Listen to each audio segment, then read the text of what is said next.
Okay, I'm gonna go grab dinner real quick while we wait for pad clear and everything. And get comfortable here. Be back in a couple minutes. I'll keep watching. Make sure this is not gonna cut on. Okay, it should be good. I'm gonna zoom out a little bit while I go grab dinner.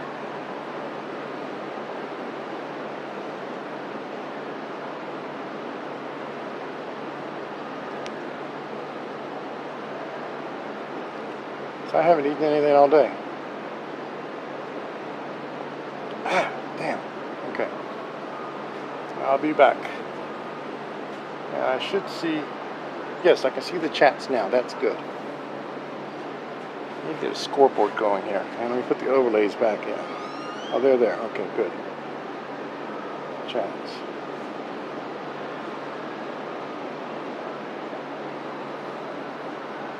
Nice clear evening. Some clouds.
Okay, all, I'm back here.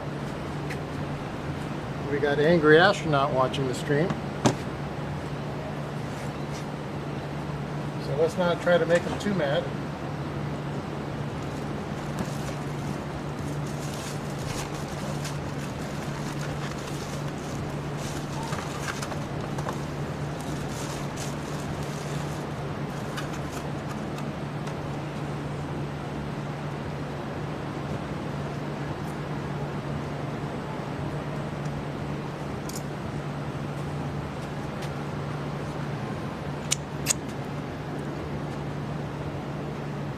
Forgive me.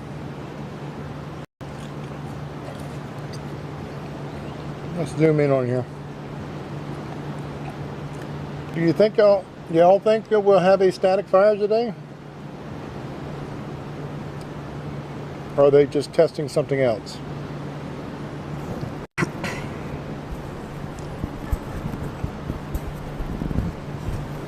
Need to move the mic here.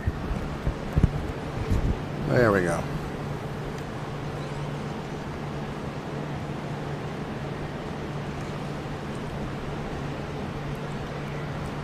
They did put a new cryo sleeve on today, earlier. Y'all didn't see that.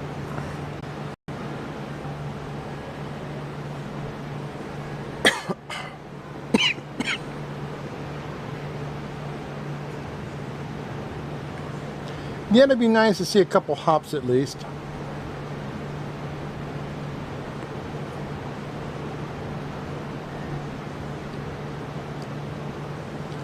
I would love to, see people vote and have Jeff Bezos go on one of the experimental hops. Let him feel what a real rocket feels like.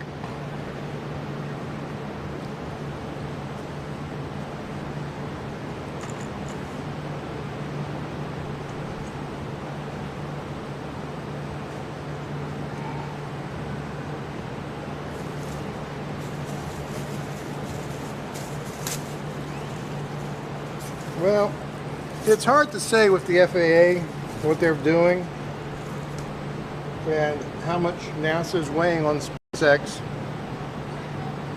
with them now getting almost everything to the Crew Dragon. Be able to do this. Hold on.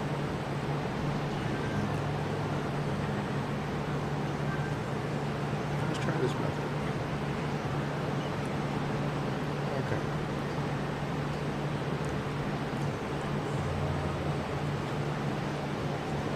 Will go to orbit. I really do, or at least attempt it. I don't see them doing a hop with it. They've been working so much on the heat tiles.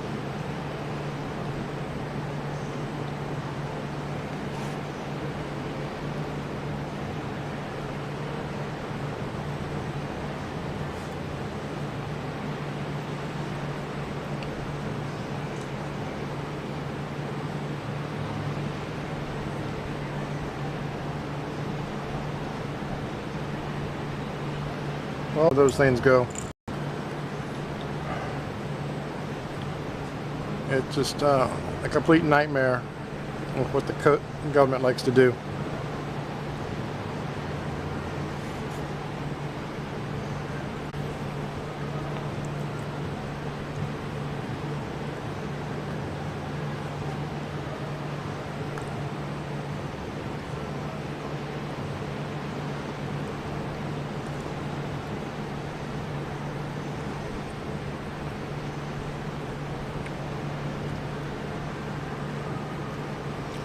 Well, technically landing is really not needed at this stage.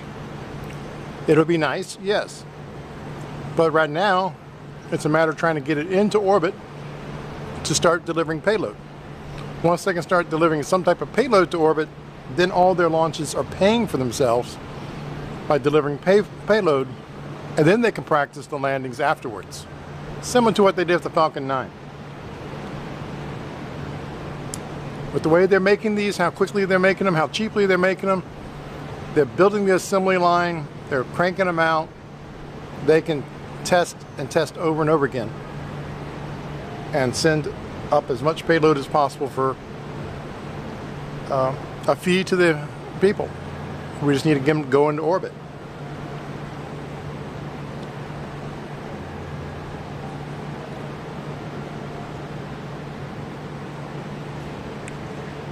Is it frozen?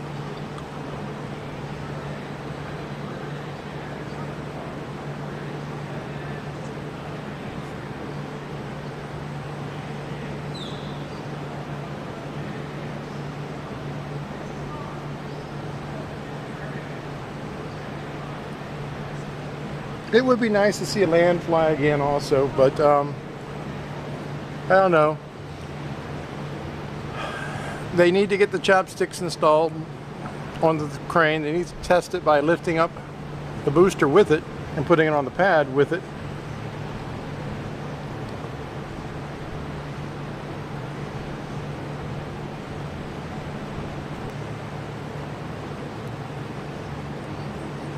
I actually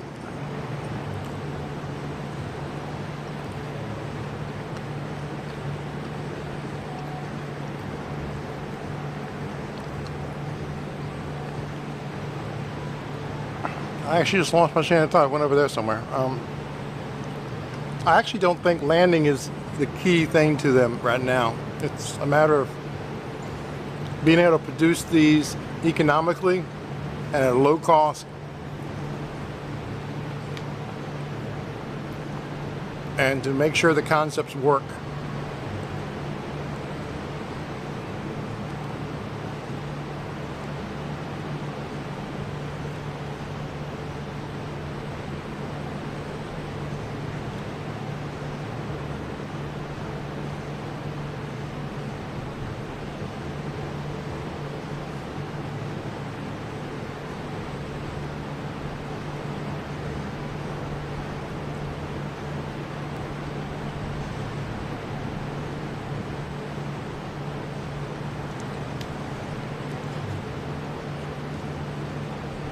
Let me check my other side here.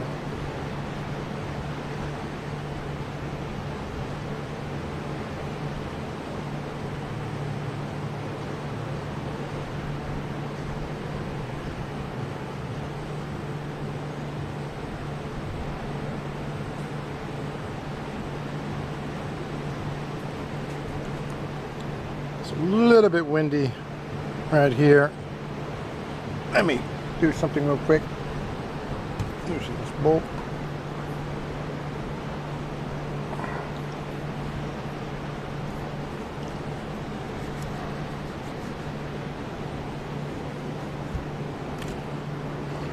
Oh, so you turned it off and back on, James. Very good. There we go. And sorry about catching that person taking a shower there in the trailer. Just kidding. Don't try to look back and find out.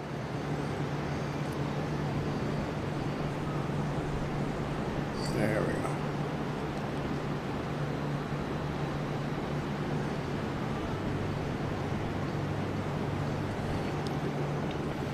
Yeah, they still have a lot to do.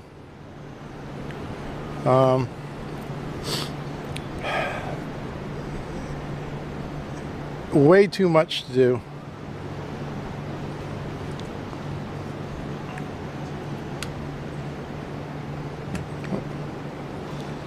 Where was it? This was something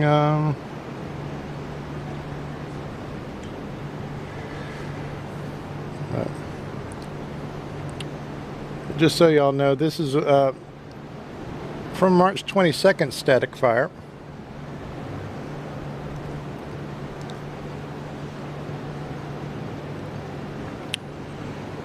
When I was filming that.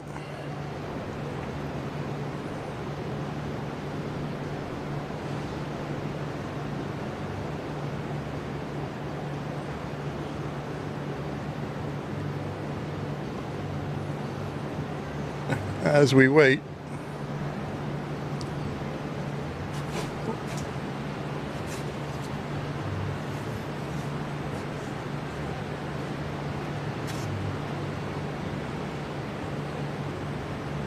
Thank you. I'm trying to get as best pictures as I can. The equipment costs quite a bit of money.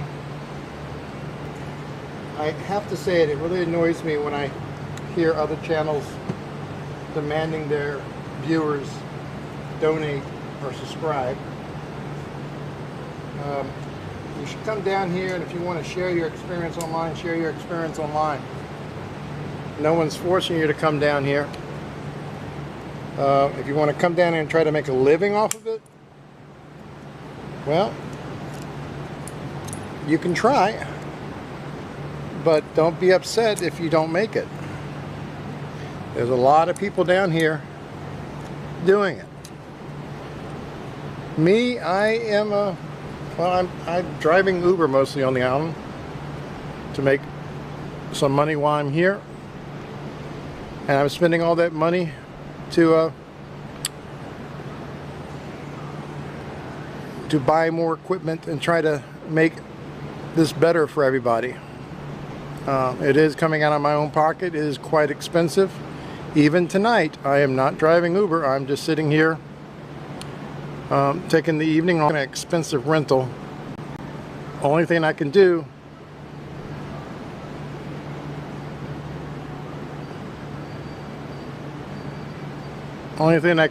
is Uber Eats.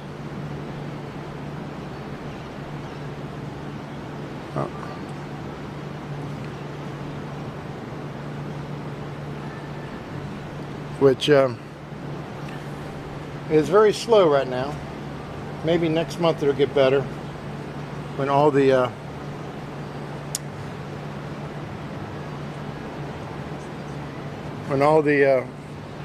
winter Texans show up. And that was the static fire from back in March.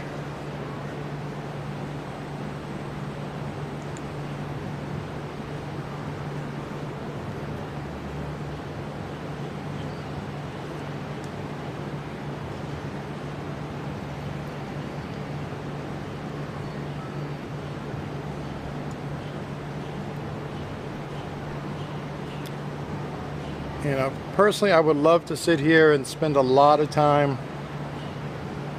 I would love to be over there in Boca Chica filming every day. It's just very cost prohibitive towards me right now.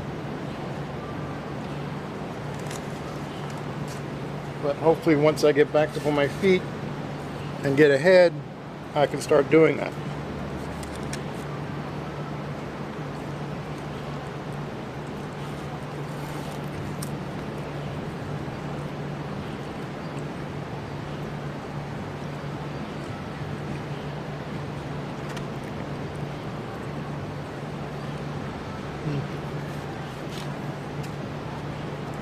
And next week I'll be officially down here for 1 year.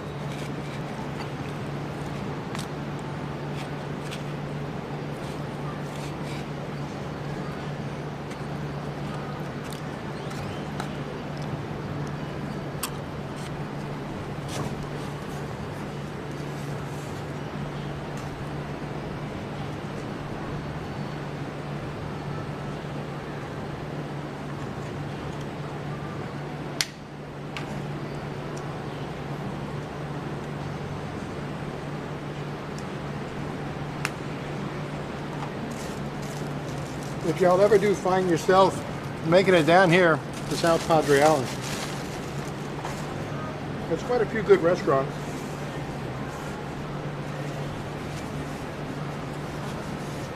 And hotels.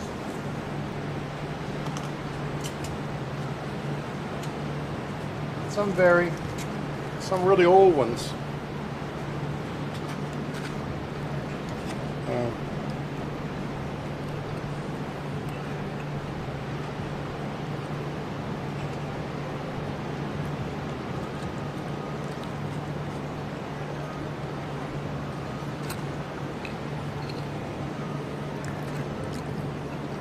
See if we can take a look up the road.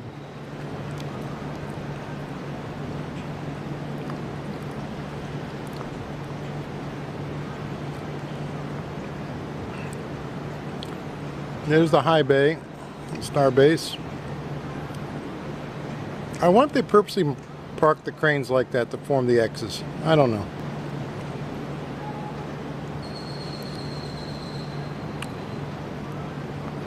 Got a roof in the way of the starships there.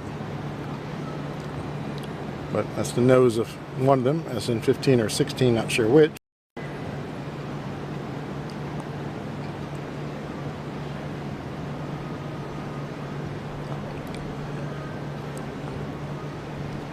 But like I say, we never know if they're going to have a static fire or not. We're looking at the signs. Boca Chica girl, who does a lot of stuff for NASA space flight, she lives over there actually. She lived here before SpaceX was here. She got an alert notice of a possible engine test, pressure test. That's how we were thinking it might be a static fire tonight.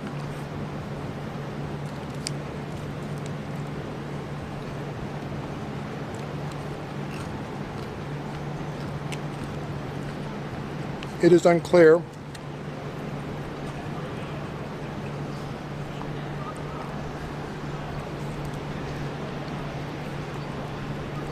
if y'all haven't checked out some of Jordan's videos.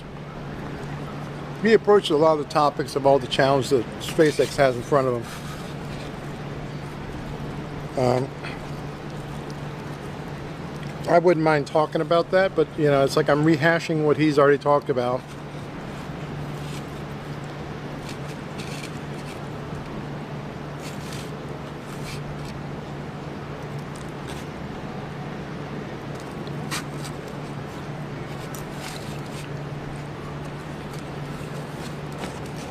For me, I spend most of my day trying to get Uber Eats orders to make some money so I can keep paying the hotel and my bills back home.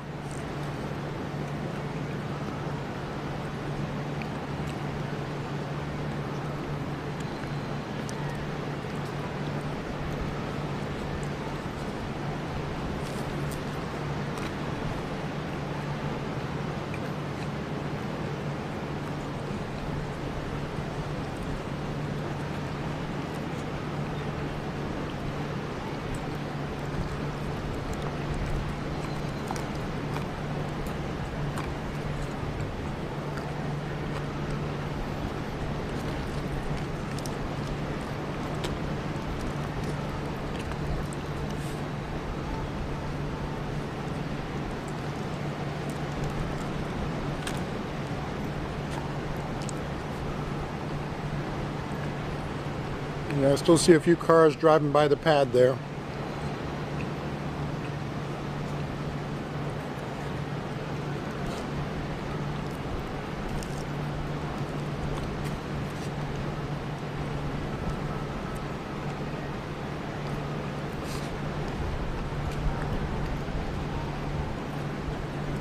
This is technically the first fully tiled Starship on the pad. So yeah, all the others will make you feel naked.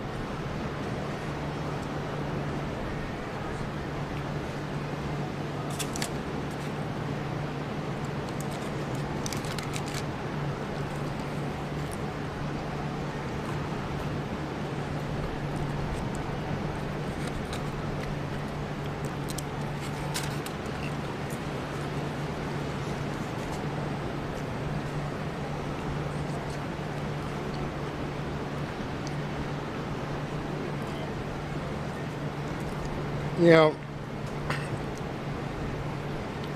this comment by James,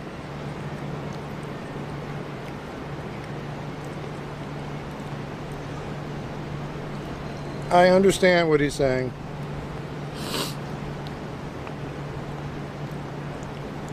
but if we look back,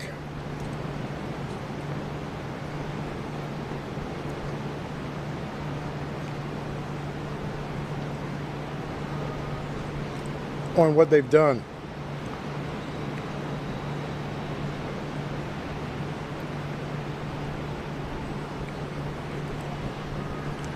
you know, we first saw the Starhopper being built back in December 2018. A Starhopper. That's this little guy there. He's still around. December 2018. Just 3 years ago. It rolled out to the pad, you know, back in March of 2019 and had its first static fire shortly after that in April 2019. And on July 2019 it actually did its first hop.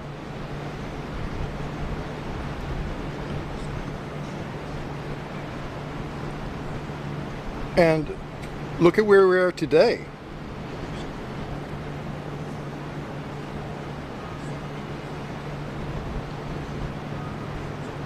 I mean, SN3, that was March 2020.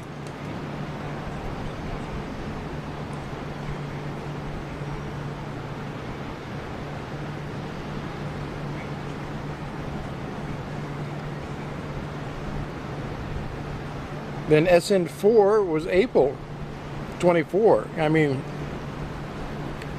it does seem like, yeah, they're going a lot slower now. But if you look at what they're doing on site, it's kind of bad because the exciting stuff's over. Or it seems to be over for the time being. They're now, you know, those early days, they were checking to see if something would actually work. If the concept would work. Or if they're just kidding themselves. And it looks like they have figured, yeah, it will work. So now they're building the infrastructure. They're over here building this massive tower with the chopsticks to catch the starships. Something that is a totally crazy idea. Well, catch the booster at least.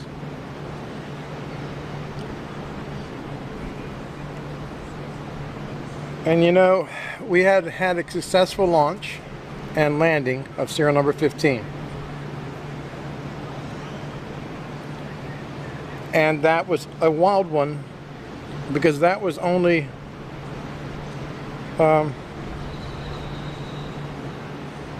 in May of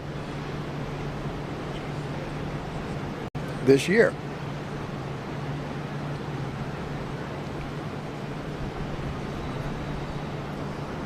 Just 6 months after the very first one did its belly flop maneuver. December 9th.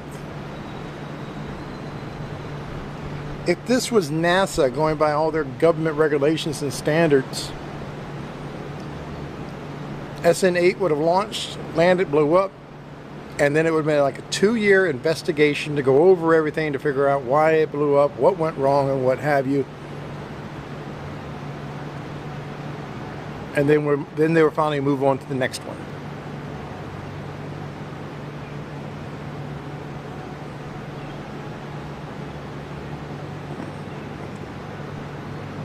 So yeah, they're pretty big, big baby steps.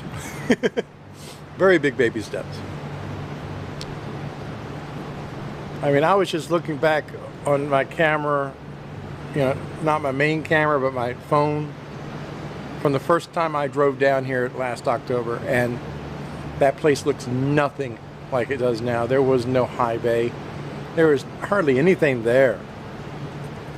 And in 1 year, it's so different.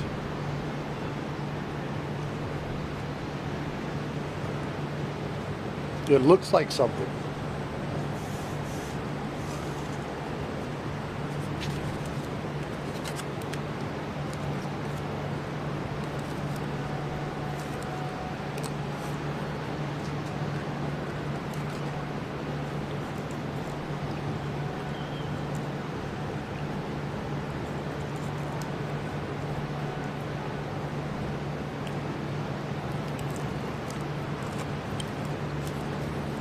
Switch back and try something here.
I really should say that was recorded previously. See, I don't think it's starting now. That video, of course, the serial number from March 3rd, that static fire. That was done from Isla Blanca Beach, where I normally like to stream, but now we got somebody else setting up there, so I don't like to invade their space. It's a public beach. I can't go say, hey, this is my spot. But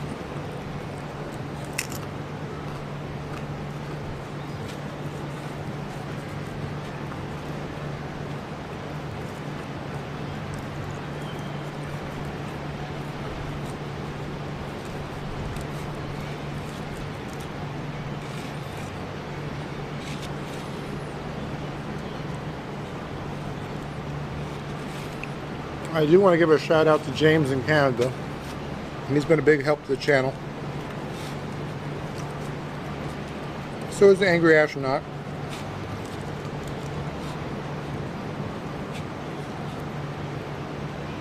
And in person, he's a really nice guy. He's not that angry. He just plays one on YouTube.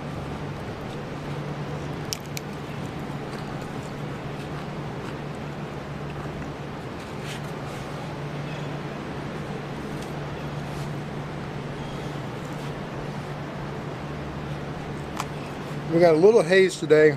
It's gotten a little bit warmer.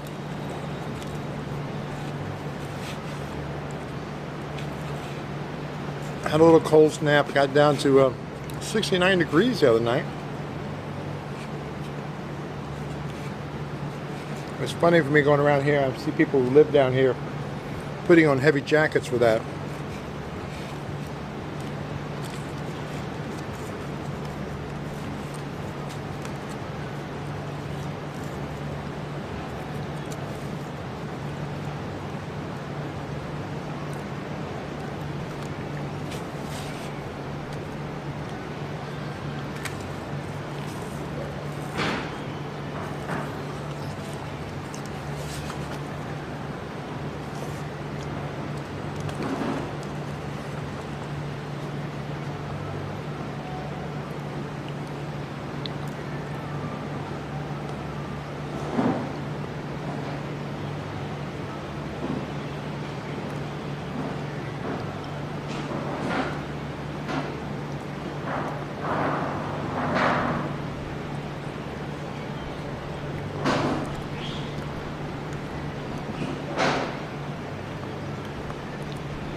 Switch over this other video. This is from February. One of the static fires.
Sorry about that. I was making some settings on the phone, on the camera. What you doing? Live streaming. That's okay. Yeah. Yeah. Is it going to be a launch soon? Well, no. Looking at doing a static fire test. Is that going to be today? Or? Yeah, that's what we're hoping. They've already got the road closed over there. And Would it be for the smaller rockets or for that largest one? we believe it's going to be the one on the right there. Let me switch my camera back over that way here. And Oh, is that why it's smoking? no, that was from a previous one in February.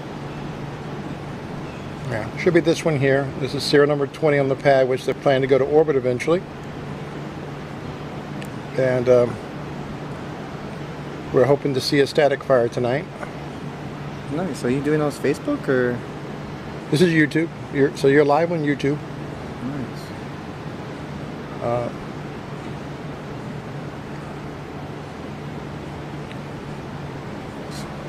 A nice clear view. Really? I'm a long-term guest. Is it for SpaceX? I came down here for SpaceX. I just haven't left yet. But Mars what? embassy.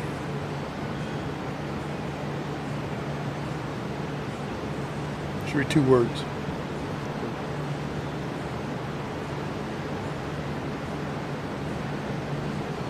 Yep, that's it. Subscribe right now. I got 2 streams. This one here, plus the one in my room going, Nice. which would be that one there. This one? Yeah, that's the one from the camera set up in the room. Dang. That one I usually have running every day. I have some music in the background people listen to. Nice. But, Okay, well, I'm gonna get back to work. no problem. Nice meeting you, Keith. Nice meeting you too. One of the employees of the hotel is coming to say hi.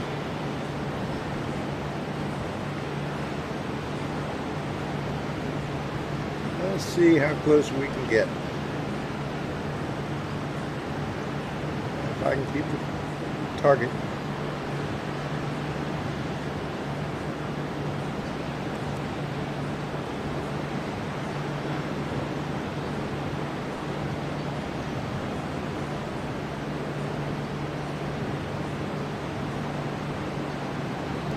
It is so hard to try to move this big lens just a tiny bit. There's some equipment I need that would do that, but it's quite expensive and it's on my next list. And it'll make it a lot easier and get rid of all this shake.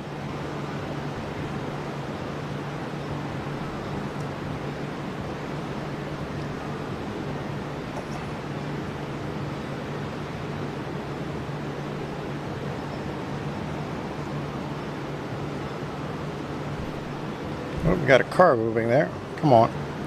Sorry about this, guys. I'm just trying to get zoomed in here really nice. I'll try holding it.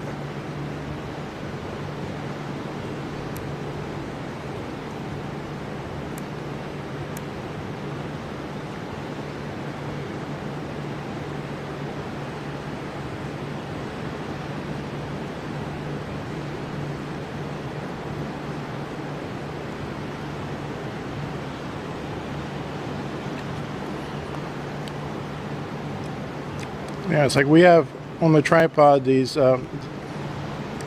locks that we can lock in, the vertical and the horizontal. And it's nice because you get it right where you want it, and once you crank it, well, just the physical process of cranking it moves it out of the way. So it's a matter of you go past it, then crank it to try to get the cranking to get you right on target. I am glad it's not like that on the gun range.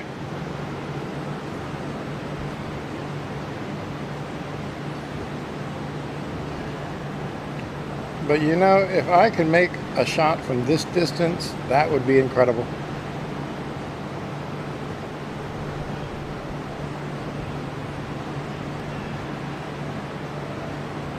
And it's dropping down again. Up, up, there. Now go ahead and drop down.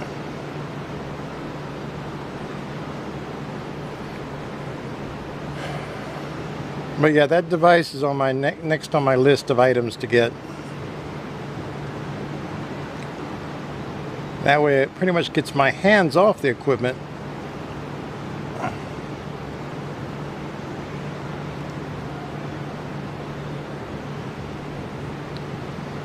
What I really need is, you know, an apartment or a home here that I can sit here and bring my equipment from home, and I can actually build the exact same thing that I need. But I have way too much stuff to move.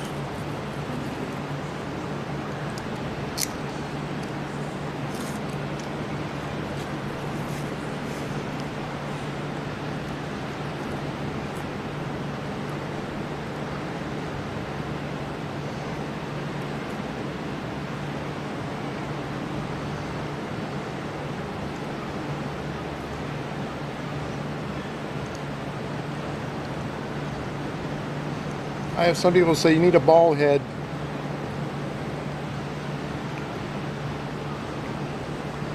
But this camera is so heavy that the ball head is not good for that.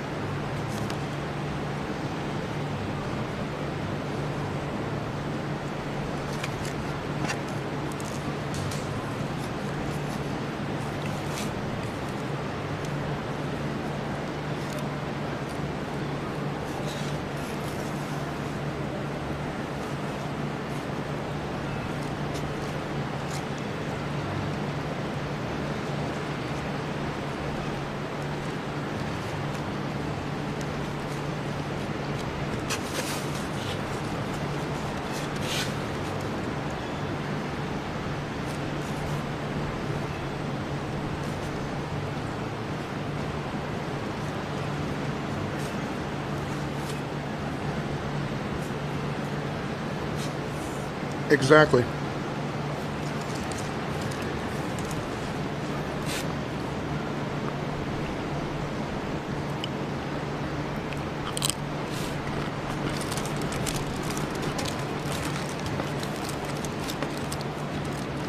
When you're zooming in at such a distance, your lens is so big, you need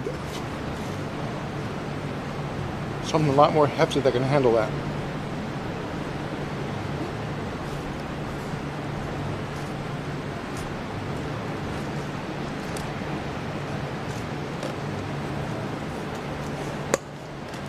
It's amazing how expensive some of this equipment is.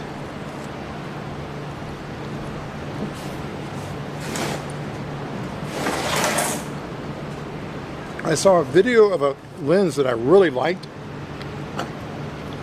Then I started looking into it. It was $25,000. I'm like, no, thank you. It would be an incredible lens, but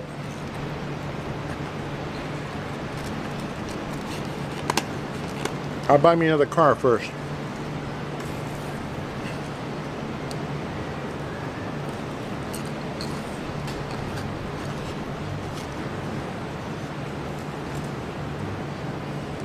I was kind of hoping if they do a static fire, they would do it before sunset. Well, the green monster, yeah, but that wasn't that expensive. I was looking at another lens.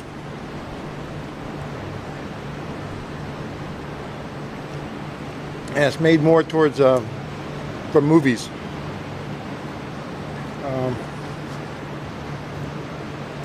But they have the ability to attach to any type of camera. What was it?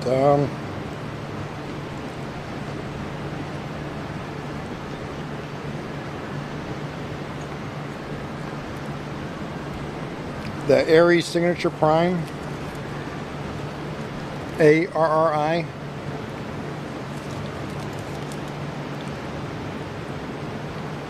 Everything about the glass is incredible, and it's been used for a lot of movies.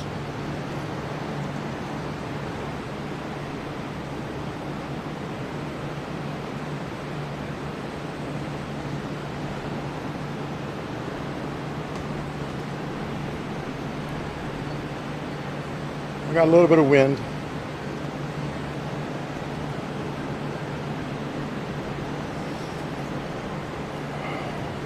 Now, anybody who's online listening or watching, just let you know, I'm doing this all out of my own pocket. I'm not going to sit here and say, hey, you need to subscribe.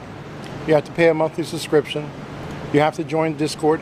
Matter of fact, if you want to join my Discord and just chit chat with us, fine, it's free. There's no cost to join my Discord. Tell your friends, have them subscribe, come on here. I'm now able to get monetization, so any commercials that they watch or show up when they watch the videos, I get a little bit of money from it. Just to let you know, in the past 3 weeks, I think I made a total of $23. So, I mean, it's something. If I had a lot more subscribers or viewers or people watching the videos, I might make a little bit of change.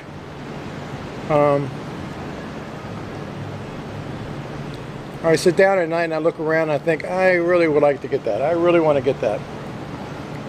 I got a problem with the wants. There's a lot of stuff I want to get. But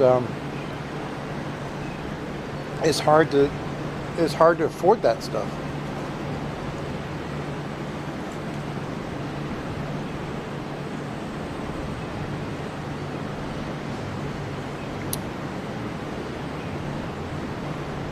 And it's just like, my car, my Tesla, has been in the shop for 7 weeks now. It's killing me not having the car.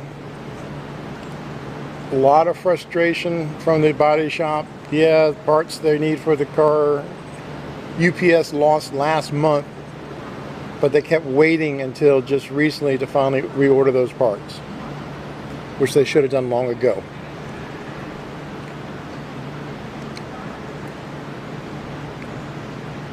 And then the friend who loaned me the pickup truck, he needed it back, so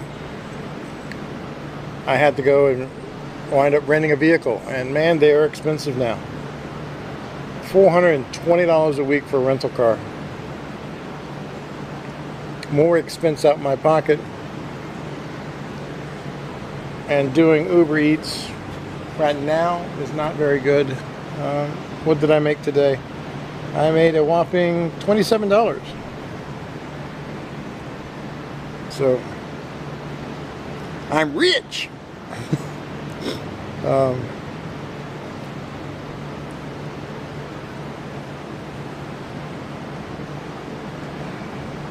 So it's one of those things. I'm sitting there deciding, do I want to not drive and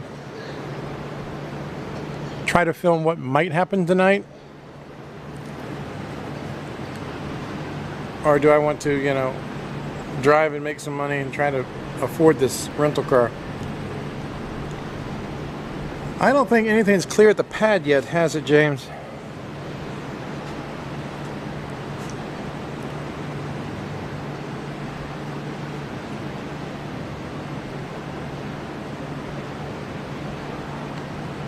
I still see a couple cars parked out there. I see a crane moving behind BN3.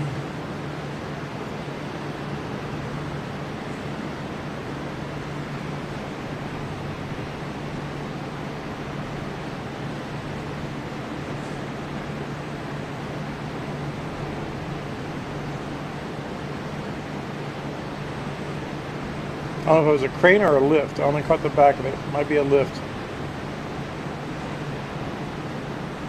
I hope they're not going over to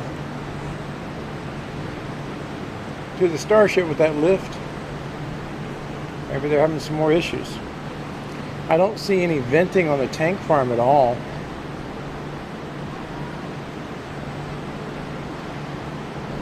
I don't know if anybody else out there is streaming it or reporting on it.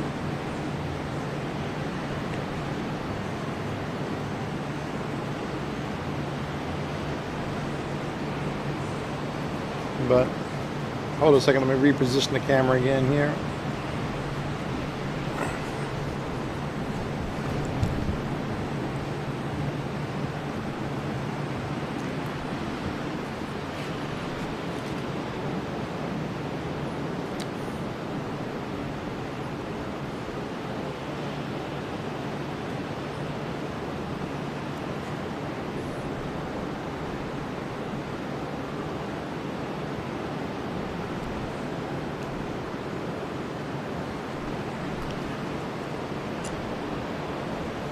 I figure while we're waiting for something to go on, let's watch the sunset. I've really grown to enjoy these sunsets here.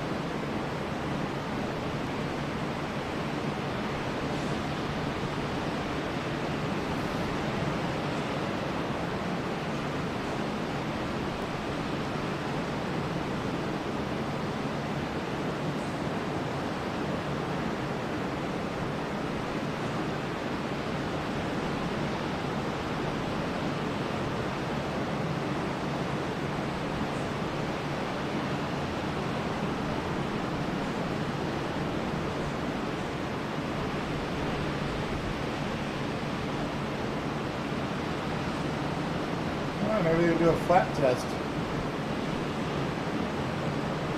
But I don't see why Mary would get an alert notice for a flat test.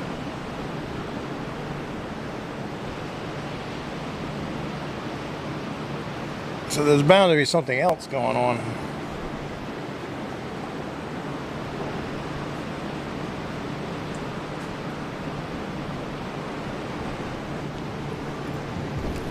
And let me move this back up here.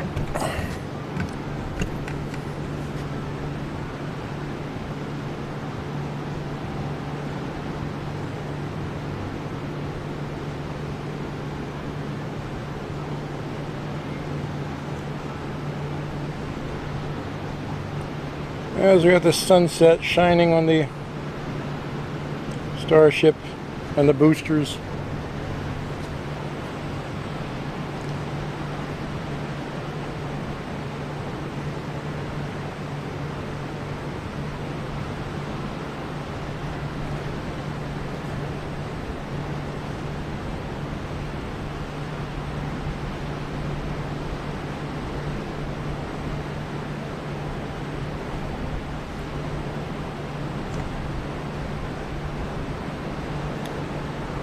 And it looks like they still have a lift up on the booster too.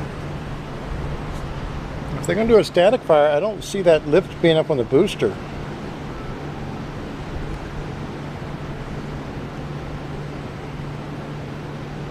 Is that a person up there?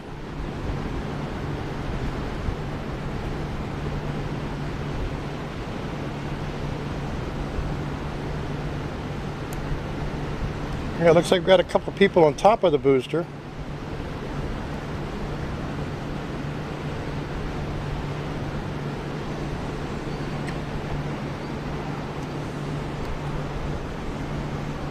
Get that gimbal.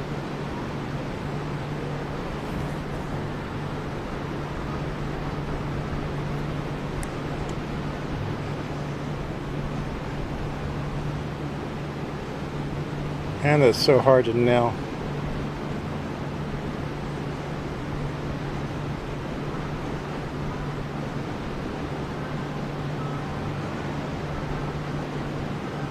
So yeah, we have someone on top of the booster. There was a couple people up there. Looks like somebody else is head there to the left.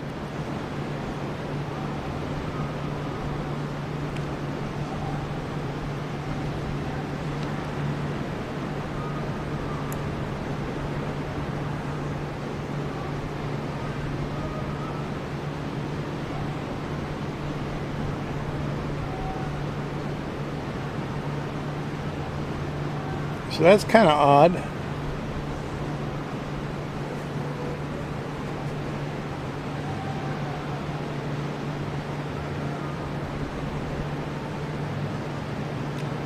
Maybe they're setting up cameras or something. I don't know.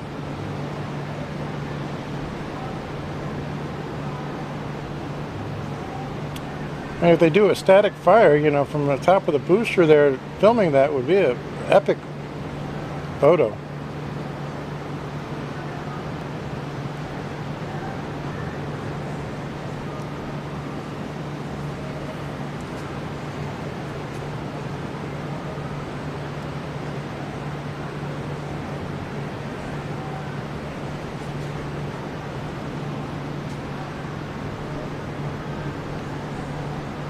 Well, you know what? I should go back over to the booster because maybe they're going to have the flaps move.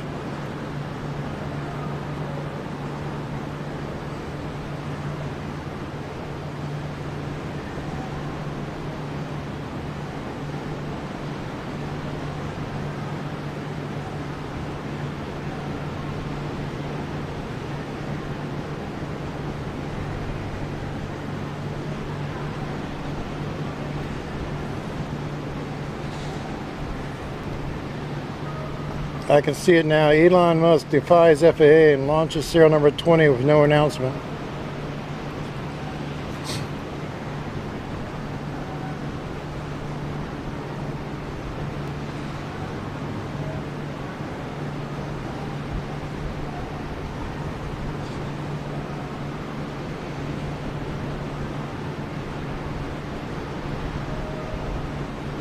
Yeah, a lot of lifts on 20. But, I mean, are they mistaking one of the lifts that's on the booster from their angle, thinking it might be on 20 as well?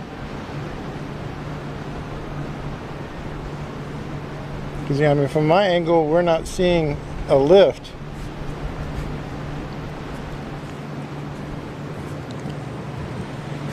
Let me see if I can move this around. Hold on.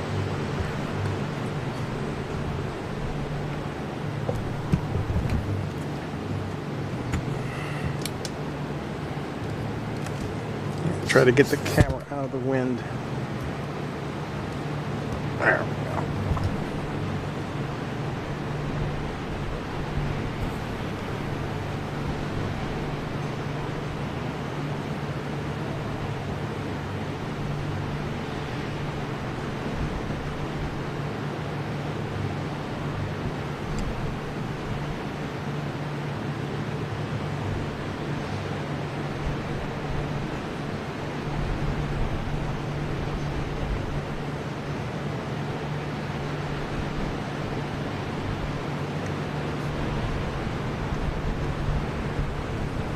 Yeah, see, I'm not seeing any lifts from this angle.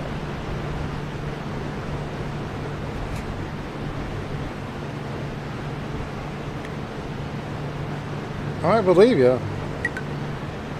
I'm just wondering what they're doing up there. It looks like they're coming down from off top of the booster at least. So the lift on the booster is coming down.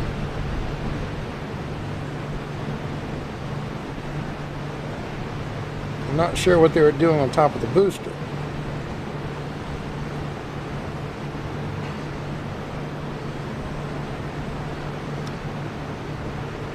And I seriously doubt where the booster's sitting that pad is for static fires. They have to do that on the launch pad.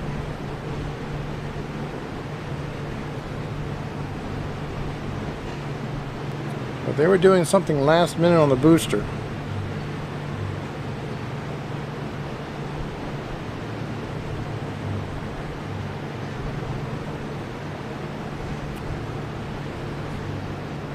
We really need to get a lot of people in here and make this exciting.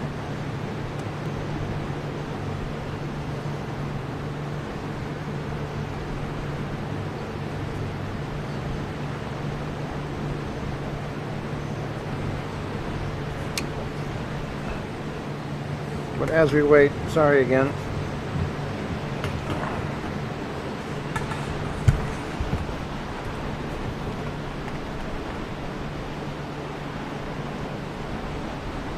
As the sun goes down,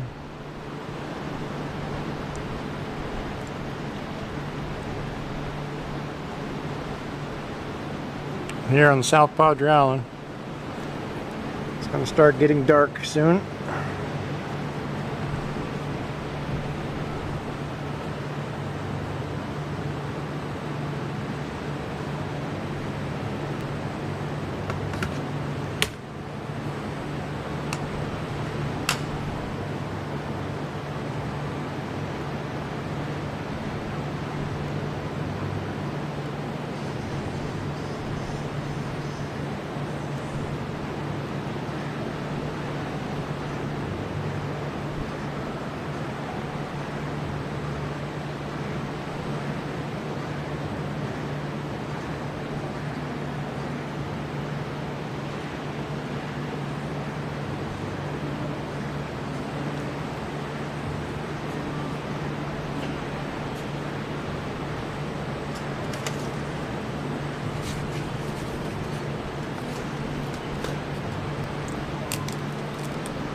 as we sit and wait.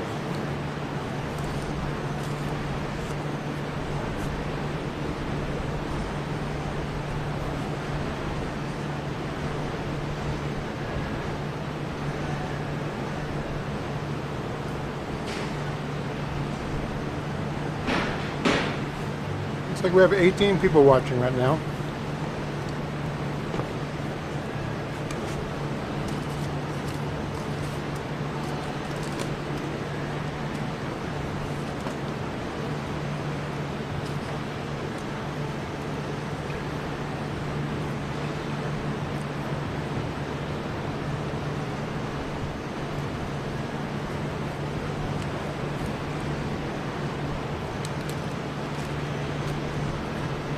We do have reported lifts on serial number 20. I was mentioning a lift that had a couple people on top of the booster. Not sure what they were doing on top of the booster. But they weren't in the lift, they were actually walking on top.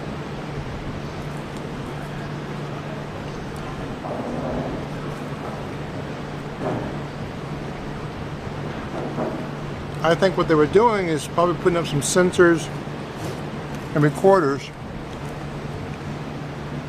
to record what the pressure is like at that distance.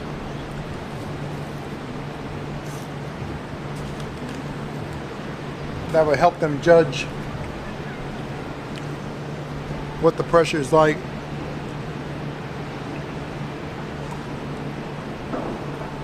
and how it would affect the surrounding area. Because Hoppy has sensors on him, but he's kind of close to the pad. The booster, having it taller, up, higher, that would be a good place for some sensors to help figure out what type of pressure waves are being developed when those engines do a static fire.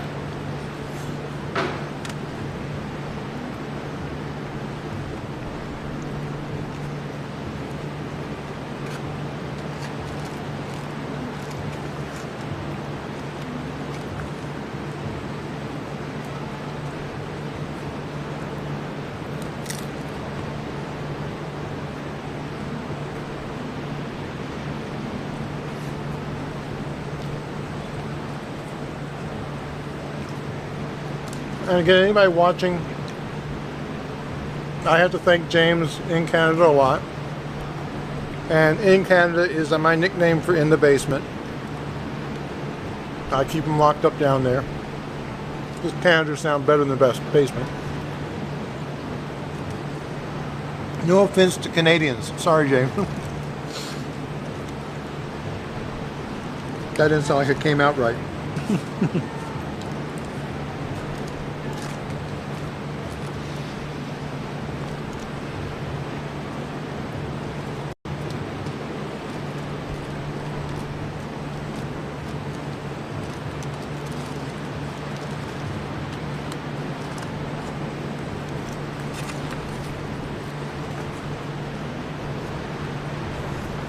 Let me go check the other stream real quick.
My other live stream, I was just cranking up the exposure to maximum.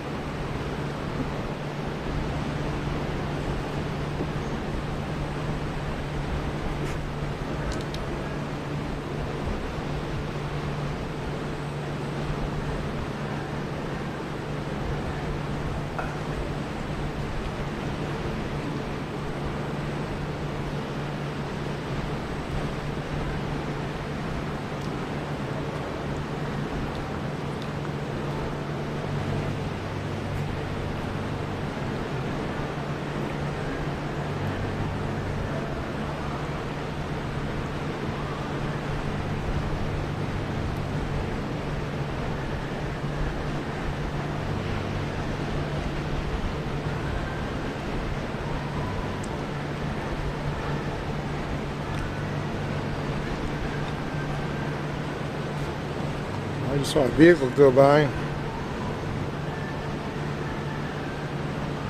Several vehicles. That one looks like it has lights flashing.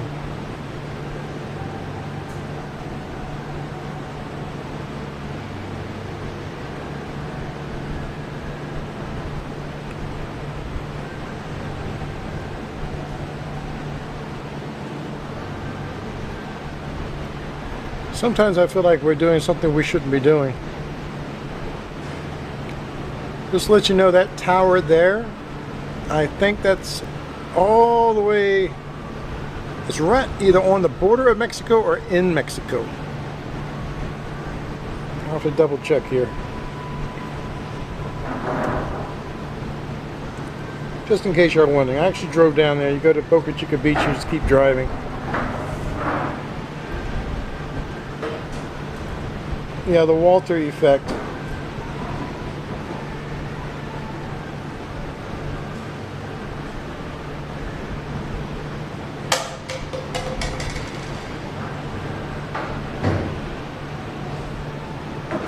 Or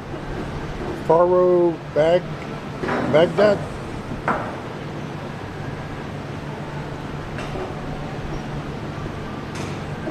That's actually in Mexico, across the Rio Grande River.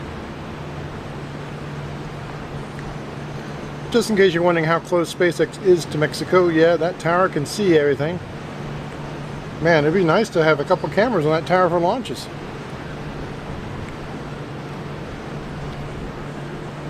If anybody has, you know, can get permission from Mexico to do that.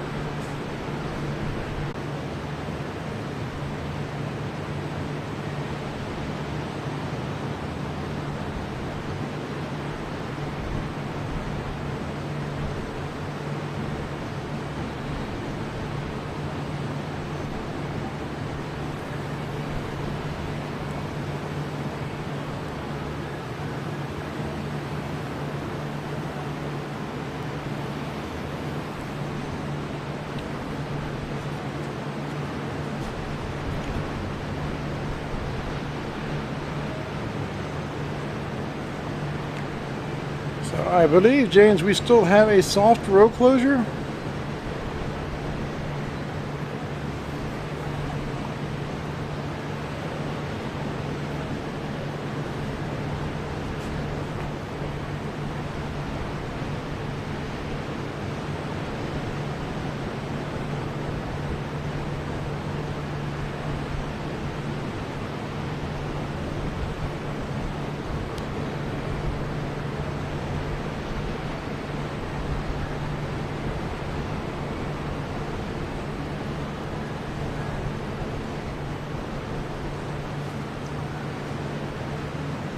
And sorry about the wind messing with the camera.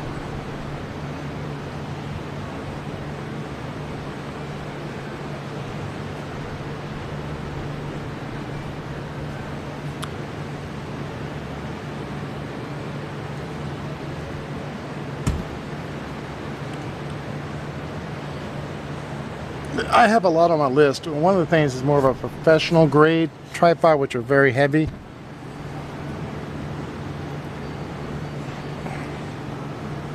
But they get rid of all that little wiggle and wobble.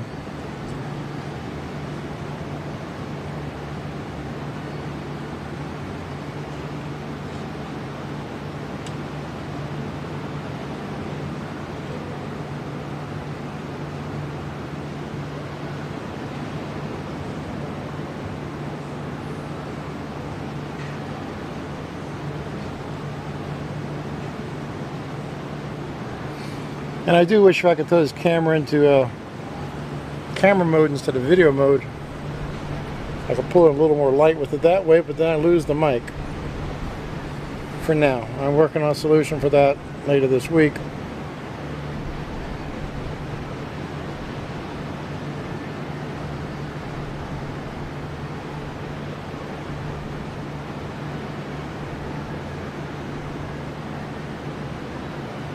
I can hook the mic directly to the device and use its mic input, but it doesn't have enough gain. Makes me sound very muted.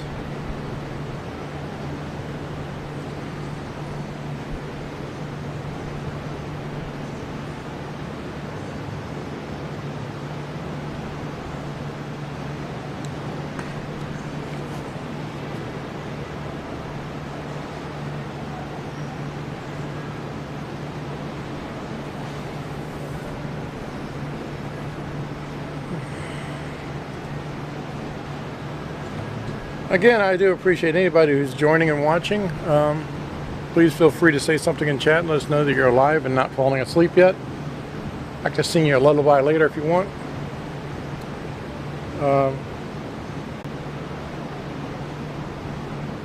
Okay, I just disconnected and reconnected real quick. Hopefully y'all are still here.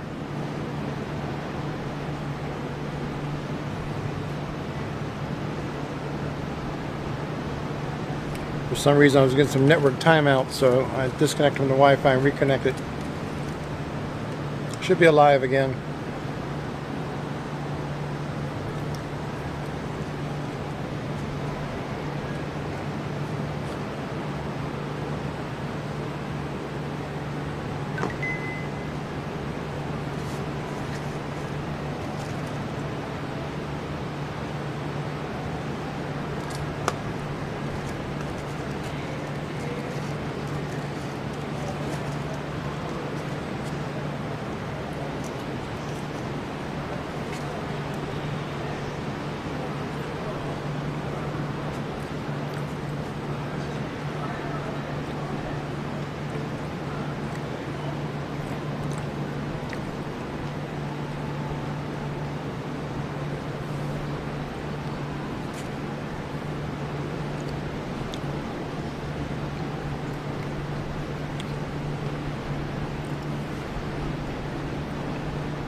While I make adjustments on the camera, I'm going to switch over to a quick little video for y'all.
Okay.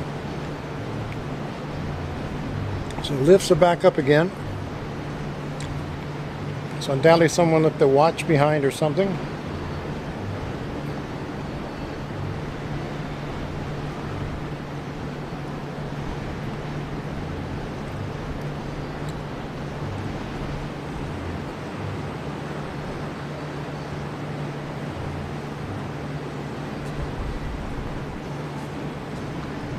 Trying to see if I can get the camera out of as much wind as possible.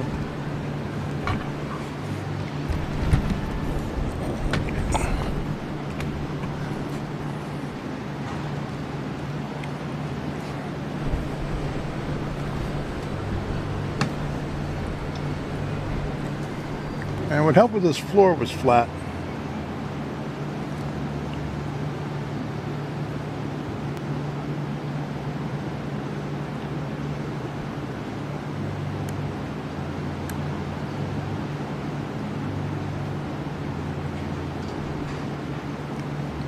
So yeah, we can see there's still a lot of activity at the pad. Not everybody's left yet.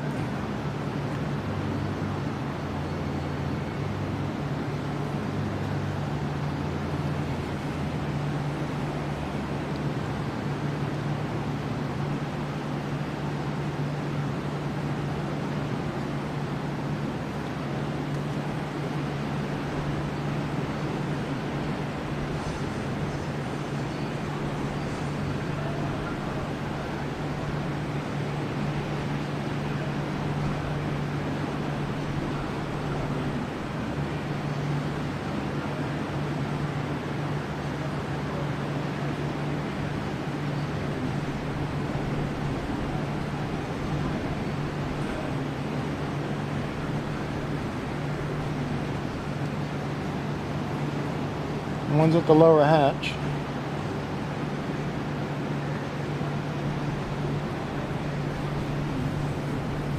as James in Canada is giving play-by-play here.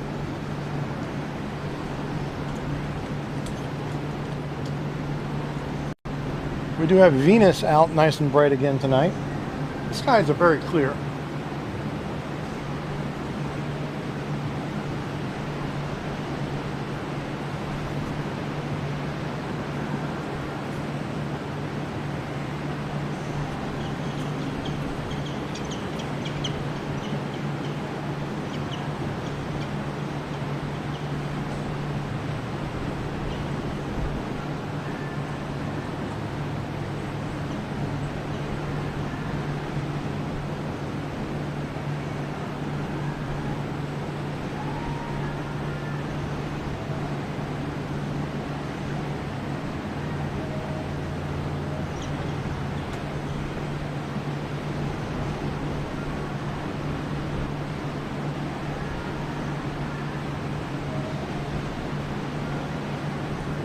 Y'all give me a few seconds. I gotta run to the other side of the platform. The moon is coming up over the ocean. It's a beautiful shot.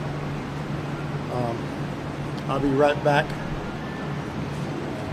since nothing is happening really quickly here.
Unfortunately.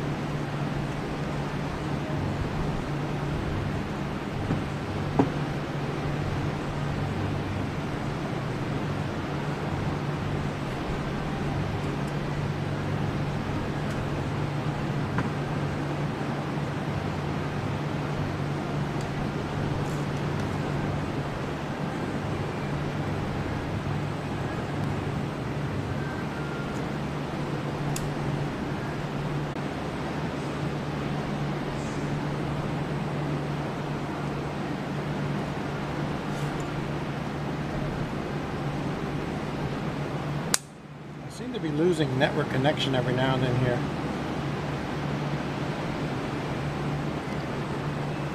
See flashing blue lights.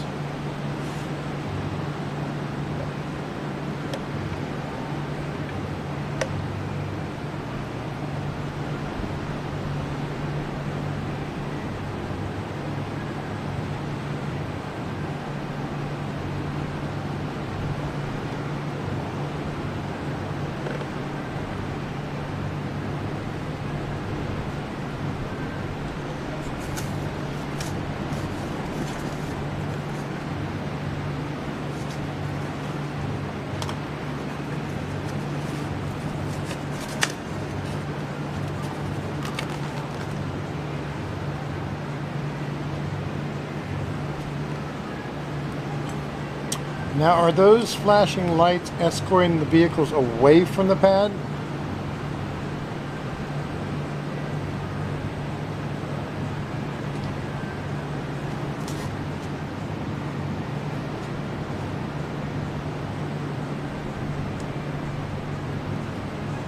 try to see if I can see something on the GS. Well, that's booster 4.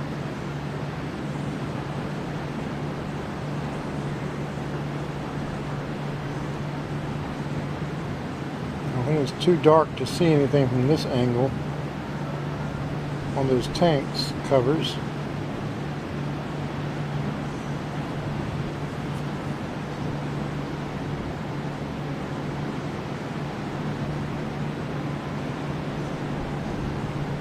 Well, a slow parade of vehicles is good sign.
They're steadily leaving, that's for sure. I see them streaming across the screen.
I wonder if they removed an engine. That wouldn't be good, but I don't think they would have done that like that, though.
When I was a kid, I used to have my own dark room,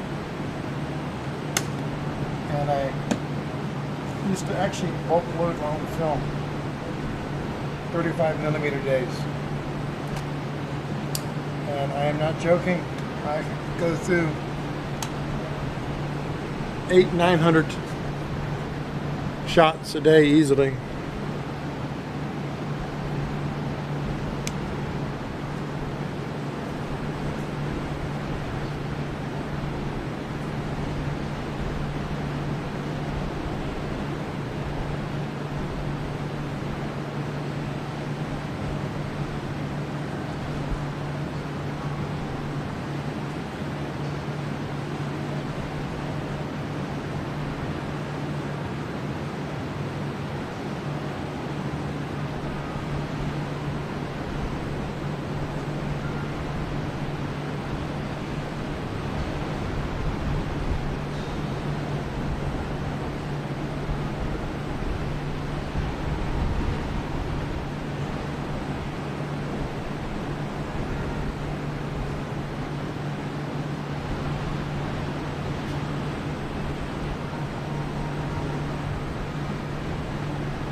Oh, you know about the prancing pony?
Looks like there's still some guys leaving the pad there.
Yeah, I still see some vehicles going back and forth in front of the pad.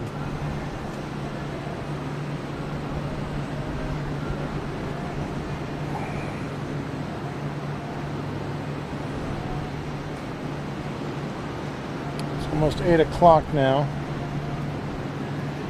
So we're almost 3 hours into the testing window.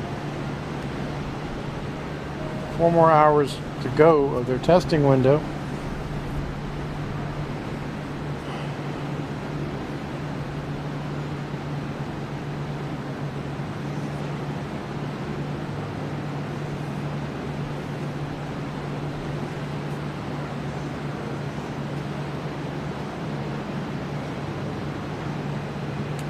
I just want to remind everybody watching that, you know, I provide my streams live, and also I do upload my pictures. I have a bunch I still got to work on videos for and put out there. I do have the monetization on the channel, so yeah, you may see commercials unless you are subscribed to YouTube. As a premium person, you don't get those commercials.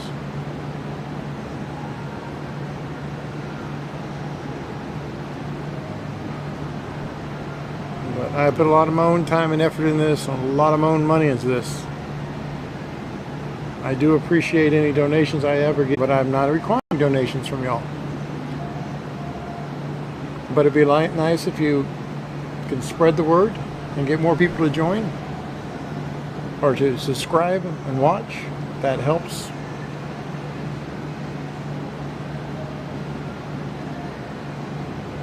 To help grow this channel.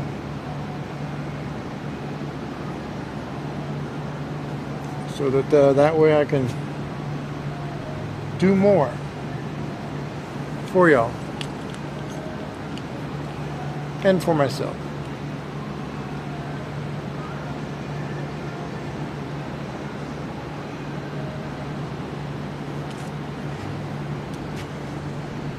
It was like right now is a time frame that I'll be making the most money. People ordering food to be delivered.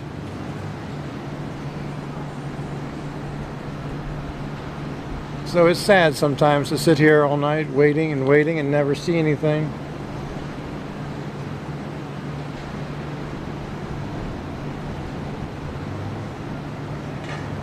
But all we do is cross our fingers and hope.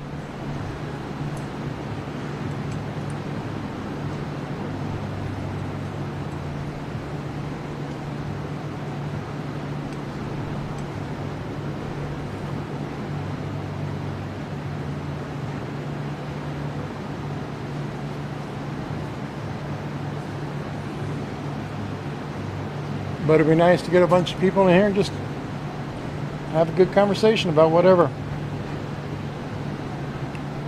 We got Halloween coming up.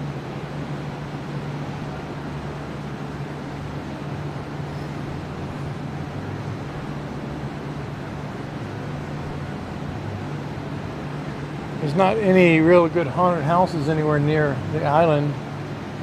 The hotel that used to be the Schlitterbaums, they've been known to block off the entire second floor and turning into a big haunted house, haunted hotel on some years, but since the name has changed, they haven't done that. They've kind of talked about bringing that back. So if you like a good haunted house, I think the closest one around here is up in McAllen, where everybody goes.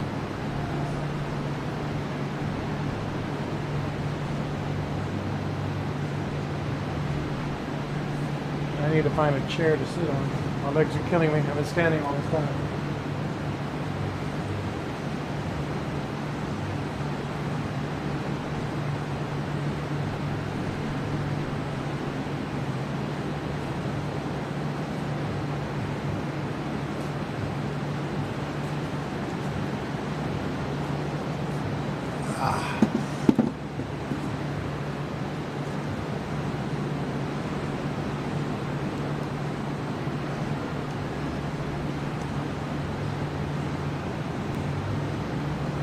Could it be another GSN cover?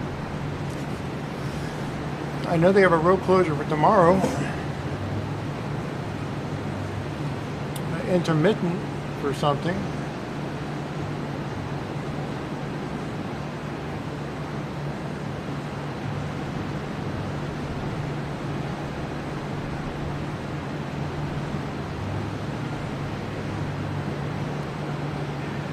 I kind of wonder sometimes SpaceX just kind of wants their privacy, so they start doing stuff late at night instead.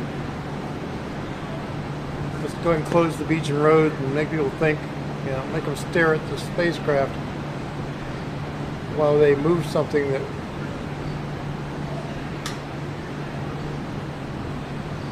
that the government doesn't want SpaceX to let people see moving.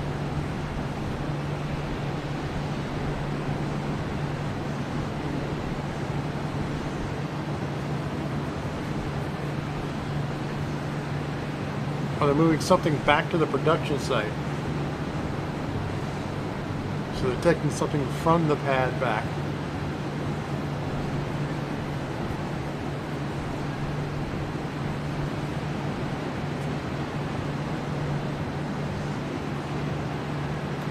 I hope it's not some Raptor engines they removed.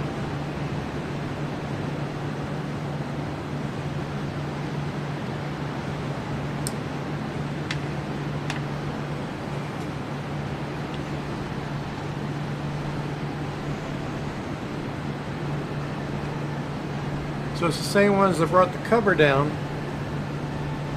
Do they actually have something on it, or does it? Can you make out anything at all?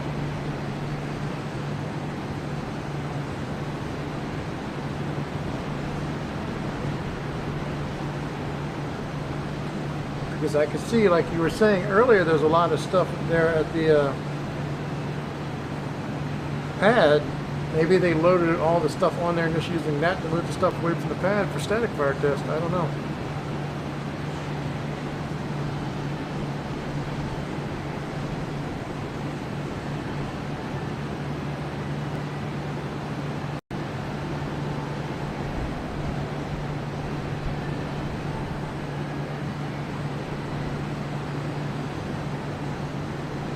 As we look off into the darkness,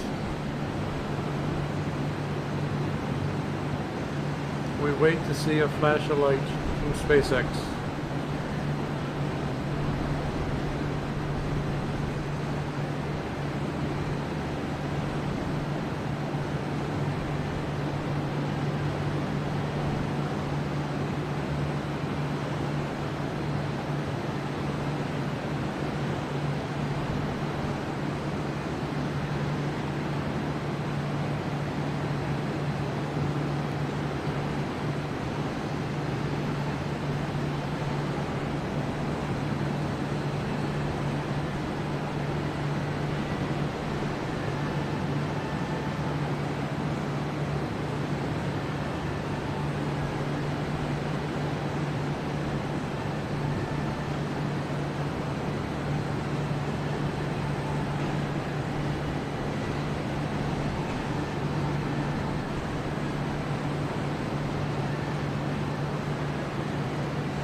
sad thing is, like I say, this is happening during my busy time to make money. So if they don't do anything tonight, they do have another chance tomorrow night or Wednesday night. So how many nights during the week do I not make money hoping for a static bar? This gets very expensive for me. Very, very expensive. And if you're just watching the replay of this stream, thank you very much. Thank you. That commercial time helps watching the replay as well. Even though there's not much to see, just somebody babbling on.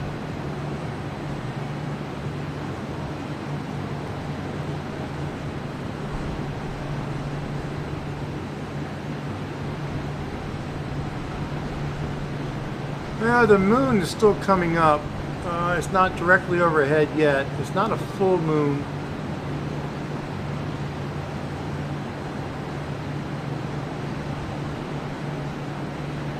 So it may light the area up some.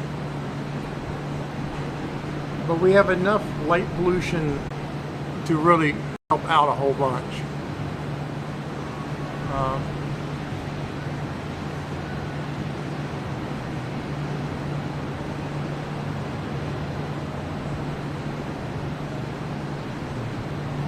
But I'm going to try to switch the microphone over to the device, which doesn't have much gain. So I might have to talk up louder just so you can hear me, but hold on. Let me mute.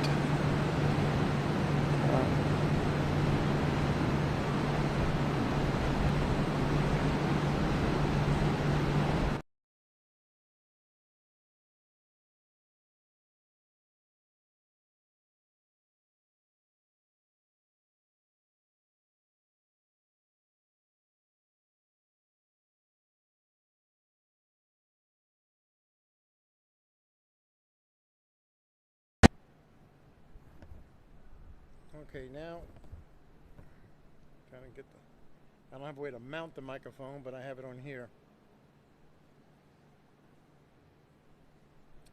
So I don't know if you can hear me very well or not. It's probably a lot lower.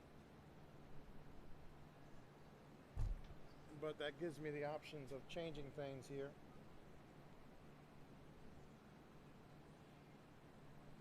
So let me switch something up here. Let me go back to that static fire from the past.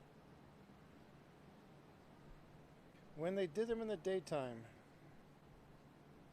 which was nice. And at least now you can still hear me somewhat. While the microphone falls over.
just trying to see if I can bring in as much light as possible on that camera.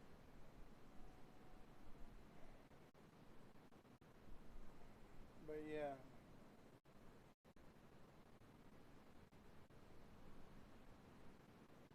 It seems to be bringing in a little bit more.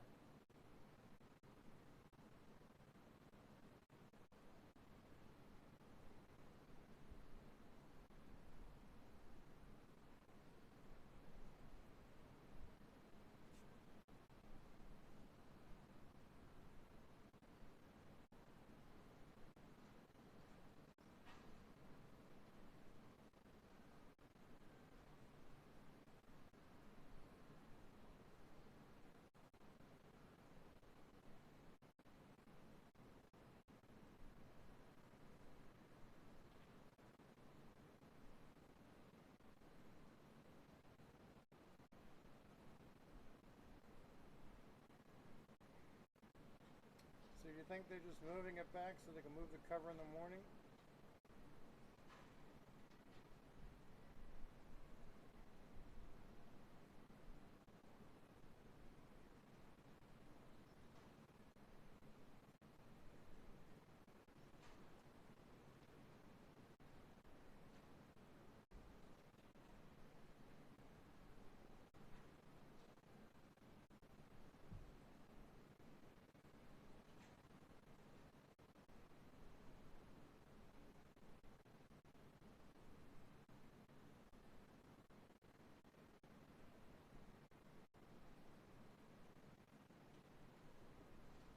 Okay, so they're clearing the way for serial number 20. That's good.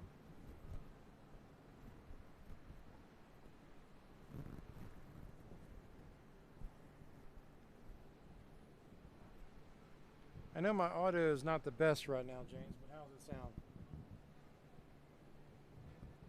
Yeah, that's because I'm not going through the amplifier on the camera.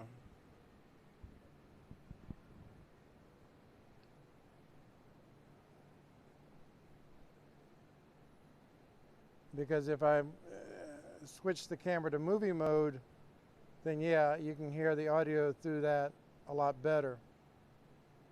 But I can't increase the light intake of the camera. See, right now you can see a little bit more.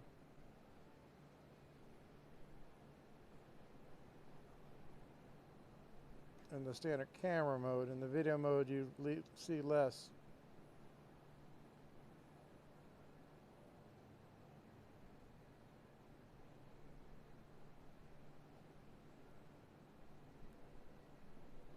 So do you recommend just going and sticking with the movie mode?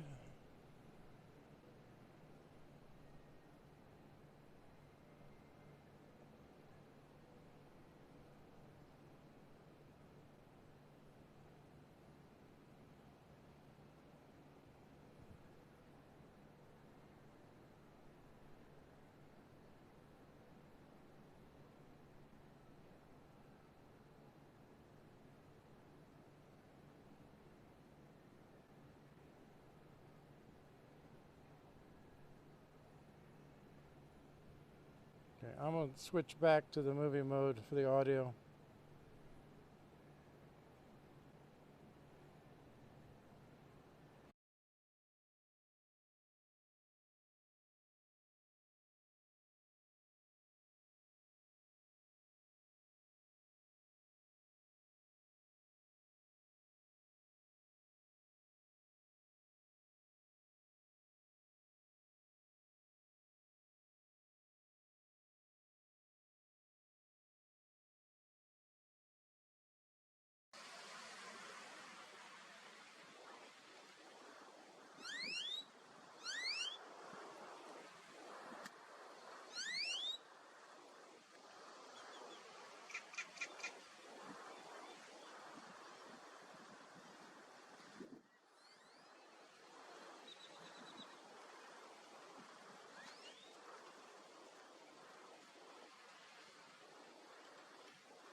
Okay, so now you should have audio back. Should have audio back.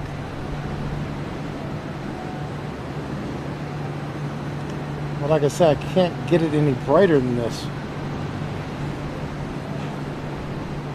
Let me try one other setting while we wait.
Yeah, I'm afraid this is the best I can do in this current setup with the microphone, being able to get the amplification so that y'all can actually hear me.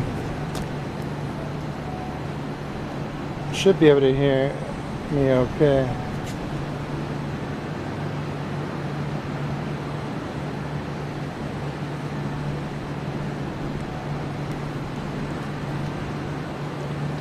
But this is where I really need to upgrade with the better camera, better lens.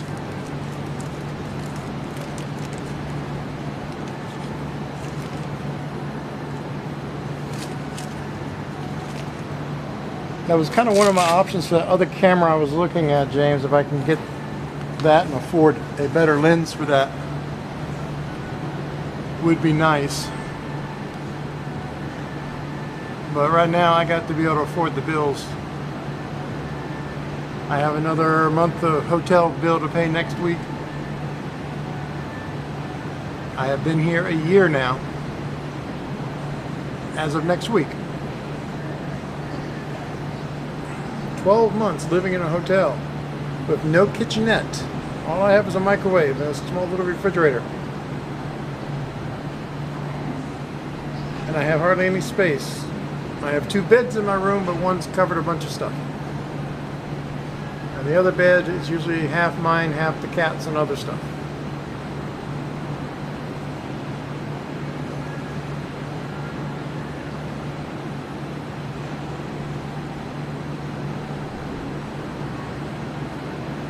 Yeah, bills first. I really need my car back. I have to save money for that. I still got to pay the deductible on that. Even though it was the other guy's fault. It really sucks.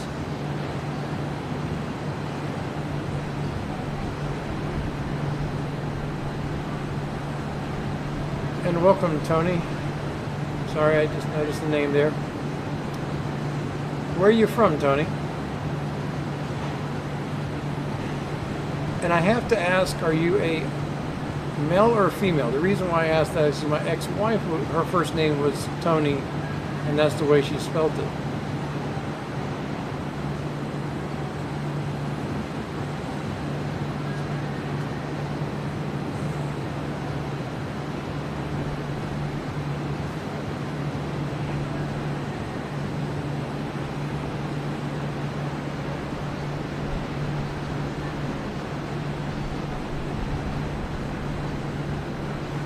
Keep forgetting if I tap the name, it shows y'all up on the screen.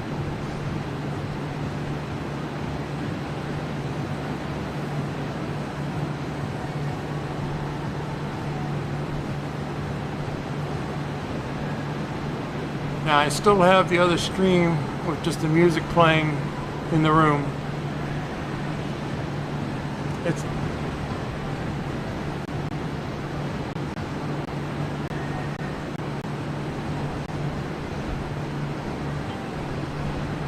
for some reason I keep getting some drop packets from the Wi-Fi here.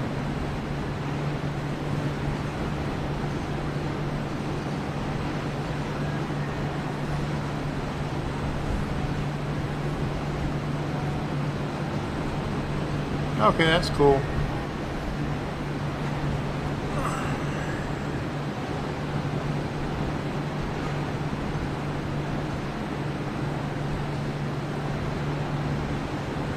Well, you know, SpaceX does have a lot of job openings. Definitely apply. You name the field, they have openings.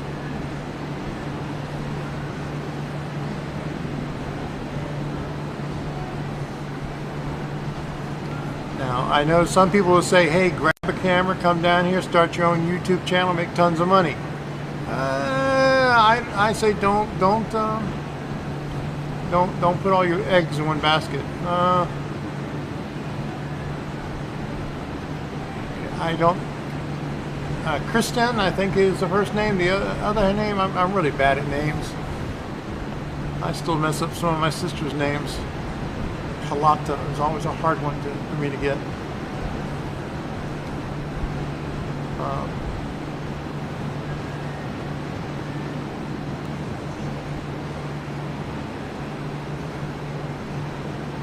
Christina or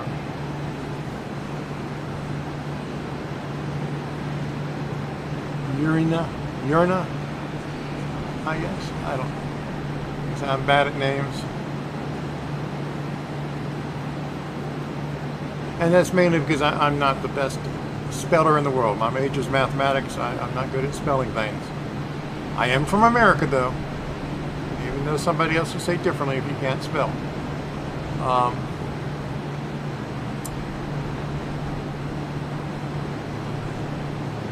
My first language wasn't English. It was Fortran, Cobalt, Pascal. I actually did better at those languages than I did English.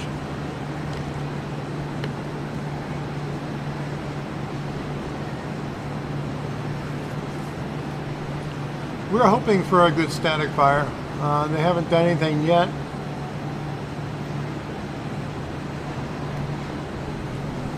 We've been seeing some activity.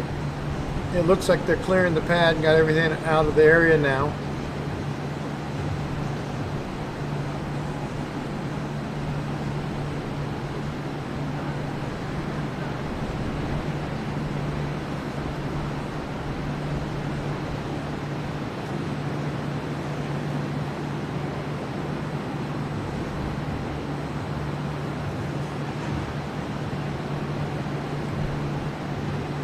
And the worst thing is, I've always had a hard time remembering people's names, which is sad. I've been down this island for a year now. I know about 22 people, and about 3 of them I actually know their name. They all know mine. Me, I just trying to place their name. It's not something I've ever been good at memorizing. Yes, it would be a very beautiful glow. I'm trying to think of all the static fires I've seen.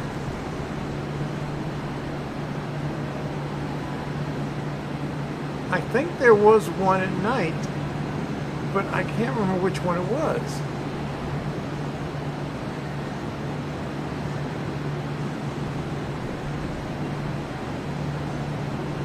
I mean, was it one of the 3? There was one day when they did it 3 times in the same day. 3 static fires in the same day on a starship. And I'm trying to remember. I know the first one was in daylight. I'm pretty sure the second one was still 2. I'm trying to. Wasn't the 3rd at night?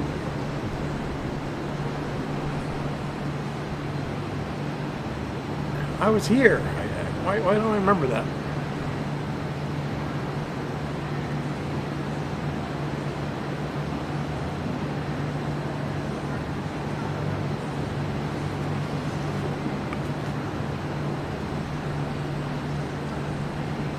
check this. There's no place to do it automatically, is there? Maybe if you do it this way.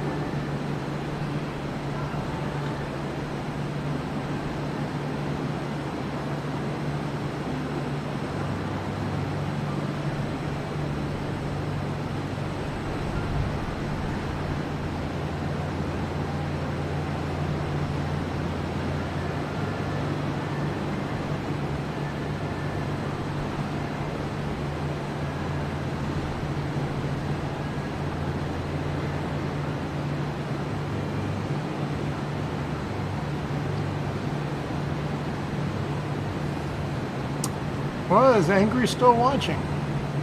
I haven't heard him say anything recently. He might have gone to do some research.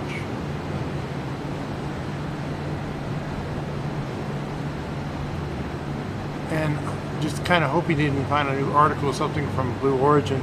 That really makes him mad.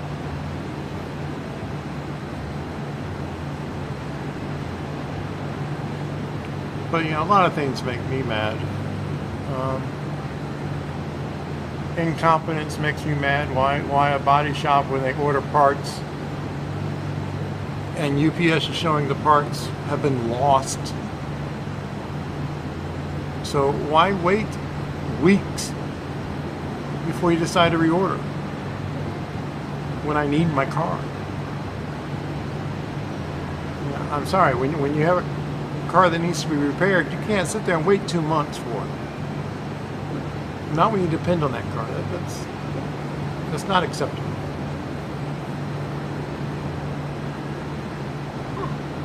That makes me mad. Makes me broke too.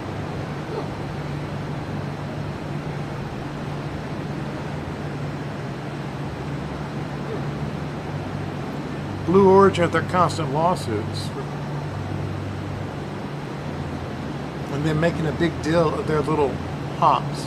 Yeah, I am very happy that William Shatner was able to go up in the Blue Origin phallic symbol and come back down safely. I wish if Leonard Nimoy was here for that. It would have been nice.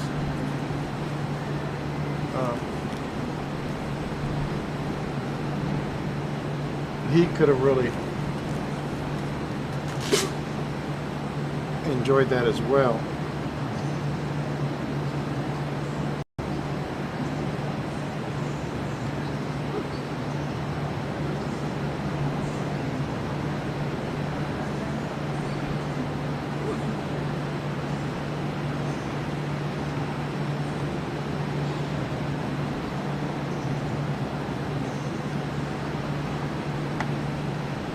Sitting here all night watching SpaceX, hoping for a static fire, knowing how much money I probably could have made. It kind of makes me mad, but when it happens, that changes. Lord knows I've been here a year. I've been through this many a times. I came down here last October to see a static fire. I don't think there was one in October, or I just missed it, trying to get down here. And I remember driving over there and it not looking like much over there at all. It just looked like, what the hell is this? And it looked like somebody's farm back in Louisiana, where they're just throwing something together for a crawfish boil or something. And I just had to stay, and I watched them put the nose cone on. And I was here for the launch in December. And my girlfriend was asking me why I was crying. She just obviously doesn't understand what this means, what SpaceX is doing. Making affordable space flight. This is history. And I know those guys over there working hard. They're trying to get it done. They may have too many issues. Yeah, there's a lot of guys that work over there. There's a lot of new guys that work over there. And they really haven't done too many of these here. So how often do you have a new guy who might not get something right? You know, it's not like they're doing a static fire every week, which would be nice. I mean, I would love to see them do the Raptor engine testings here. But of course, the environmentalists and people complain. They don't want to close the roads that often. But you know, being able to see that from the island here, if they would allow that, that would make this more of a tourist attraction. You know, if SpaceX was do a couple of static fires of their engines on a test mount, how many people would actually come down here? I mean, Tony, would you come down here, since you're not all that far away, just to watch a static fire or two from the beach and see those engines kicking out those massive flames?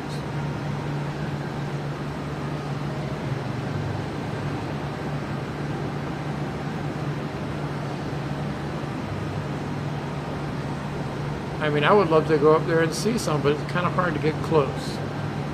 I think NASA space flight has been able to get some good cameras to be able to see some of the engine tests, so I think they have a few.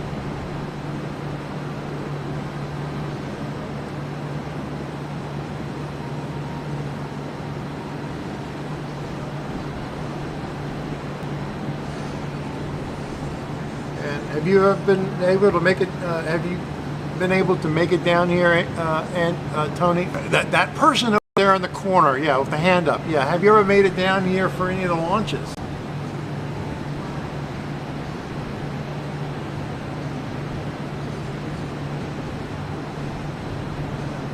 For any of the hops they've had?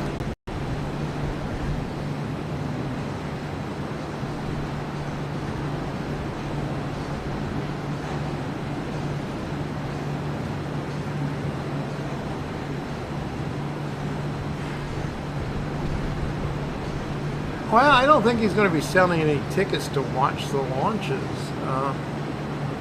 It's pretty much free to watch. They got a nice amphitheater right over here in the Isla Blanca Park. It's a perfect viewing location for it.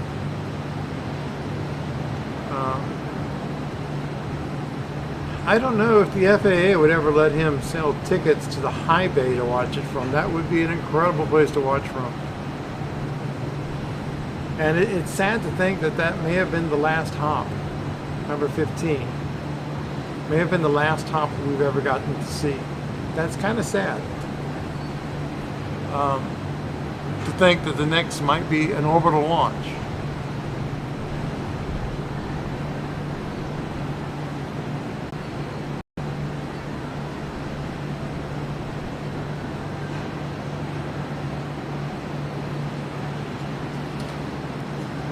Yeah, I mean, you really don't, you know, where was it?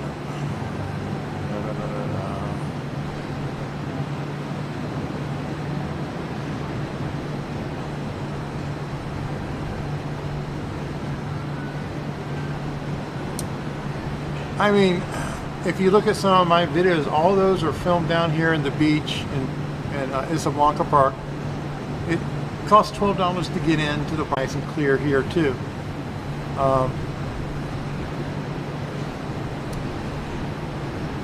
So there's a lot of places that you can view it from.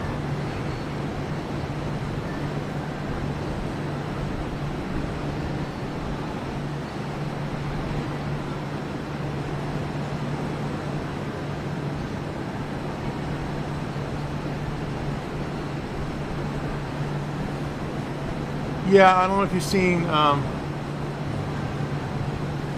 don't know if you've seen any of my videos of it. I'm doing a pretty good job trying to track them. It's not always very easy, but I was able to get the good tracking on it. Narration is good, and I haven't had many mosquitoes during that. there in the launches, surprisingly, it's been pretty pleasant.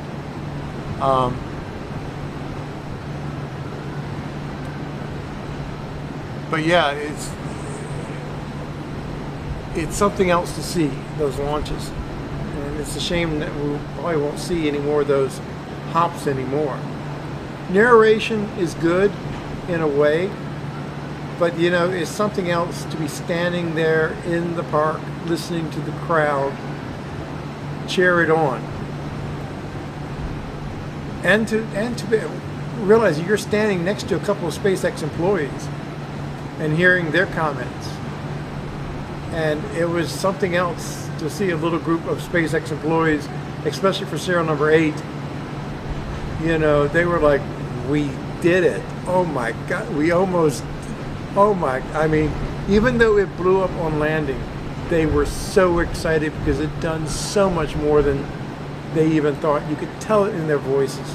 You could tell it in the way they reacted. You could tell it the way they were in the bar afterwards celebrating it. They were ecstatic about it. And honestly, I think the crash on the first one was the best thing because they got so much data. I mean, you're watching a ship like that and it crashes, just like when you do a crash test of a car. You get so much data on the weak spots of the car, what needs to be enforced and where. You see that in the crash test. So doing one of these rockets and crashing it, yeah, they find where all the weak spots are and they make it stronger next time. And I think we've seen that. I still remember serial number 11. I remember being there on the beach with my camera set up and I was rolling for it. And the video is there on the YouTube. Couldn't see anything at all. The fog was so thick. Even the people that had cameras over there at the pad, they couldn't see anything. But we were sitting there. And right next to me, to my left, was a reporter from Reuters. He didn't even take his lens cap off. He's sitting there and he's just, you know, it's like the fog is so thick, they're not going to launch. They're going to cancel. And then he just kind of looks at me with these open eyes. He's like, what's that noise? I'm like, they launched. And he's like, oh shit. You know, he was shocked. He didn't think they were going to launch. And we heard it. And a few minutes later, he's like, what was that? I'm like, it blew up. We couldn't see anything. And then, you know, it was a couple of minutes after it blew up. Little pieces of the insulation was floating over to the island. No big parts came over. Just all light, harmless insulation. Some of it slightly charred, but not much. It was light enough to be carried by the air. And I know that, you know, the angry astronaut would say that, you know, the debris went quite far. But honestly, when I look at that mud area, that seemed to be where almost all the debris kind of fell. It really wasn't that far, a couple hundred yards.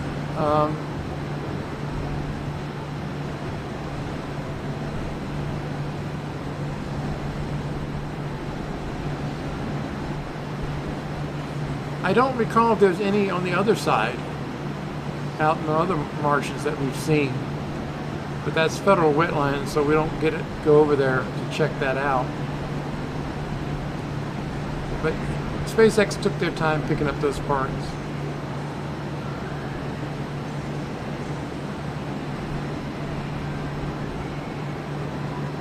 And serial number 10's launch and landing, that was very exciting as well. I mean, you figure you had 8, 9, and 10. And on the third attempt, they almost nail it.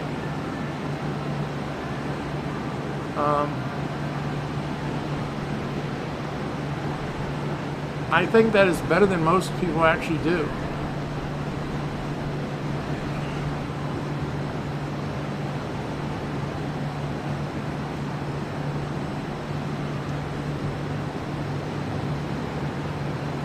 Yeah, there are rockets out there who have a spotless launch record.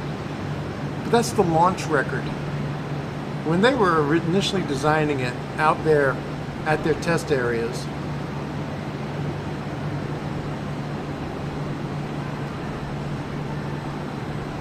we didn't get to see all that.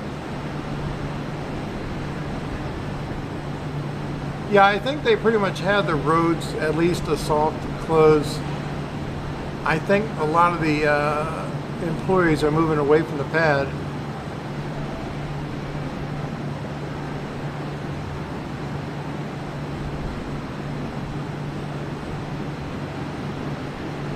I don't know if you're seeing anything, James, yourself.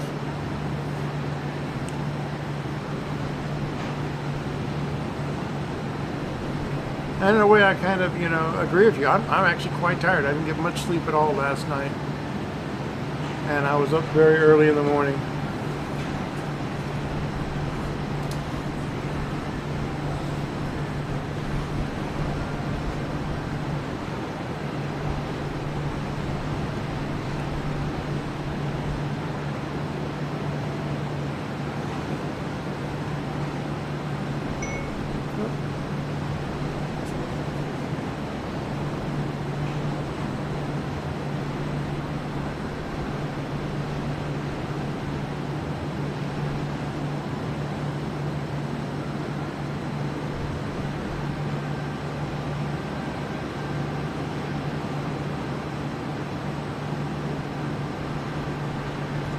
Yeah, they are trying. That I know. They're definitely trying.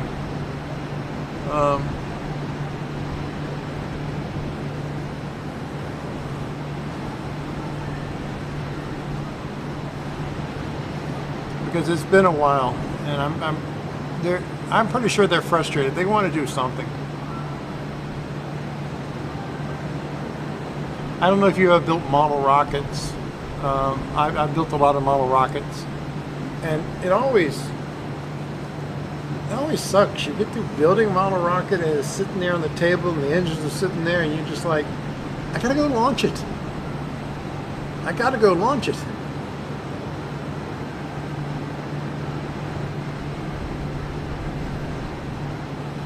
And that is, I've launched some in some pretty high winds that I shouldn't have and lost them, but I enjoy the launch. You get kind of antsy, Same thing whenever I'm building a rifle.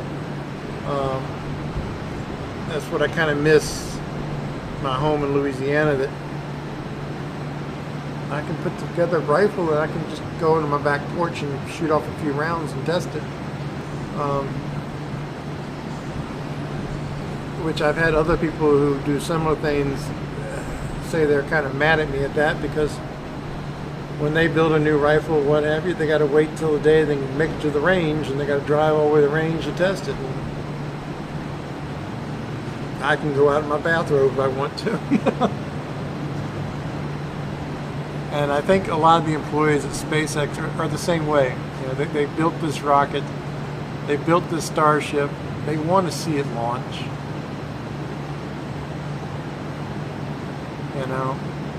You want to see that your efforts are doing something, and a static fire is at least something.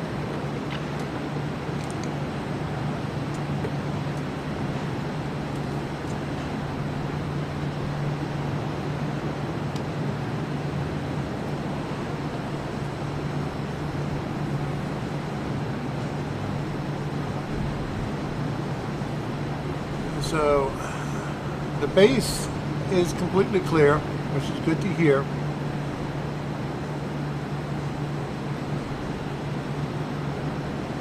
The thing is, I don't know if anybody's seen any methane being delivered to the pad.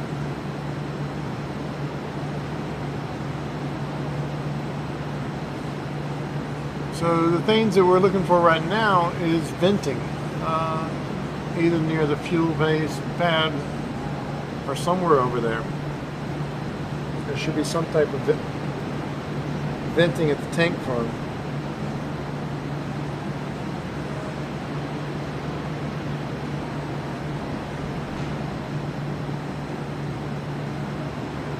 And again, please like and subscribe.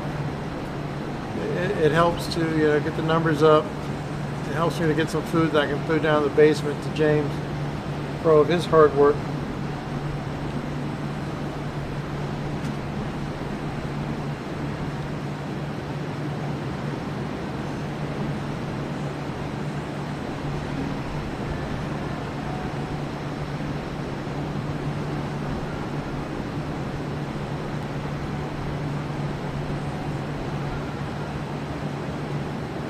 Yeah, I know we all look at other sites and other YouTube channels. I don't mind that at all. Lab Padre does a pretty good job. They got some good cameras there.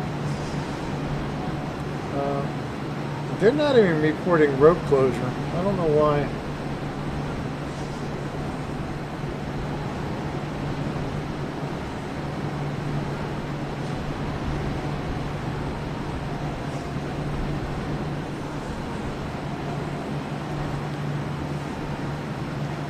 I still see cars going by near the pad.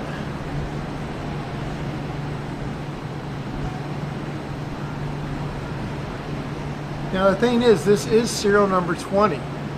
Now we're used to serial number 8, 9, 10, 11, and 15. They're testing. If you recall, each time it has been different. Serial number 8, man, it was doing a lot of venting for a long period of time. There was a long engine chill, and that changed. Serial number 9, it wasn't as long. Serial number 10, wasn't as long as either. Do they have a way of doing this now so there's no more venting? That's kind of would be an interesting concept.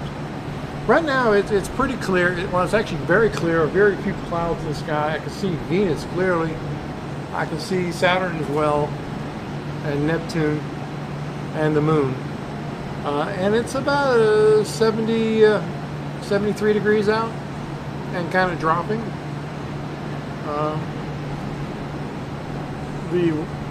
The Weather Channel says it's 76, but it's a little bit chillier than that. I'm saying about 73. Because we're on the island. Now, yeah, Port Isabel might be 76. We're getting the wind off the Gulf. The water's nice and, I like it, it's nice and cold. This past weekend we had some days where it got down to 67 over the weekend.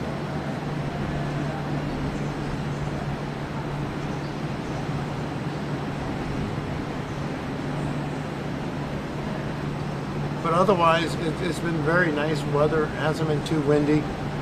A friend of mine actually went out fishing last night in the kayaks because it was so perfect with the moon out. And he said it was wild. He was just catching fish left and right. And, he can just look over the side of the kayak and just see the fish everywhere. And I told him to just quit using the rod and reel. Just go and reach in and grab one then. But a lot of fish down here. I know I was at the Longboards restaurant for dinner, sitting by the bay side, and I looked over, and all I could see was catfish. A lot of catfish, and I guess they got used to being close to the restaurant with people throwing food over the side.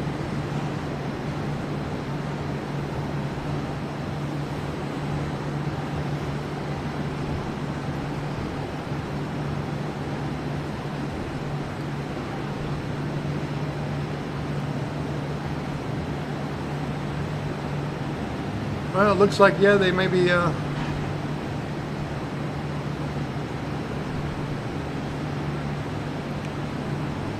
trying to get the pad clear.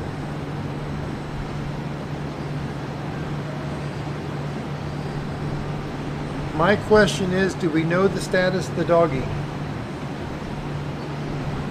Where is the doggy for the static fire?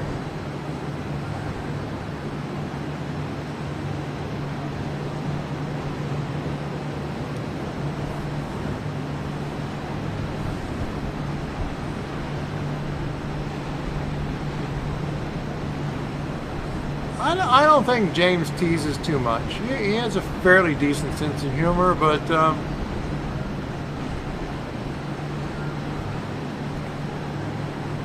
lot of times when it comes to Starship, he's pretty serious. And knowing him, he's anxiously waiting for a static fire as well. Posey the Ozzy. Or is it Posey the Ozzy?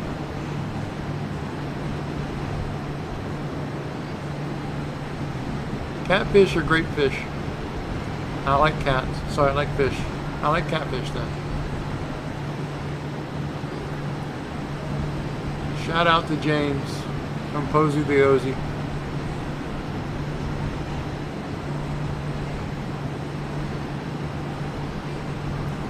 Well, I try to offer some great narratives or narration. I try to keep my humor down. I don't tell too many jokes. I'm not going to be beating y'all and trying to, you know, bend your elbow and say, get your wallets out and send me money. But I appreciate y'all joining the channel, the feed.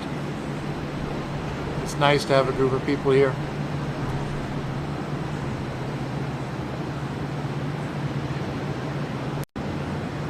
Yes, the robot dogs are still there, and they occasionally wander out.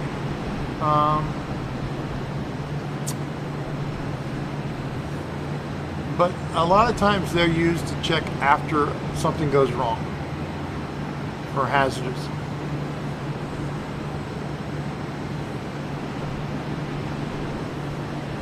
So I think they're permanently over there.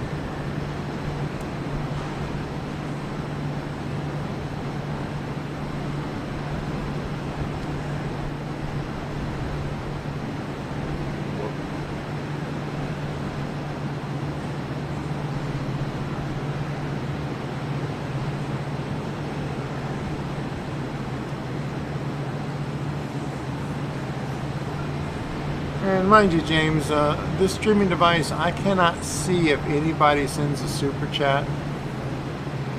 That's one drawback on this particular device. I could do away with this device, especially when streaming from here. I can hook up my laptop, and but I would need an extension cord for that. There's not an outlet too close to me here. I'm running off of battery backups. It come out when there's a problem. But the doggy I was talking about was the stray dog that they've had over there that was last seen quite a bit when they were doing the cryo test. It was picked up on the cameras.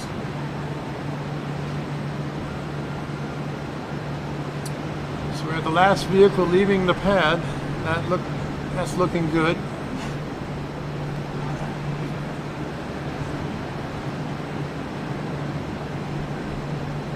I don't know. I see the vehicle there, James, but I also see what looks like another vehicle with a green light on it. If you on my stream, it looks like two vehicles there. Looks like that one just turned around. Its headlights are the other way. Now they're kind of backing up.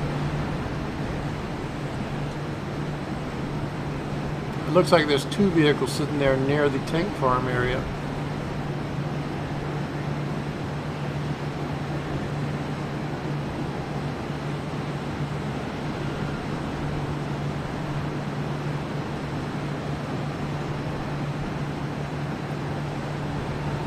And it'd be nice, you know, if SpaceX would actually do a stream themselves with narration. It'd be nice.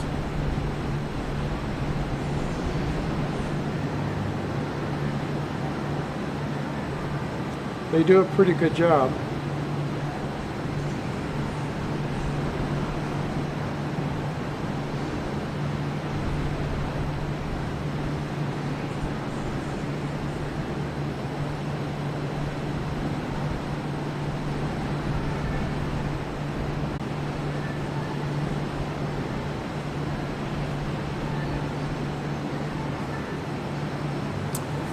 Well, I don't think they're there once was,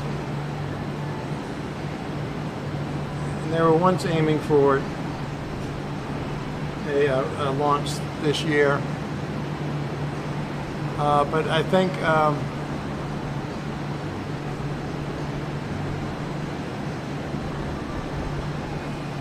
the FAA has called. There was the other vehicle came in behind it just now that I believe was leaving the pad like you were saying, and I can see looks like headlights coming on. So it looks like there's two vehicles there.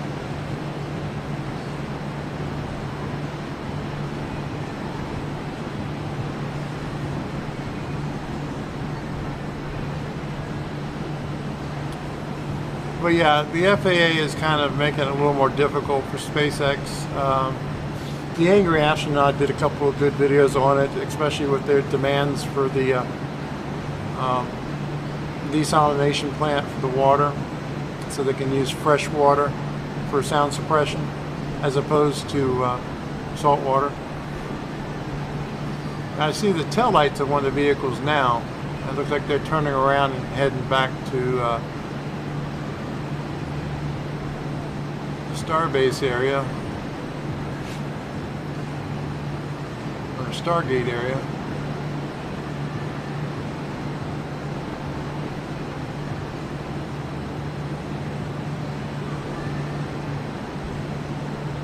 Looks like he may have left.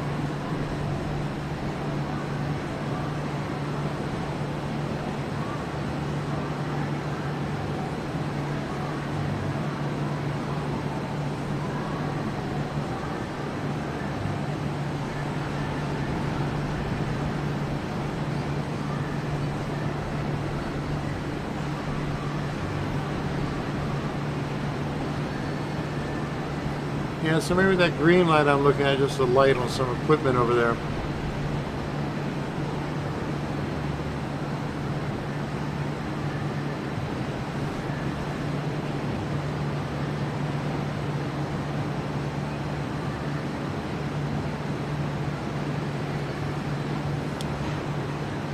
Yeah, I'm thinking for the launch pad, they're still, or for the test pad, they'll still be using the old tank farm.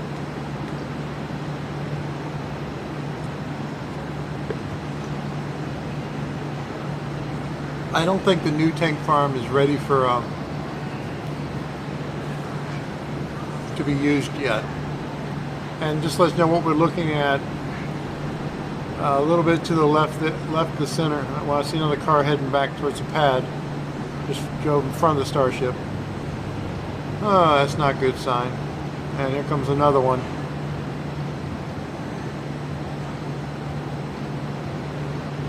I see the lights going over there, but yeah, he just drove in front of the Starship. And to the right there is the old tank farm in the shadows.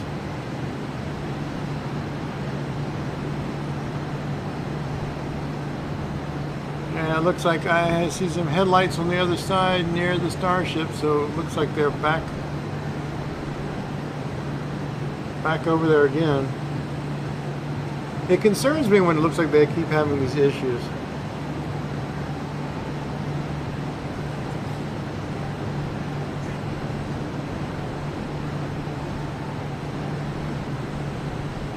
But like I say, it's very hard to tell.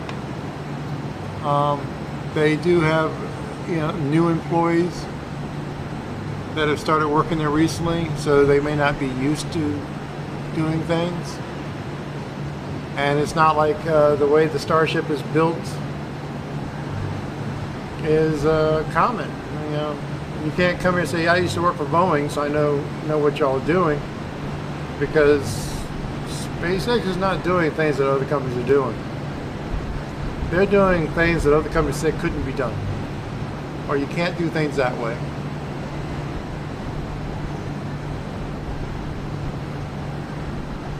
SpaceX is just like, oh, why not? We're going to try anyway. But yeah, it looks like they're back at the pad again.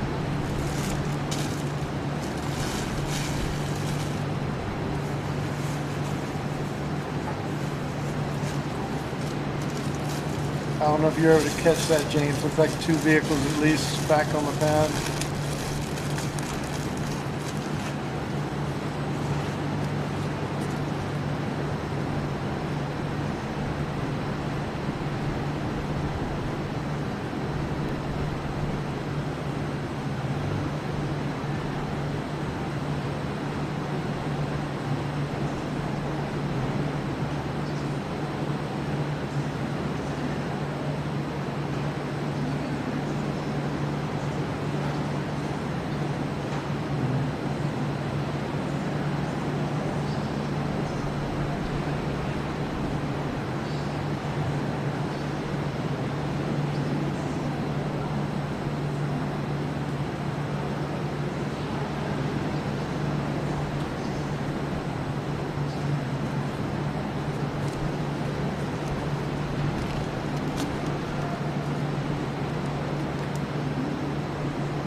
Well,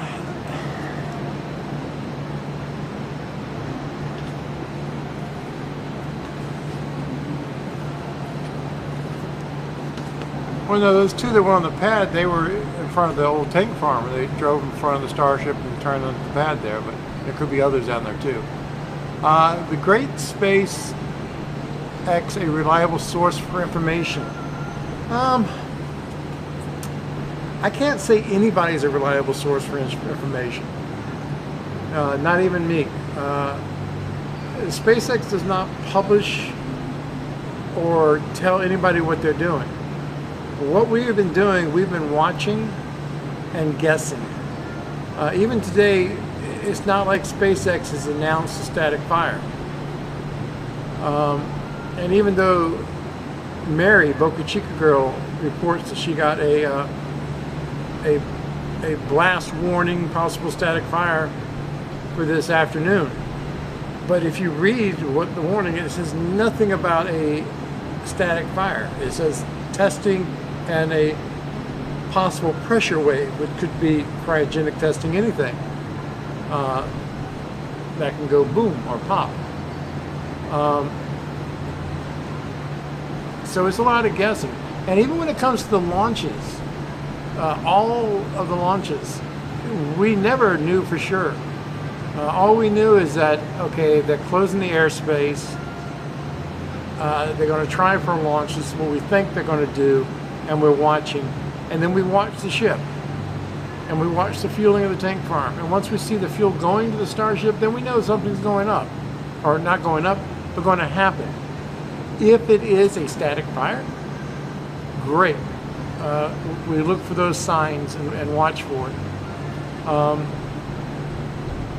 The Great SpaceX, they have probably been just grabbing everybody's information they can and making the best of some assumptions of what's going on.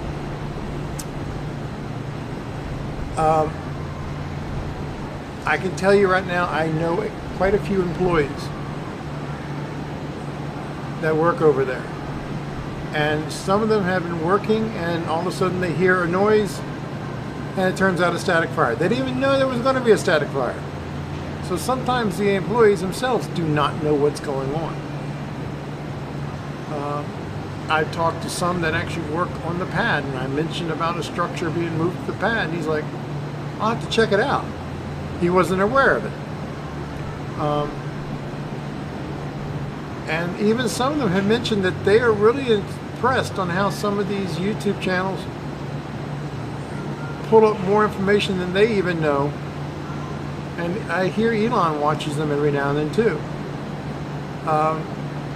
Sometimes I'm pretty sure they laugh at some of the guesses. And they're kind of funny. I'm kind of wondering if Elon one day was sitting there watching one of the YouTube channels and somebody says something silly, and Elon was like, yeah, let's catch the booster. I mean, was it originally Elon's idea, or was it just somebody in some chat in some channel that just happened to say something, and Elon's, yeah, that could work. Let's try it. You know, we don't know. Sometimes people's inspiration comes from different directions. You never know where it's going to happen. And a lot of us, yeah, like James says, it comes from observation and speculation. That's how we do everything in life. I mean, you sit there and you watch birds migrate and what have you, and after watching and observing them, you start figuring out, oh, they do this every year. And we're kind of doing the same thing with SpaceX. And like I'm saying, you know, with all the other ones, the static fires, they win a certain process. You know, they can time.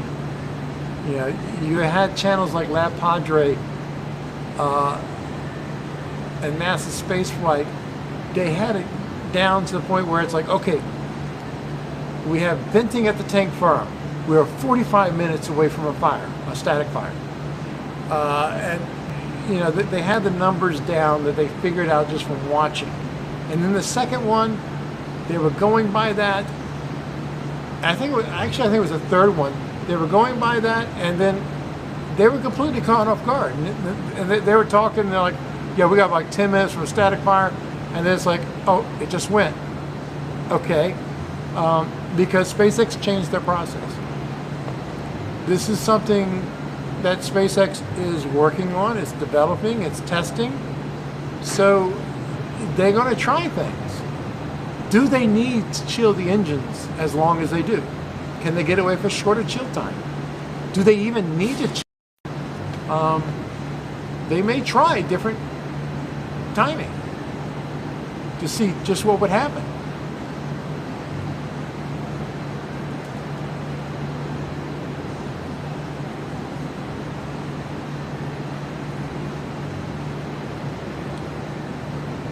So yeah, it's hard to say if there's anybody has a good source.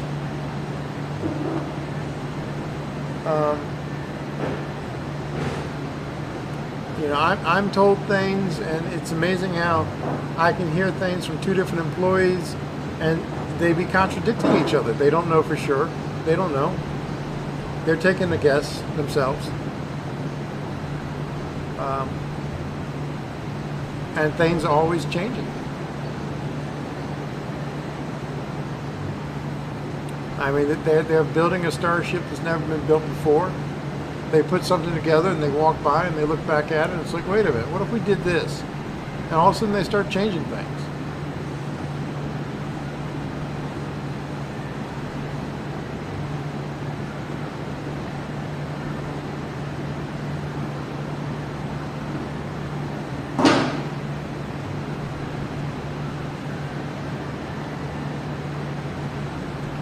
And of course, James saying it looks like the patrol is still checking the pad. I hope they're not trying to chase that stray dog away. I know they tried to catch it a few times. That dog doesn't like to be caught.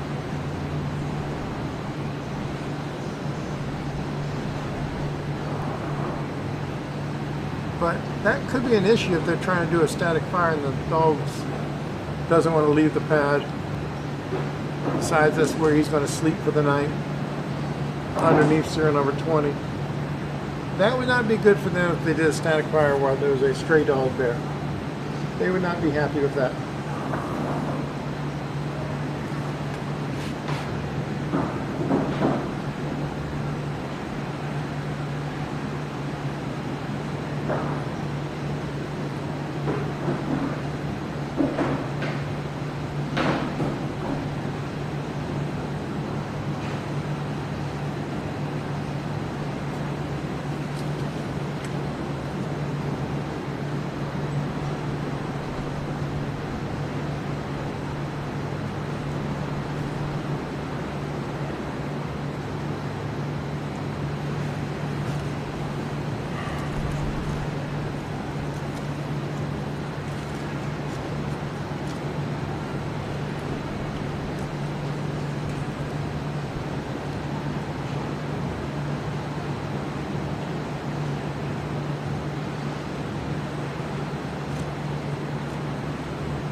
But I do like the daytime static fires. I'm going to play this one for you one more time while I do something on the camera. Be right back in a second.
But you know, you kind of want to know who is a good source for information.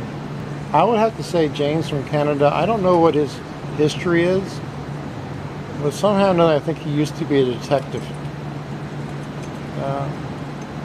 He really still enjoys doing this and digging up information. What is your history, James? Am I close? Were you some sort of detective? Private eye?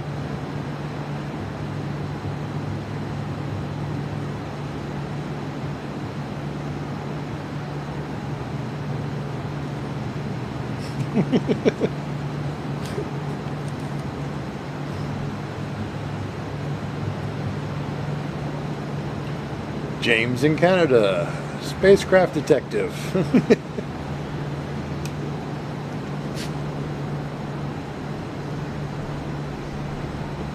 I know, you were a UFO investigator, that's what it was.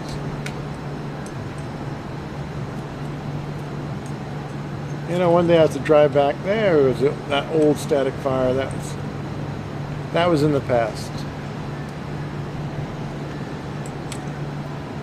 And even right now at nighttime, with that plume of dirt and dust, we look kind of cool lit up. I am thinking there was a static fire at night, and it wasn't as impressive as we were hoping.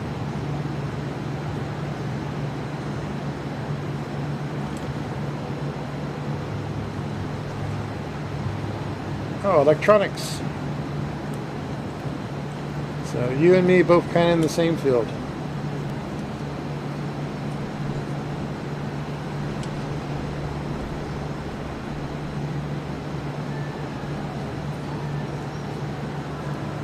I did a lot of computers and electronics across the board.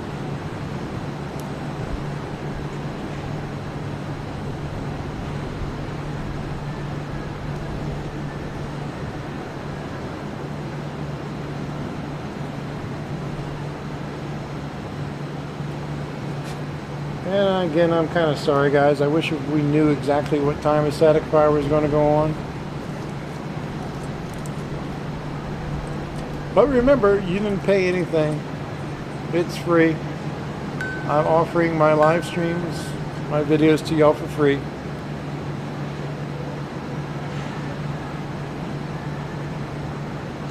I don't demand anything from y'all.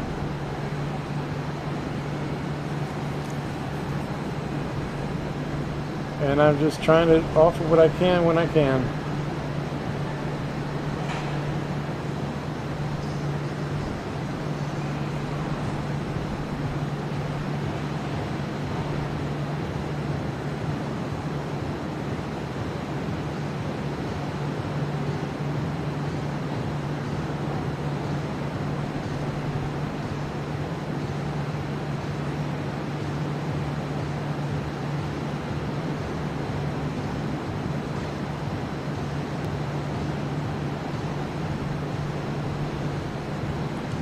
Right now, we're trying to figure out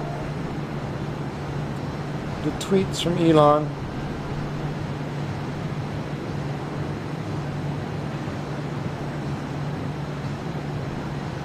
Ovaltine is amazing. Okay, well that's buy stock in Ovaltine. He just said something about it.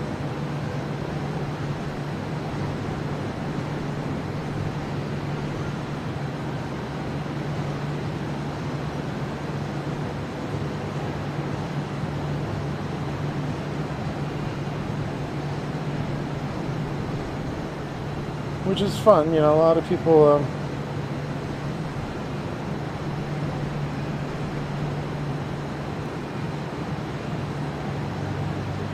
try to find meaning in some of Elon's tweets.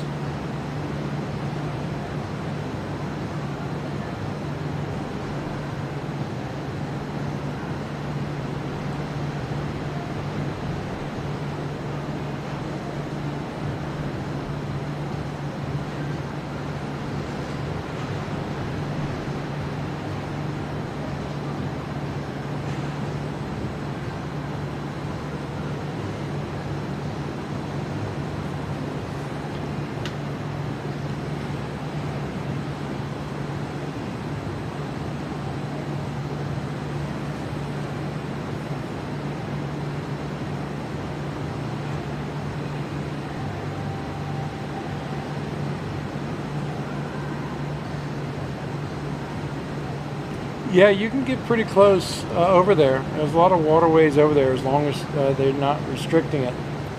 I do have 2 kayaks back home. I was thinking that if I ever do get around to moving down here permanently, bringing my kayaks down, I can actually bring them down now. I know someone who will store them for me. It's just a matter of finding time to get out there and kayak. Right now, like I say, I try my best. I try to make as much money as I can to buy better equipment and spend time to live stream this. And doing that, I'm driving Uber, doing Uber Eats and what have you. So that takes up a lot of my time. It's like right when I get out of bed, well, even before I get out of bed, I'm turning the app on. And sometimes I am trying to get a little bit more sleep, and I hear an Uber Eats order, and I jump up, throw some clothes on, go and deliver the food, then come back, get back into bed, maybe try to get 15 more minutes of sleep, then try to get a shower in, and you know, it's slow going. It's not easy, but I like it here, and I want to try to film this stuff, and I want to try to stay here. I can go back home and continue working in the computer IT field, making good money, driving all over the place, installing networks and everything, but it'll put me so far away from here.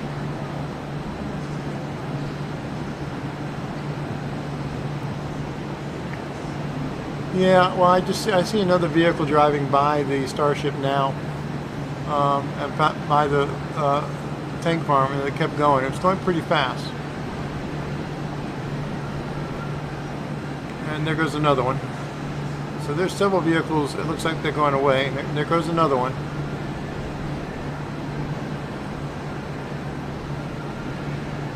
So we have several vehicles leaving the area, which looks promising. We've said that before. And there goes yet another one. All going at a pretty high rate of speed.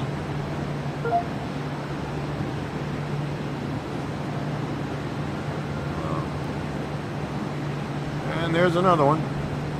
Man, there's a lot more vehicles there than what we knew about.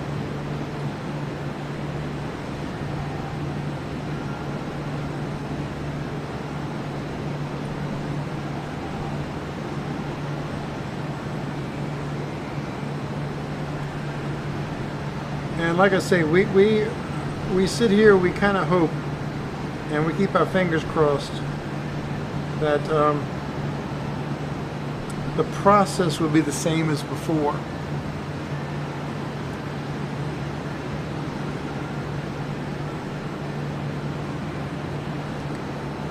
Well, hopefully it's the same. Well, hopefully we'll see venting at the tank farm. Now, why do they vent at the tank farm? You know, that's always a fairly good question. Could they be working on a different process of tank farm to make it a closed loop system? So instead of venting the boil off pressure, they are recondensing it, putting it back in, so you don't see as much venting. Yeah, that's a possibility, but we don't. When it comes to filling the Starship, we should definitely see venting there.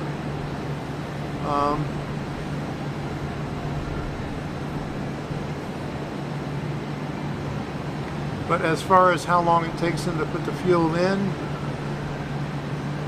before a static fire, that could change. It could be a lot quicker process than before. It would really be nice to have cameras there on the pad and really get to see. I see the headlights of that vehicle near the old tank farm now on my camera, James. Those lights just came on, so we'll see if that one's moving.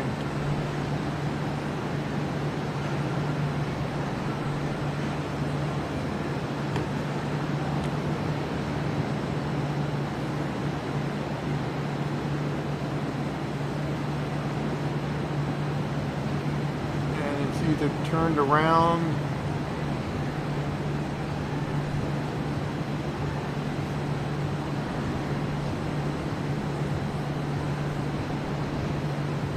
Hard to tell which way it's going.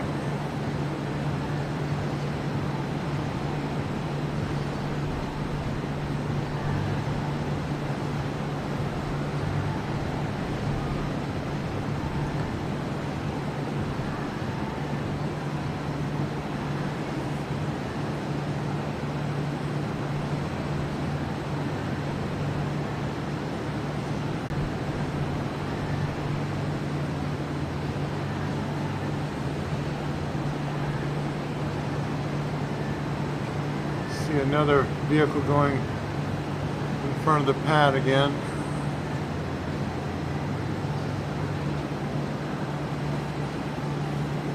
Sorry about that. Looks like the network kind of dropped out again for some reason.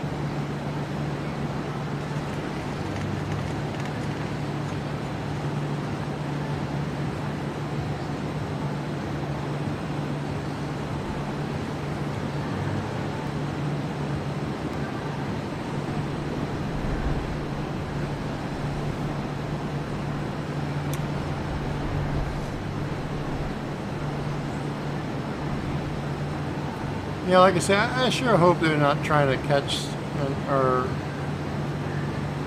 having issues with the stray dog that's been hanging out around there. I would hate to think that a stray pooch that someone left behind is delaying the static fires. Sorry, I'm listening to the audio feedback and it's like a second delay. It's still amazing how it messes with your mind and makes you slow down when talking. But yeah, I see one vehicle heading back towards the old tank farm and going past.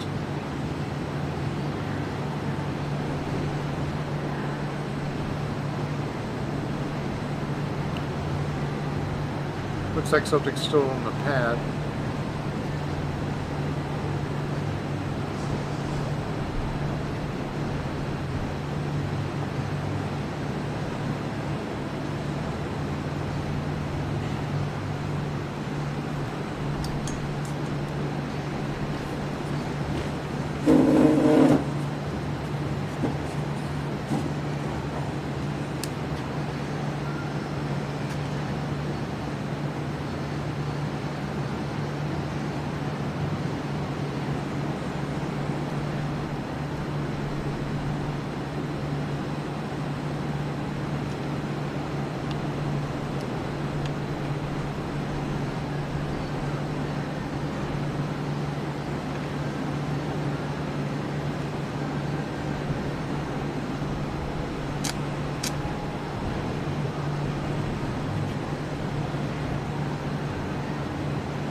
still have someone walking around there.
Yeah, I think they're purposely trying to fool you there, James. I think it's let's try to fool James tonight.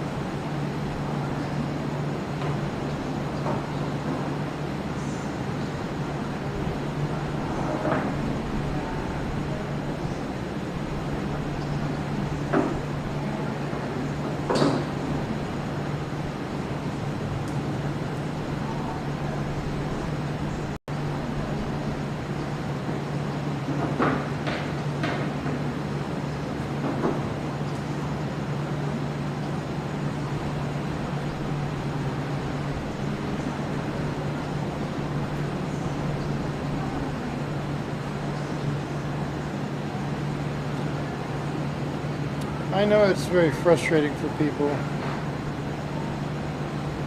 but yeah, we kind of feel the same way.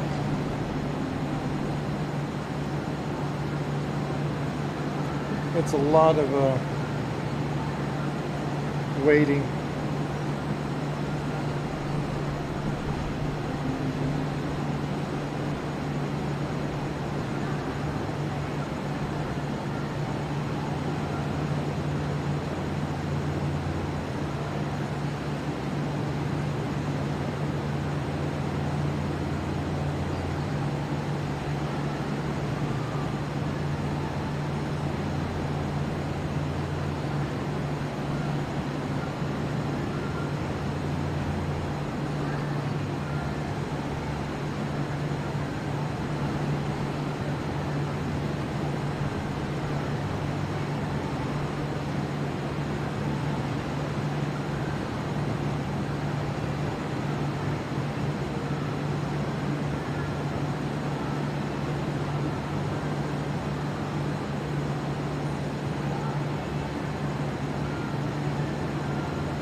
And like I say, we appreciate everybody's patience and understanding that, you know, we don't control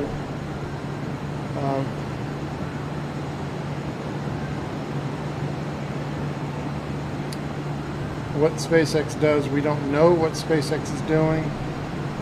We're just here, we're hoping to see a static fire.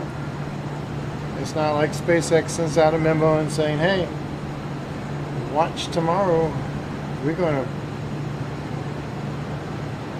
have a static fire. That they do not do. we just sit here and we watch what we see, and we think we figure it out, and we hope we get it right.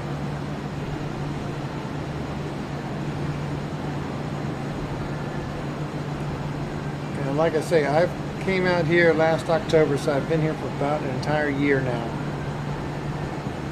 And I've been watching all these activities, and it's always the same thing. It's always guessing.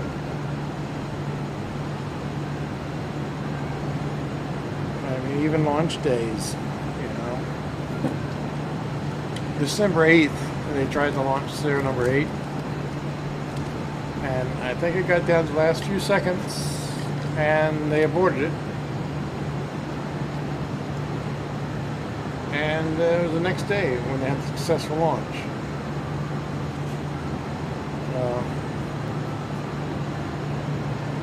It does get frustrating not knowing and trying to anticipate.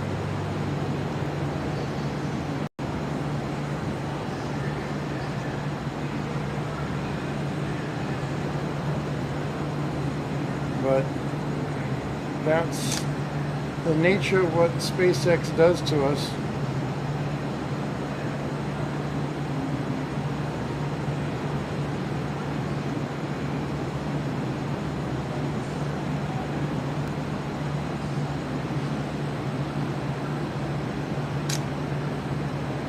So all we do is sit here and wait.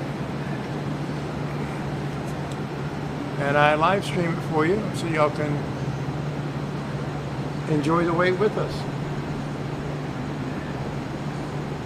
Y'all don't have to worry about the mosquitoes. I don't have to worry. The mosquitoes aren't bothering me either.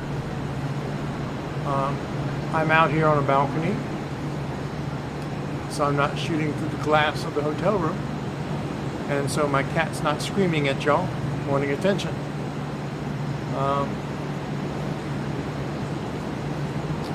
Whenever this is over, I got to grab all this equipment and carry it all back with me, back to the room.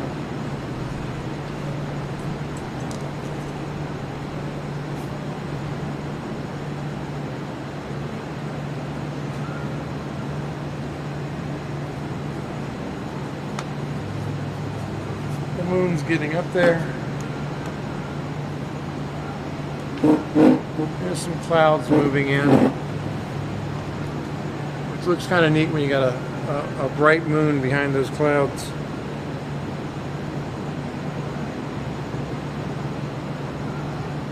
They really make things just kind of light up at night.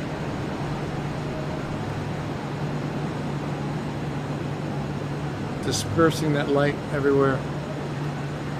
If you go further up on the island, north on the island, quite a ways, you get to their point where there's no light at all.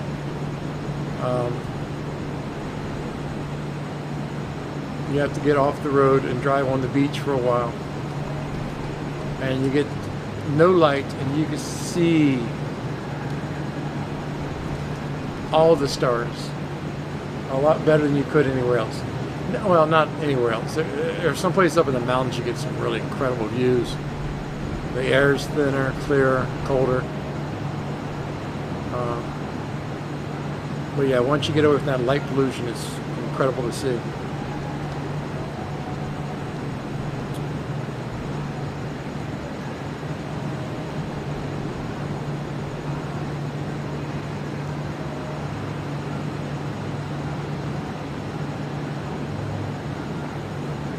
Hopefully the pad is clear.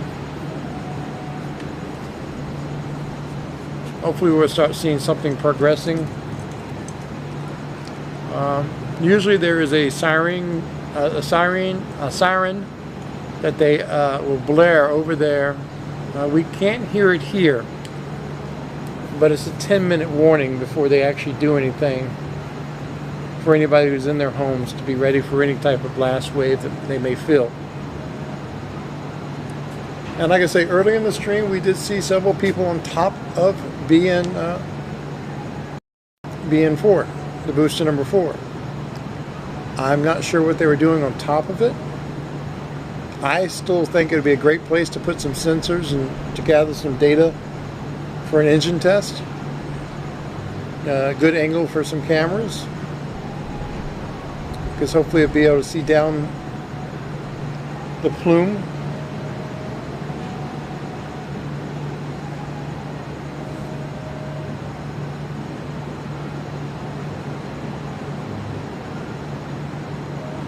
I wonder if they're double checking the beach, or are they going to stay at the beach? I would think security guards might be able to stay down on the beach, because you got those sand dunes that would give you a good bunker or good protection if something would happen. But it is a long beach, and it is a long drive all the way down to the other end.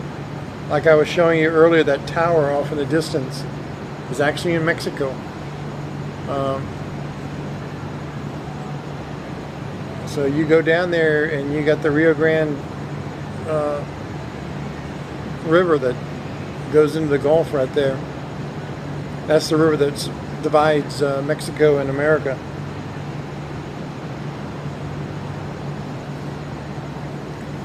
And the Coast Guard and the Border Patrol, they always have a lot going on down here to keep people from sneaking across.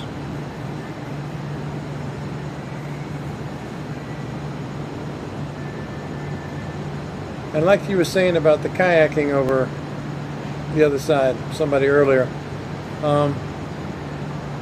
yeah, even right now, that would be kind of bad, because it'd be hard for them to see if anybody is paddling up near there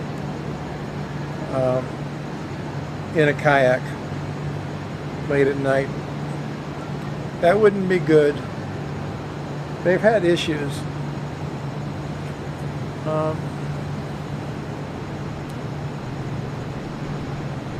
I don't think it was serial number 8. Which one was it that they were getting very close to launching?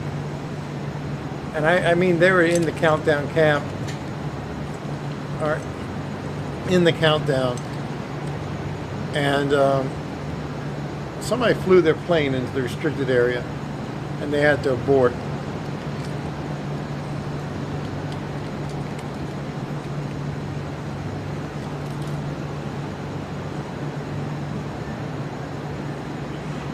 But if I recall, they recycled and completed that day.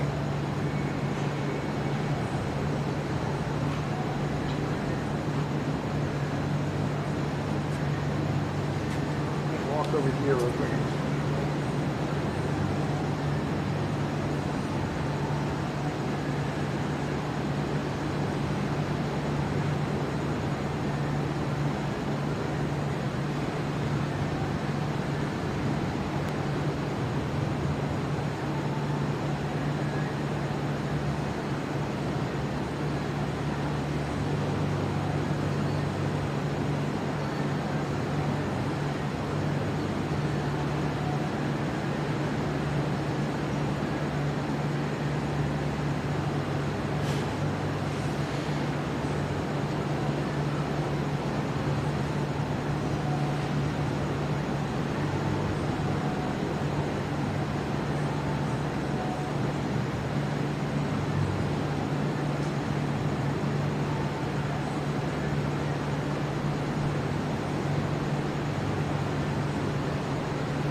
Yeah, but he was on this side in the bay, and that was okay. Just kind of blocked my view. You get a lot of that, even for some of the launches. It's kind of cool to watch the pirate ships down there in front of it. But no, there was actually a boat on the other side that is beached and abandoned, and I think it's still there. For one of the other launches, they actually had to go and double check and search and make sure no one was hiding on it just to film.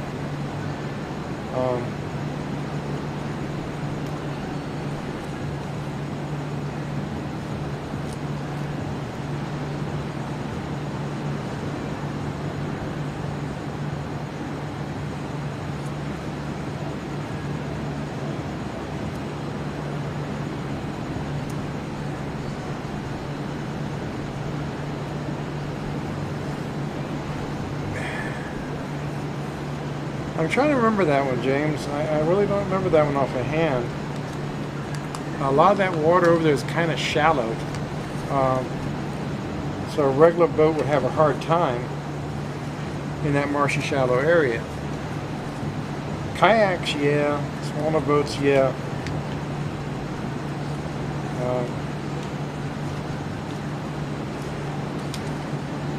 I don't know if you saw the video of the aircraft carrier that was being towed in. Because they dredge over on this side, not so much over on that side.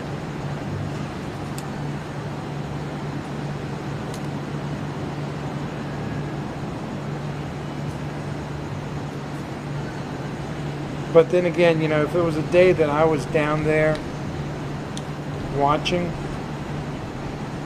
at the jetties, it's so hard to get internet connection there. And if I was filming using my phone, I have my phone on airplane mode, because it's amazing how you can be filming a video with the iPhone and someone calls you and it screws everything up. Looks like another car moving over there. Two of them going kind of fast away from the beach. There's the third one.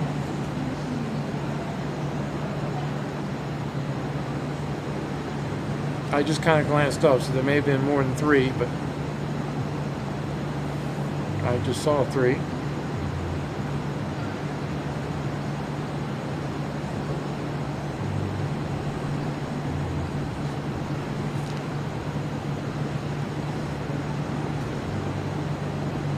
Yeah, and those things cause issues because, you know, FAA with areas. There's even been people who've actually been inside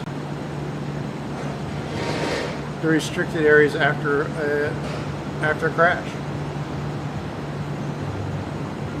that SpaceX is not happy with.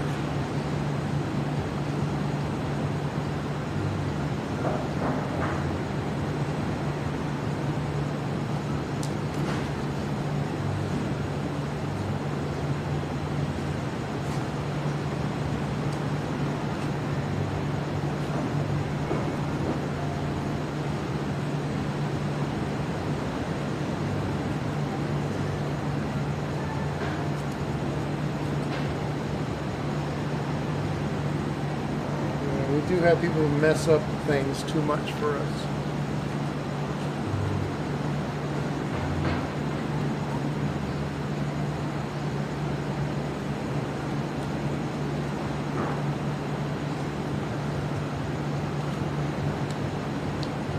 I would love to have some robotic cameras over there.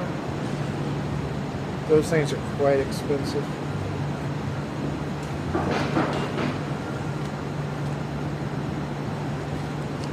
Especially the ones I like and used to work with a lot.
And just remind anybody who's still watching the channel, thank you again. Please like and subscribe. It's appreciated. It helps with the YouTube algorithm. And it also sends a couple pennies my way. Not much. But it does, or may one day help.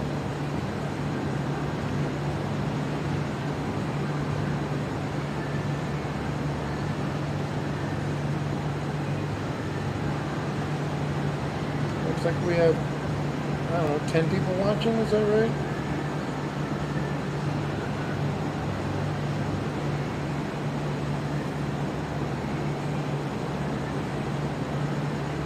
Yeah, 27 likes, I appreciate it.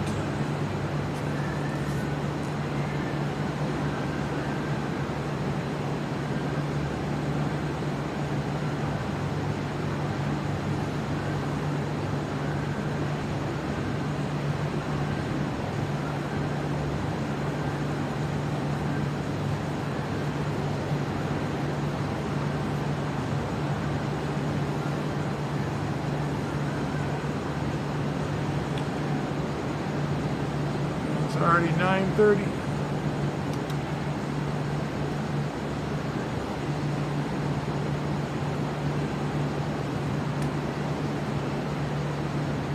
I am very tired. This is like watching paint dry sometimes. We need some more excitement.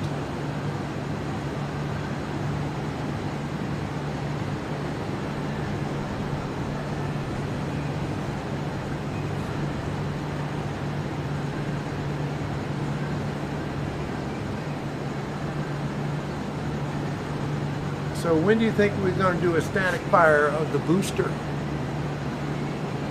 And will we do a few engines, or will we just go all out and do them all at once? And say, hell with it, let's give it a shot.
So you're hearing some venting over there.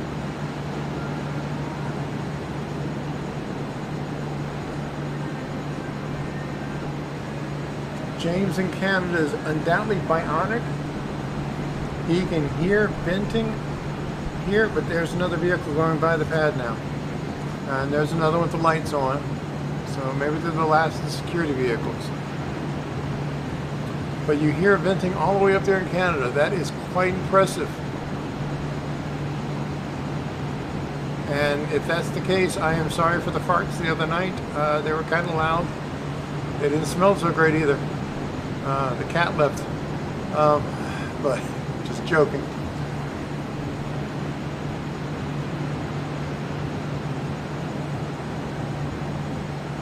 Yeah, we just had two vehicles pass by.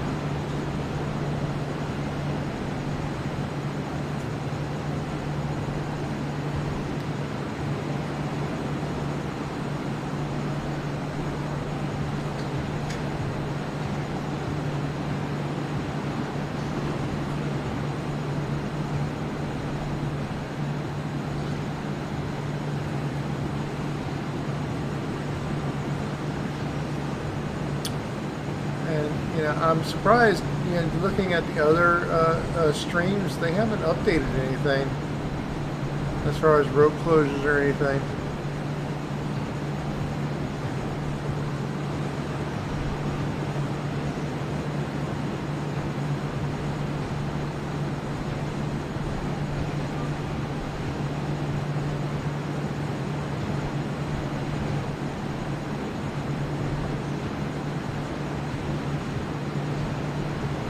Yeah, good earphones do help you pick out those noise, but I have learned very quickly that you don't want to be listening to any live streams coming from the pad area over there with headphones on, because you never know when all of a sudden something peaks those headphones to the max.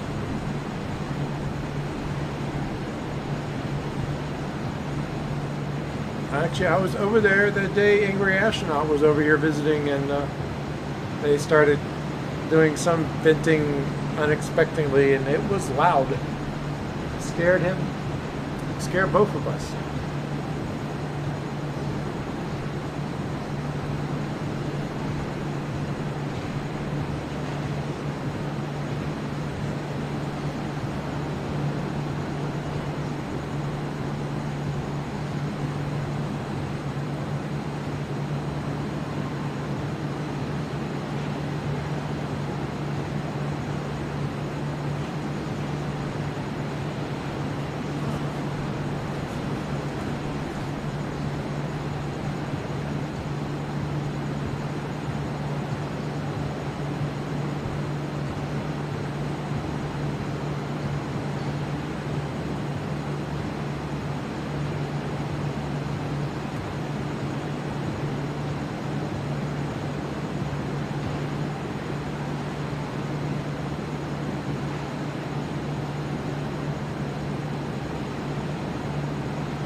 Okay, I just got an official text message that the Boca Chica beach is now officially closed. So as of 9:45 p.m., 21:45 p.m., or 21:45,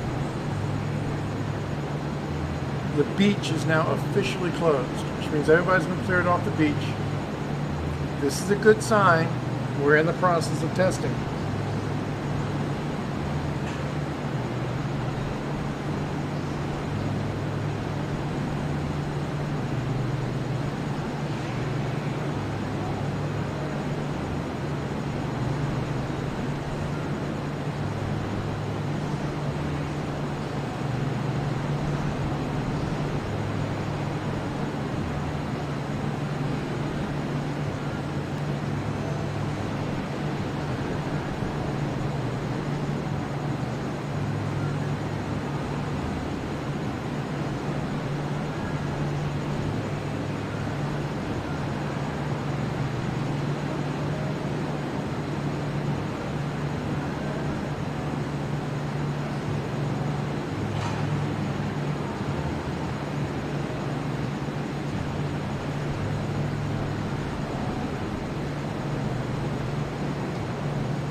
So yeah, now with the official beach closing at 9:44.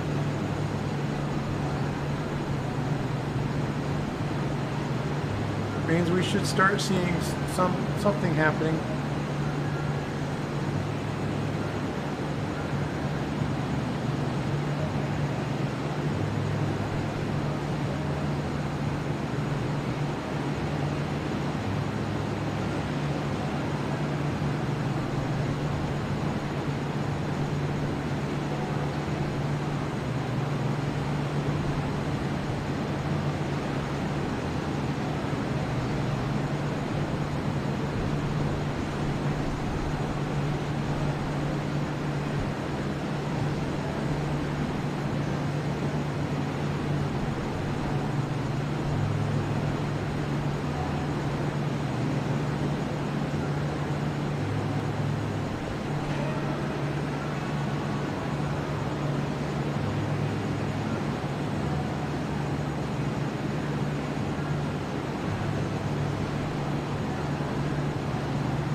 The pad should be clear by now.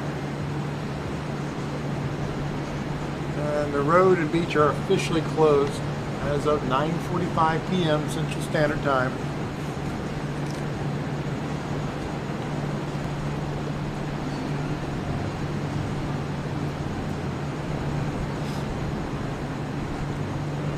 So now we need to watch for signs of venting on the tape front and the booster for a static fire.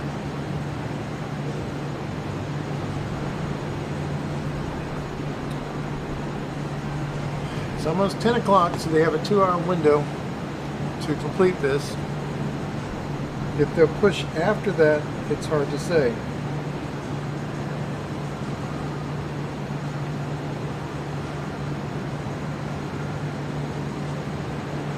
I mean, if they get close, would they keep going to 1 o'clock?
drone in the air kind of early.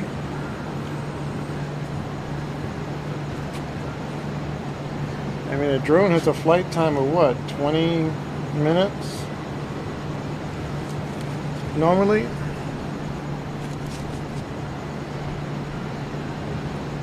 Unless the drone's out there looking for heat signatures. Do we have any venting going on?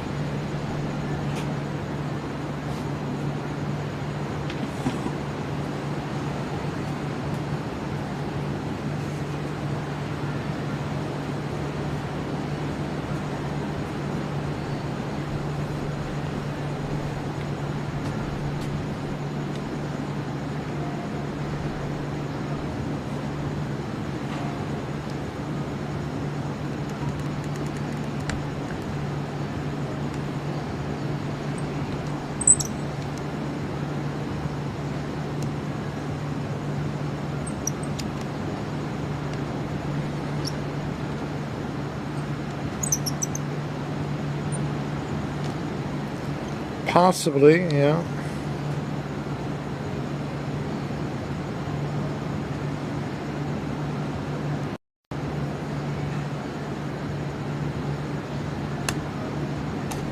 Possibly looking for stragglers.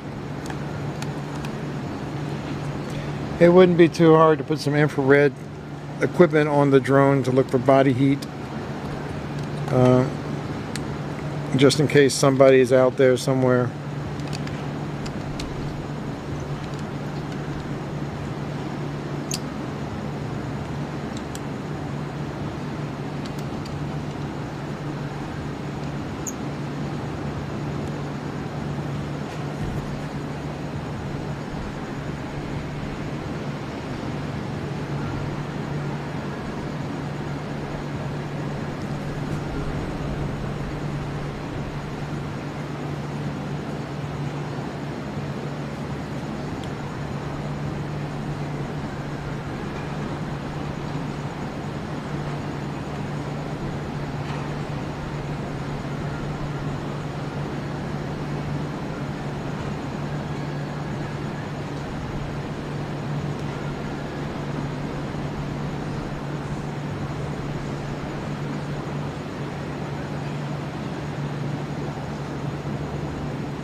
And the hard thing is trying to guess, am I still pointing at the starship?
No problem.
Let's look at the other camera real quick.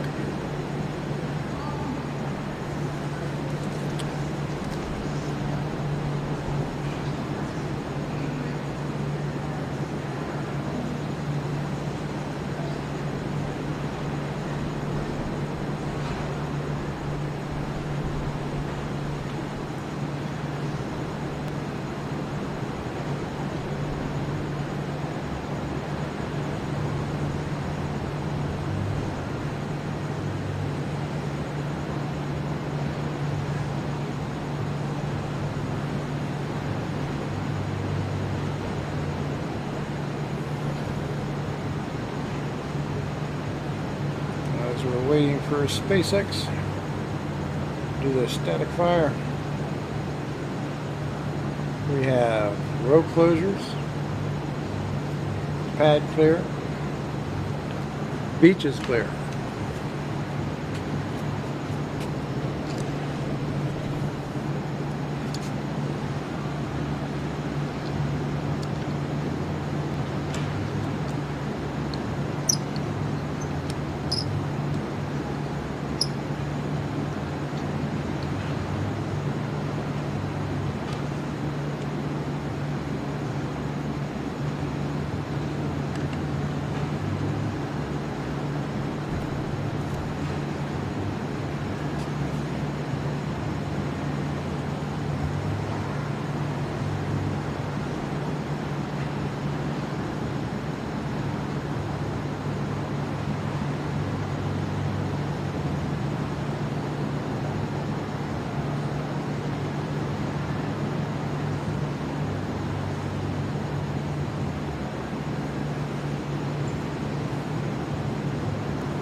waiting forever and a day. But it's still all good.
Is there anybody out there?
So we have the road closures, we have the beach closure, we have the pad clear.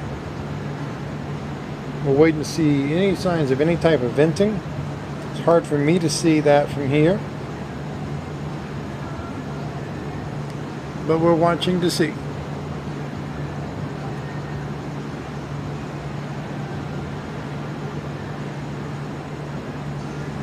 It does look like SpaceX is definitely trying for a static fire, or a static fire attempt. Will these be the vacuum Raptor engines? That's the big question. Or vac. We have not seen Raptor fire engine or vacuum Raptor engines test fired on a Starship yet. This is the first Starship we've ever seen vacuum Raptor engines on.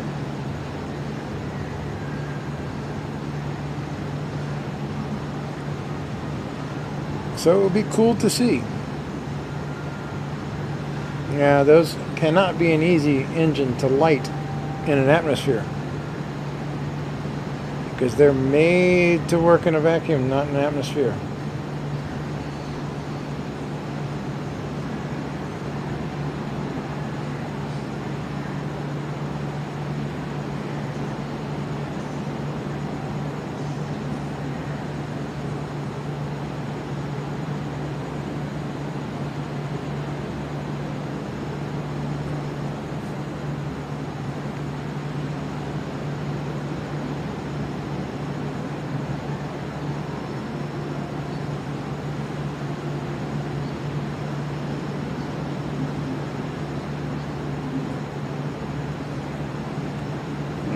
worst thing is, you know, a lot of people, especially when we're watching static fires or launches, they're trying to find out what's going on by listening to live streams,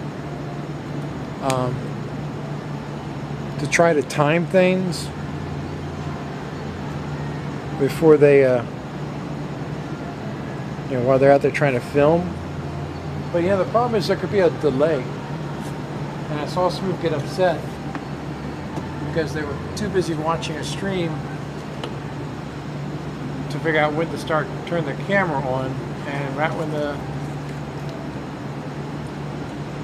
stream was starting to set the countdown, the Starship launched. They weren't ready. You have to always be ready. You have to start filming before and edit afterwards. Like you'll see some of my videos of the previous static fires. There may be a few minutes before that I've already started recording. I just don't want to miss it.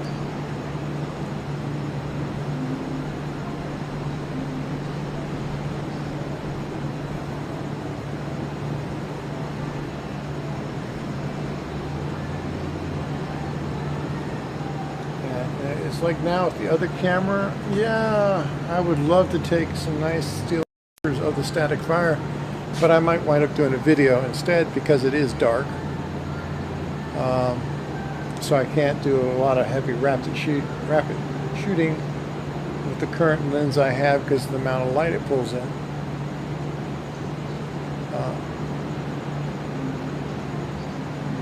It would be very slow for regular still pictures.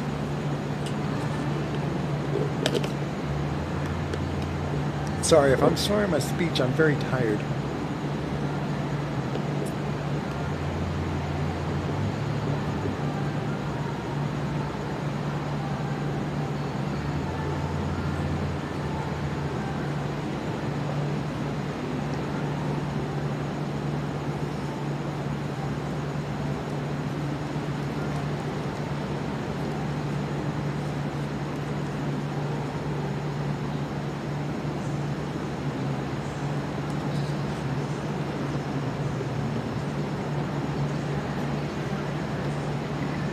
It's not working. So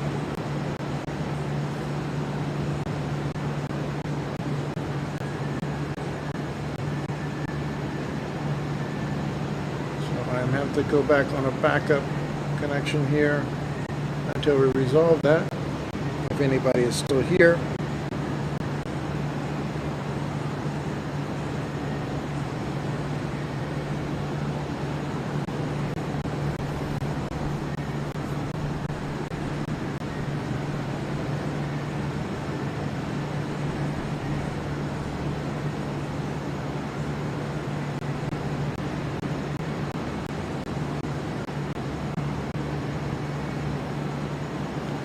Another reason why I can't wait to get my Starlink internet in.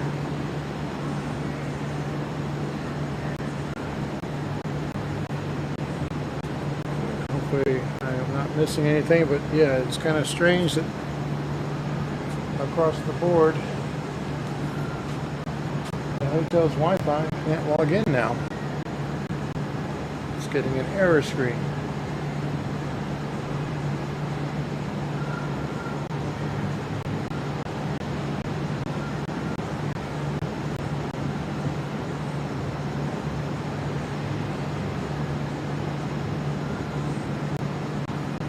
Which I am not too happy about.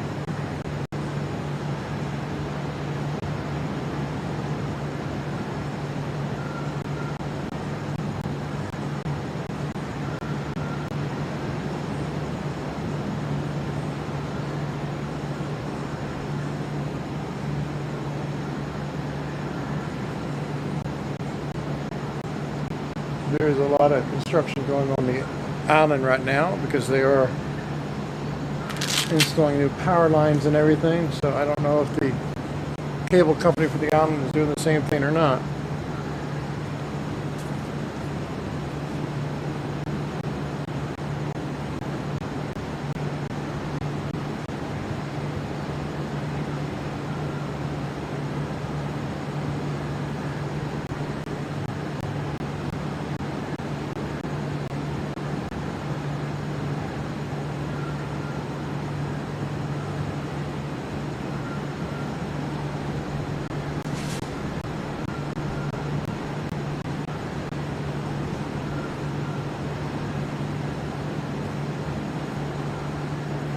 But oddly, my phone can't connect.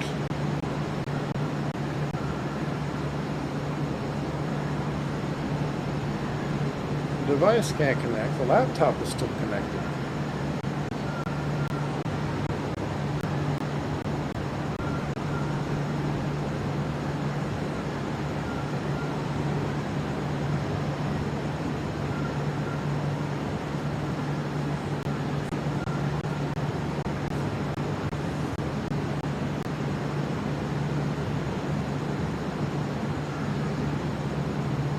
So right now we're streaming over a cell phone signal to try to keep this going.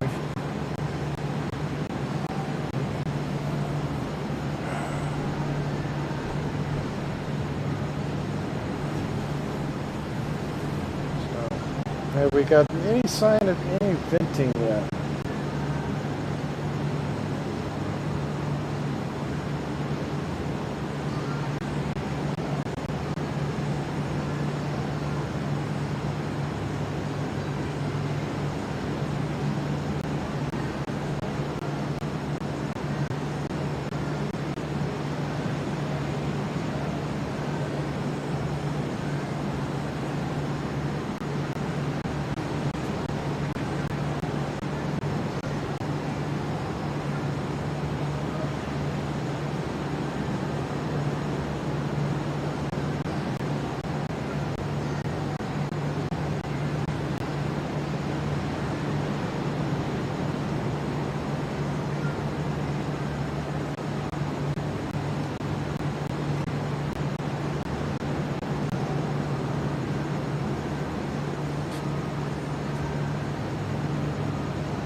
Okay.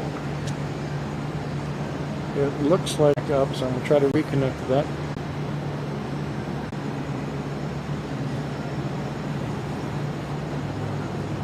Well, undoubtedly they're still having issues with that. So, back up on the cell connection for now.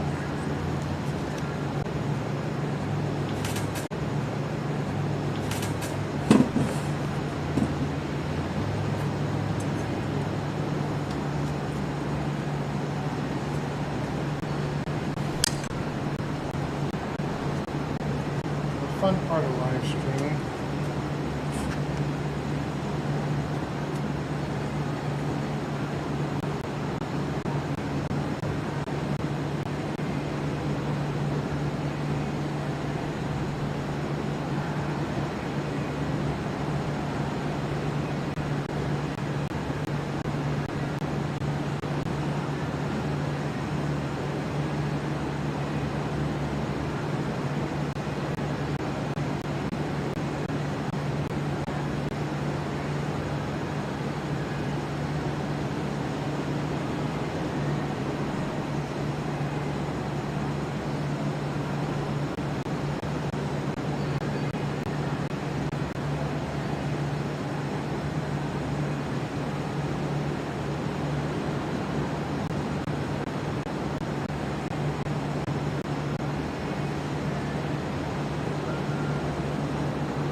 like the way that sounds. Let me try one more connection here.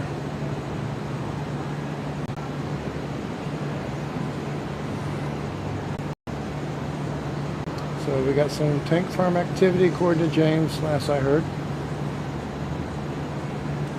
You're watching Mars Embassy as we're sitting here waiting for a static fire test. We have pad clear. We have beach closure. Apparently there's some activity.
I do want to apologize for the technical issues.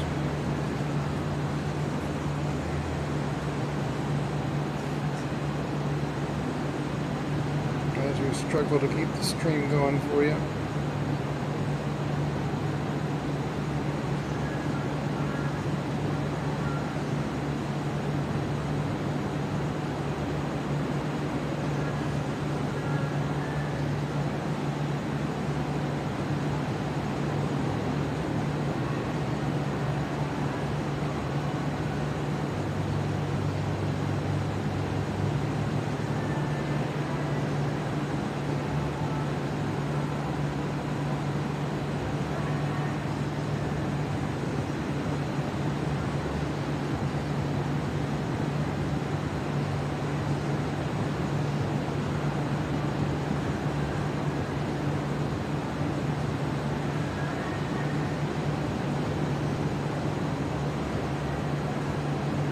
Not sure if anybody's still with us.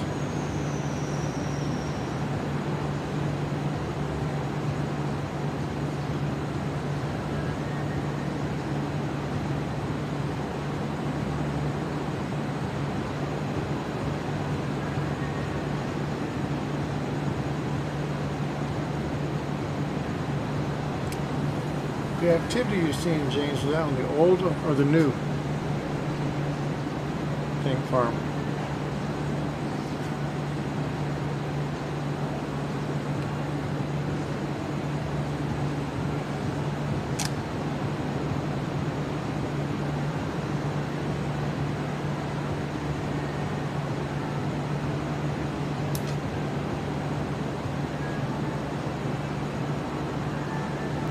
All right.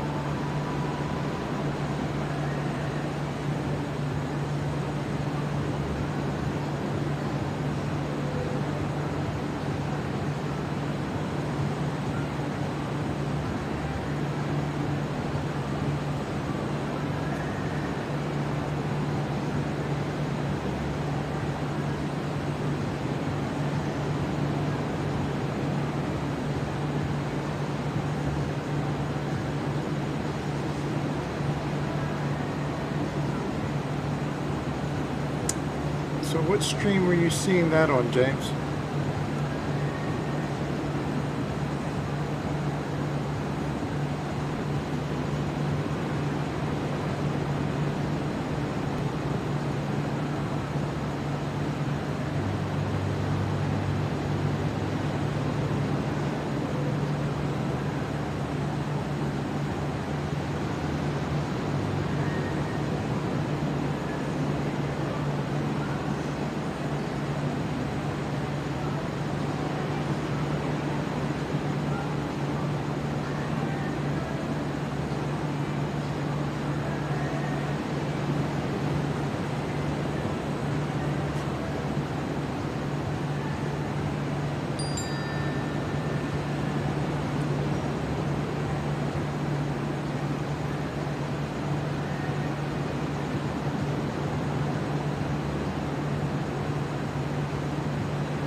Is that what you saw or what they're reporting?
Okay, so the chillers are going.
recondenser.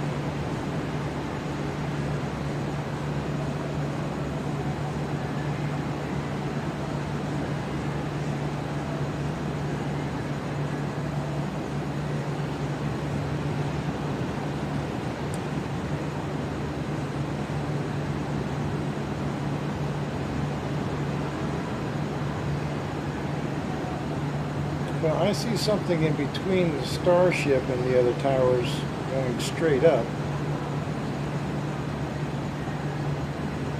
They just changed the camera angle though.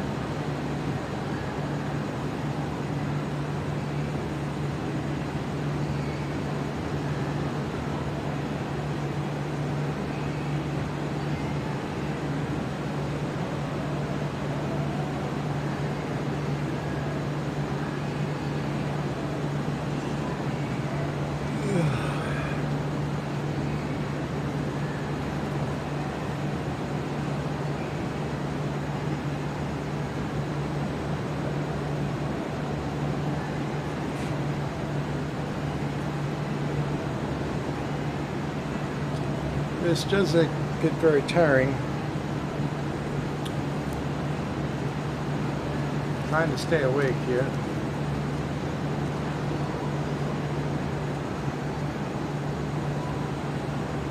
It would be nice if we had more people joining the channel, but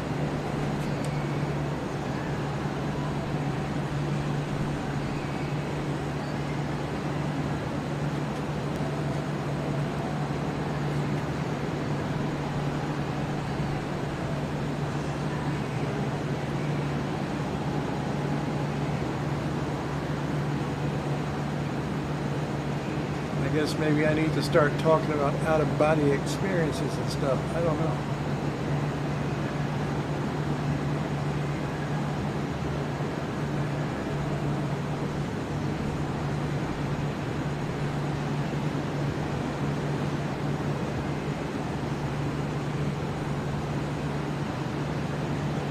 I see NASA's space flight has actually rolled back the recondenser.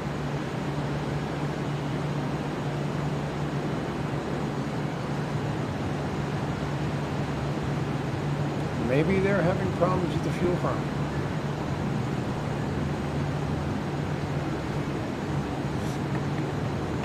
On their checklist.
Do you think the mosquitoes are starting to find out that I'm up here?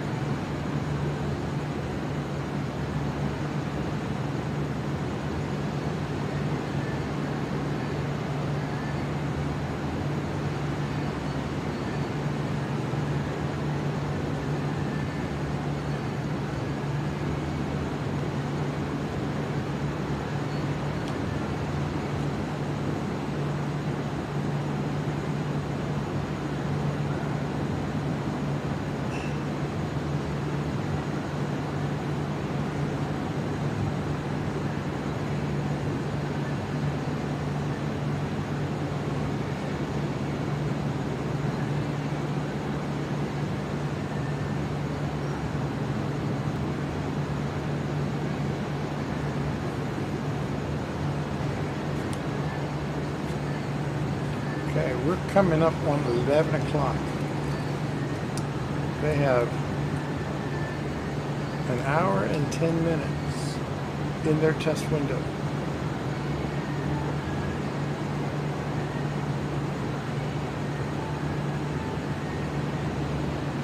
Now the question is there a new fueling process and everything for the ship for static fires? Is it faster than it used to be?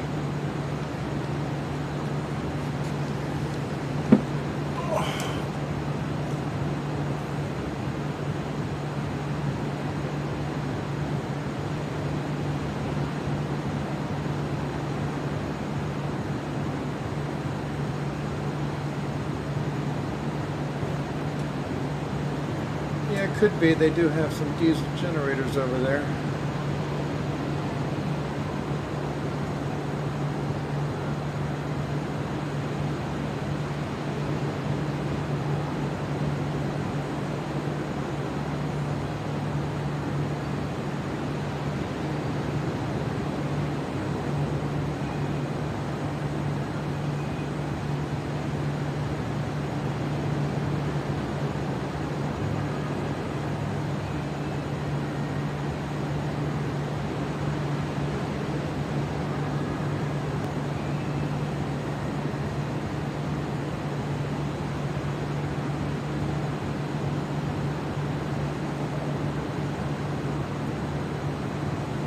You know, it'd be nice to see a static fire tonight, because I really don't know if I want to sit through this again tomorrow night.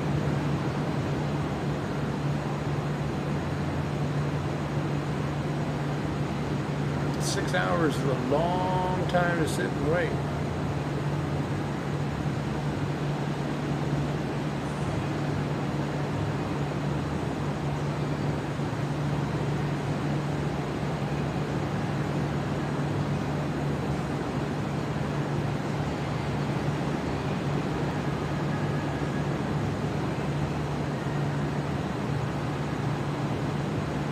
I can always try to go live once we start seeing some venting at the fuel farm, but that's a lot of stuff to hook up and get ready at last minute. I'd much rather stream earlier and have people join and maybe open up a discussion.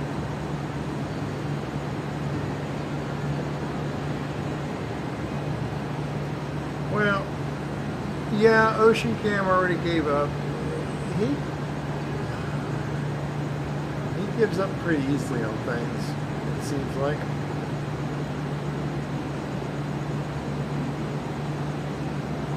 Knowing him, he probably got more upset that people weren't donating money or becoming members. He seems to push that too much.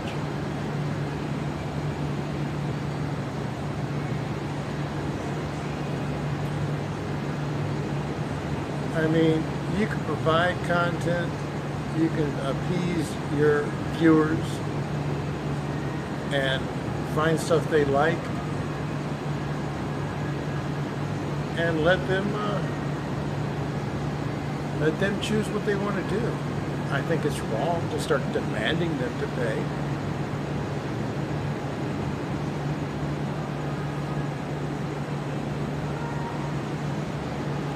But you run your business the way you want to run your business. It's up to you.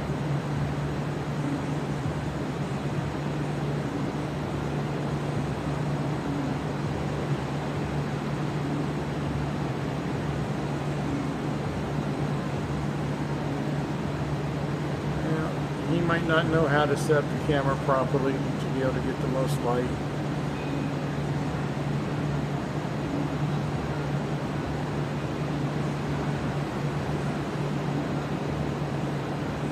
That's kind of why I like the other camera. I like to find a very good lens that can pull in all that light so we can actually see something a lot better.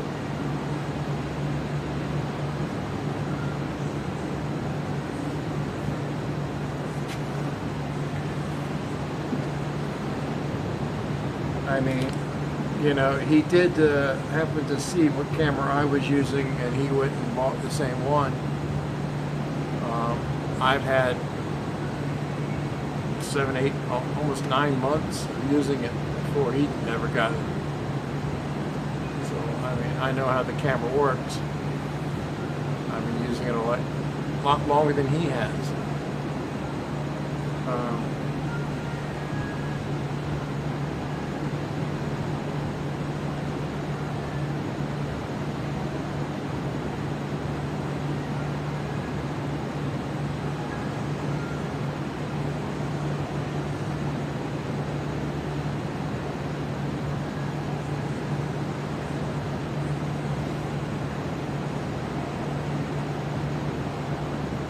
And you know, it's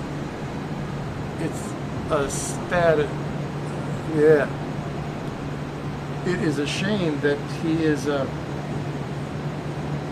complaining about his data, paying $500 to be able to stream a month.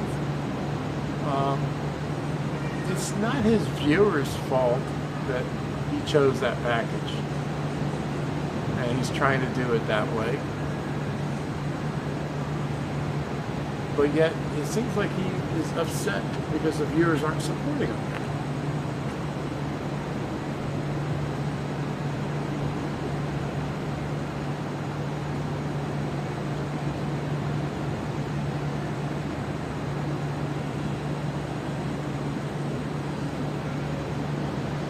But you know, I try to stay open. If anybody wants to join my channel and ask questions, then feel free to. I mean, you know, I'm not going to sit there and say, hey, only members only,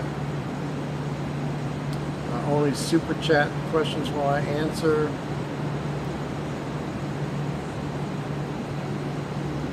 No.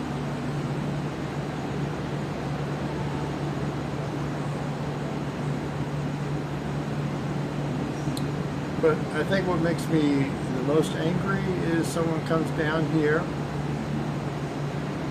and starts doing what I have been trying to do for a while with my own funds, and then decides that he's going to start demanding people pay him, and seems to expect that to happen, or that to be the normal.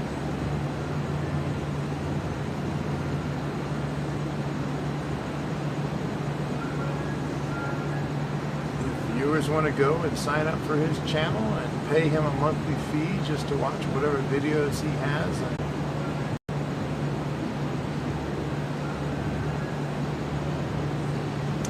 that's their viewers' choice.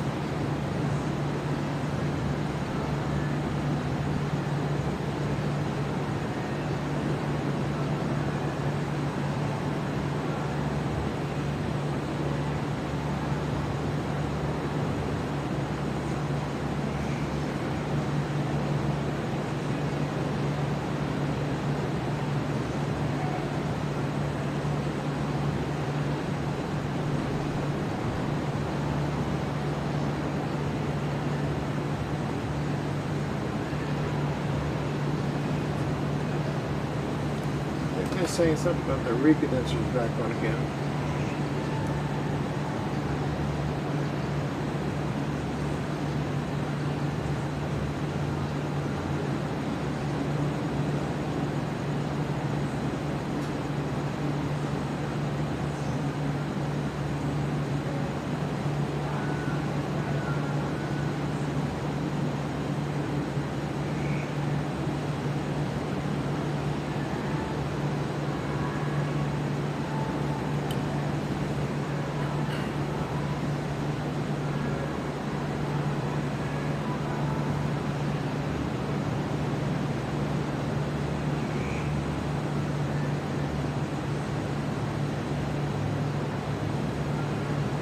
Was he rambling about yoga or yogurt?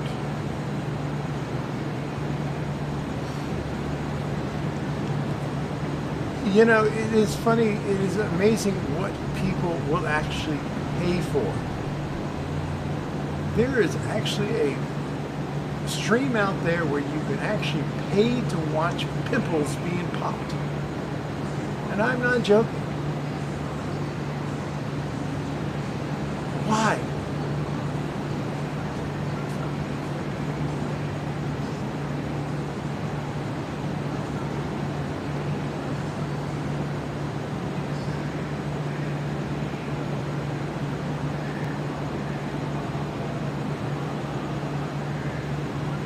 I mean, I stumbled across that the other day, and it's like, really? Pimple popping? Okay.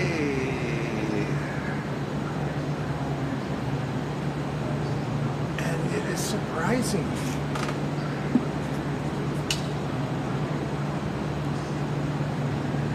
You know, I sometimes I'm at a loss of the internet.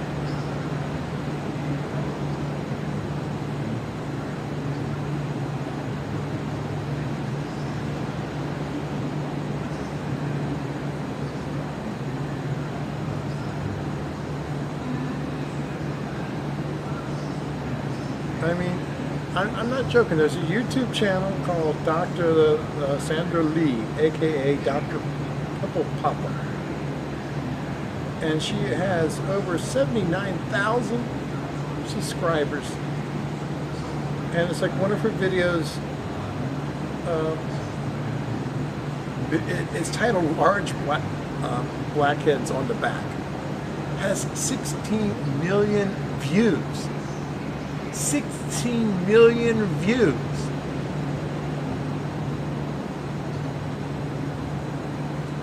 I mean, yeah, it's wild. I mean, look at the number of subscribers. Look at the number of views. And you go and look at something like, well,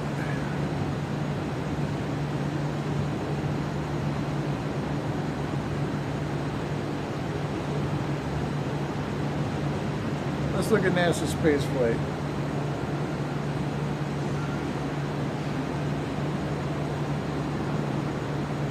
SN20 launch. 3.9 million views for serial number 15 launch and landing. But a video on popping blackheads has 16 million views.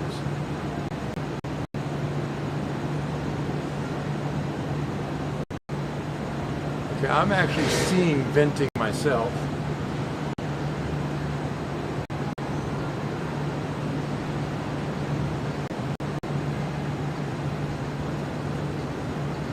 I am seeing a lot. Can you still hear me? How's my stream?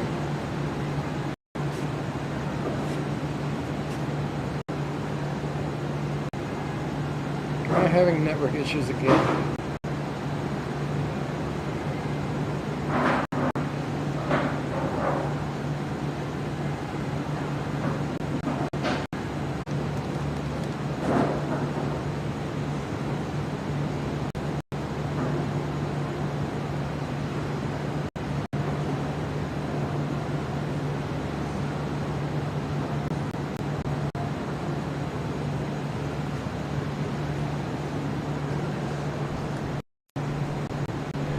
Yeah, I'm getting a lot of drops. I'm getting really upset with the hotel's Wi-Fi right now.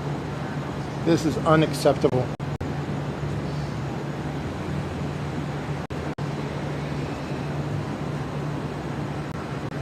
Everything was running beautifully earlier, and now it's crap. On.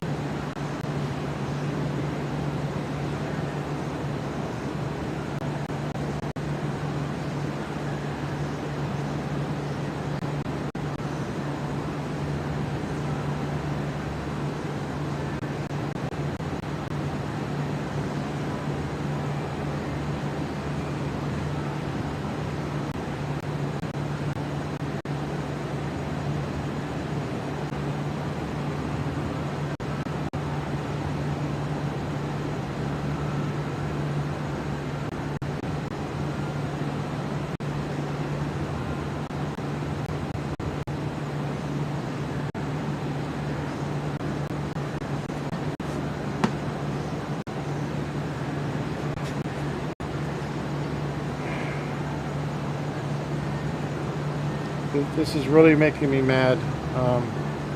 Let me try. Okay, I'm trying to reconnect here, James. See if this is any better here.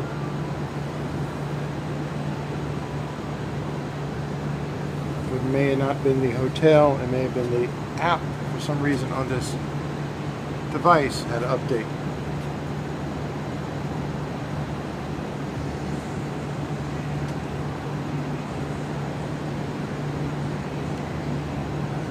Could have been a device receiving the update in the background. I don't know. That's not a good thing if they're going to do that and cause problems.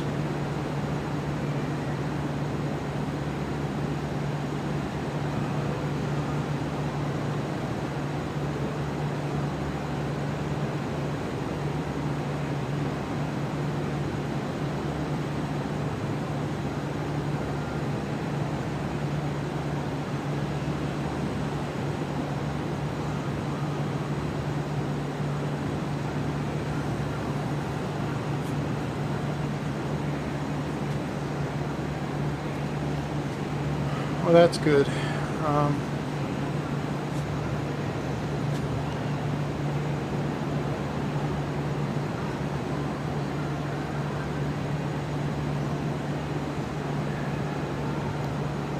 going to try to stay a little zoomed out on this.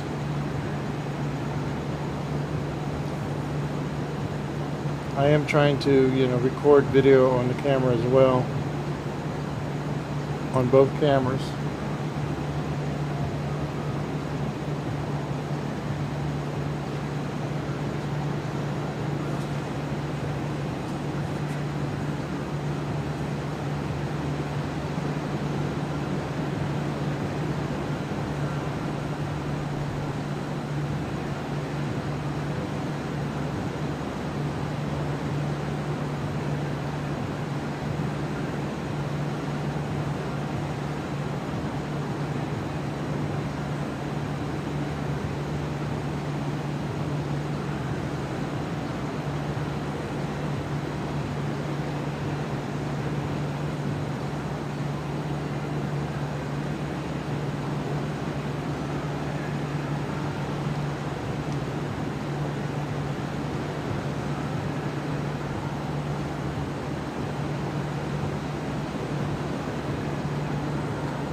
I really wish if I had some robotic cameras over there. It'd be nice.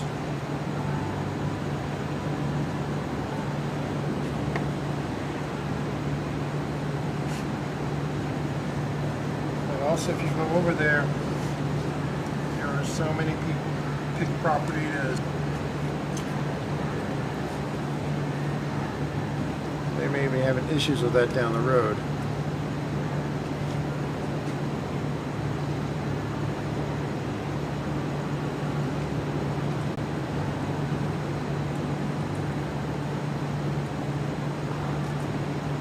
So am I getting choppy again? This is just...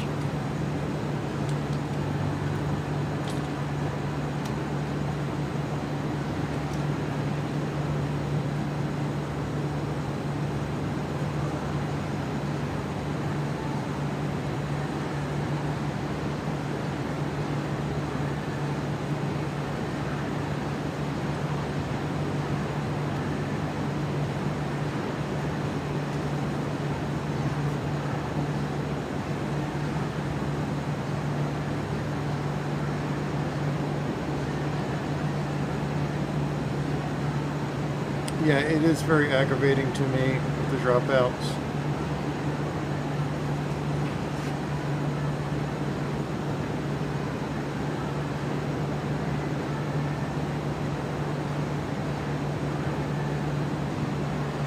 I can see like during spring break or something when the island is really busy and the hotel is really busy. Well, when it's slow, there should be no issues.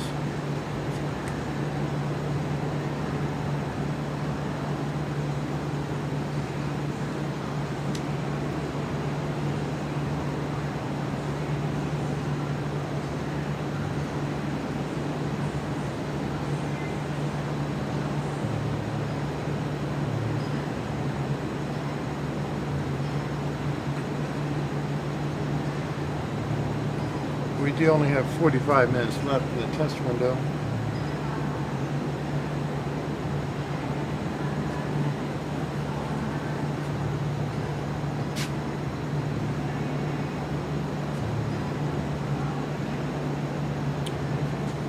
Yeah, if you can look at the camera there on my side, my screen here, I can see a lot of venting.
Looks like fuel is going into the ship.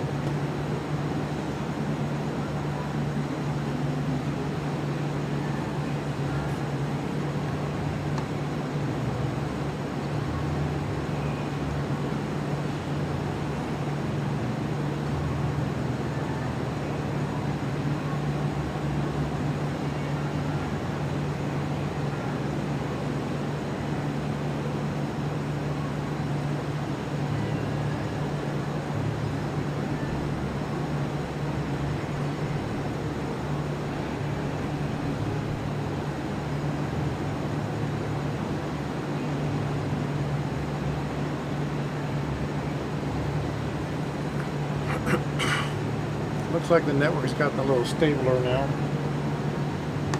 which is good.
Yeah, the venting on the ship itself would be fuel loading.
So I wish I can get some more light on this lens. I definitely need something that can amplify the video.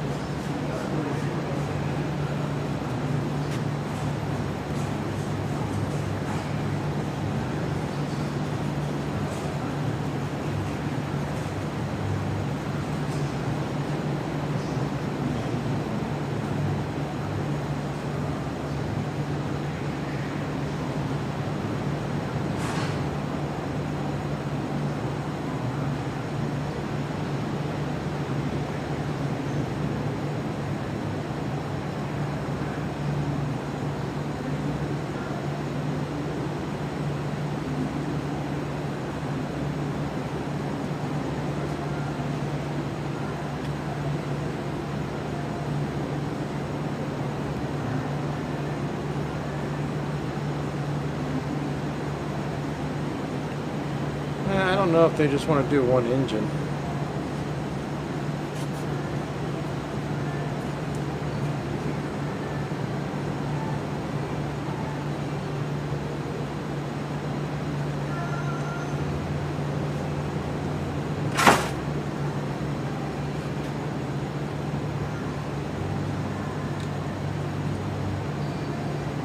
I mean, why only do?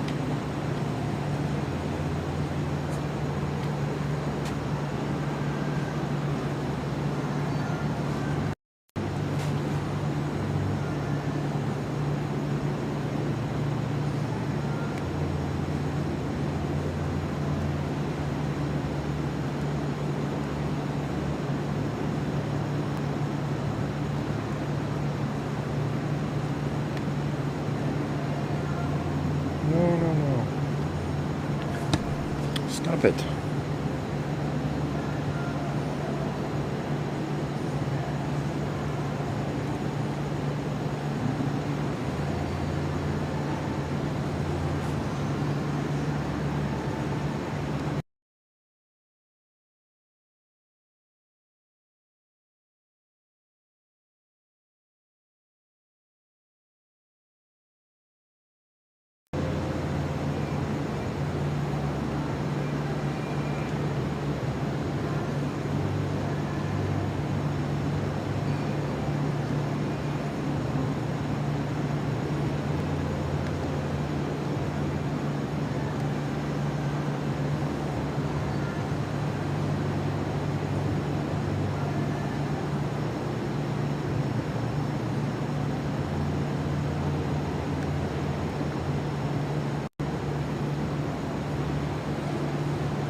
Well, it's hard to see from all angles.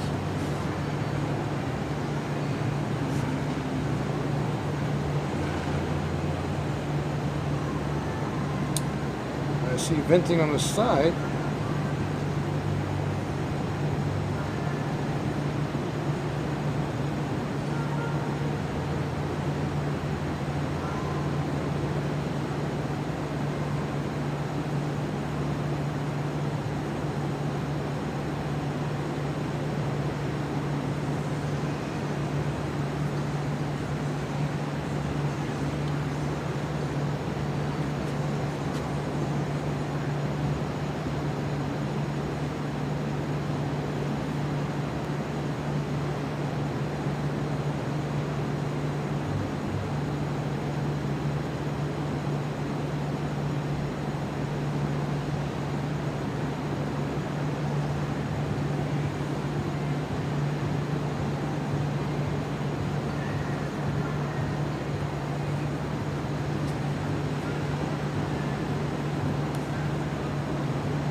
We have a little over 30 minutes left in the test window.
You know, I kind of wonder, you know, I keep looking down at a stream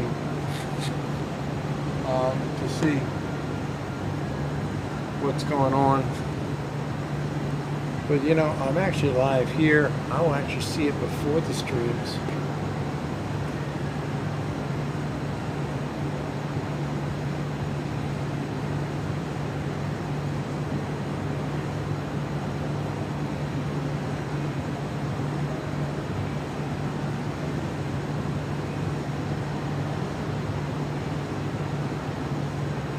I did change the name of the title of the stream to reflect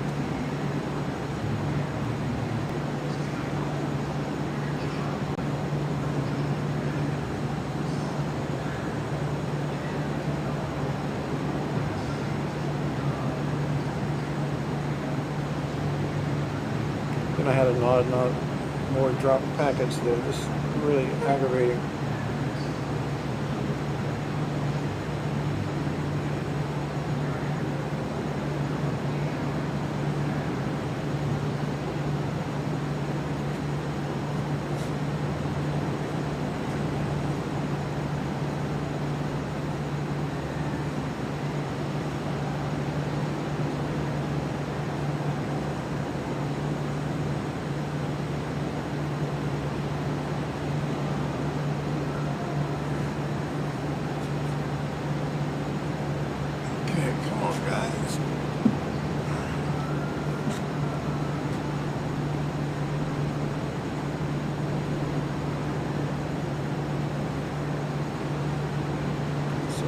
Engine chill going on now.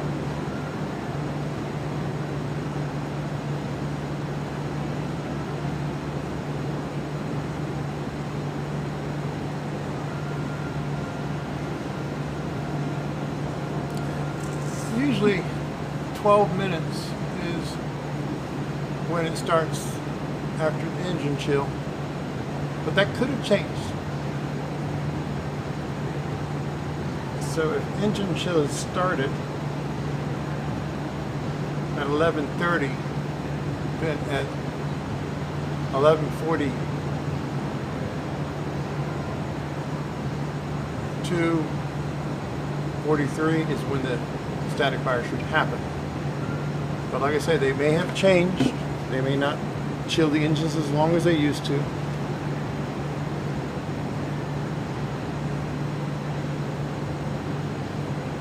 This is a new design.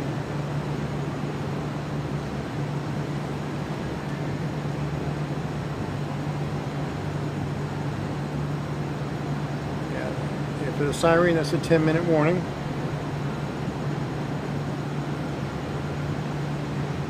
Which will put it at about 42. So we're live here. Hopefully no more hiccups on the network stream. We're filming, we're recording.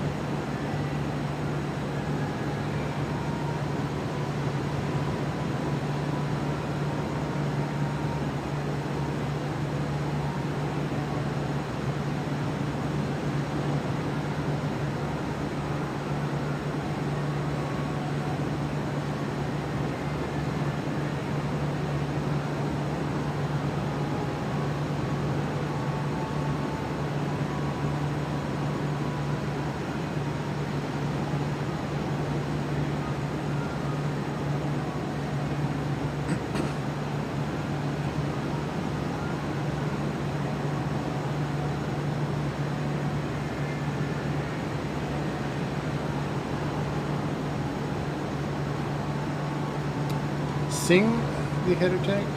Seeing the header tank. A lot of venting up there.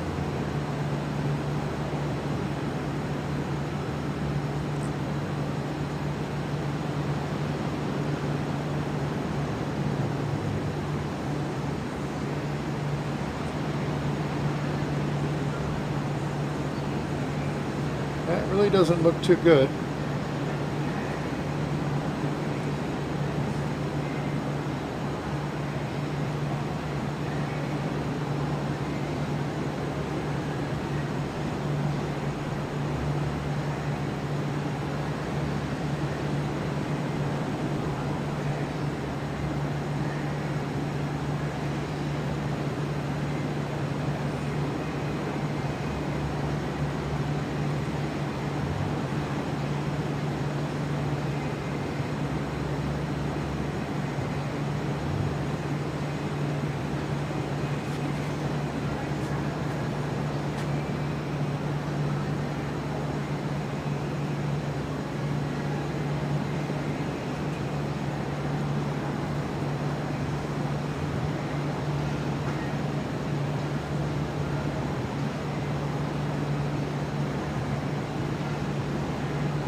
Thing.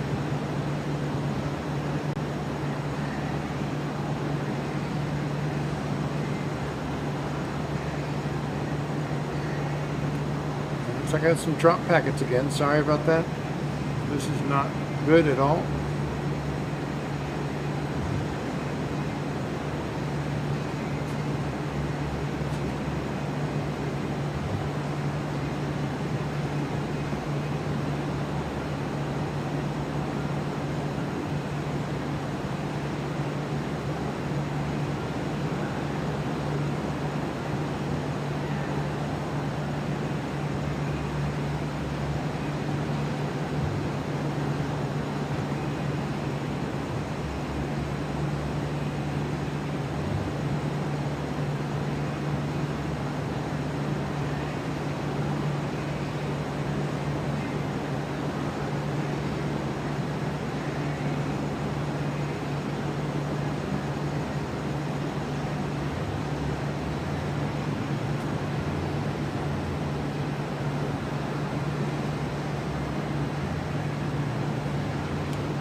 Looks like we're coming close to a static fire test here.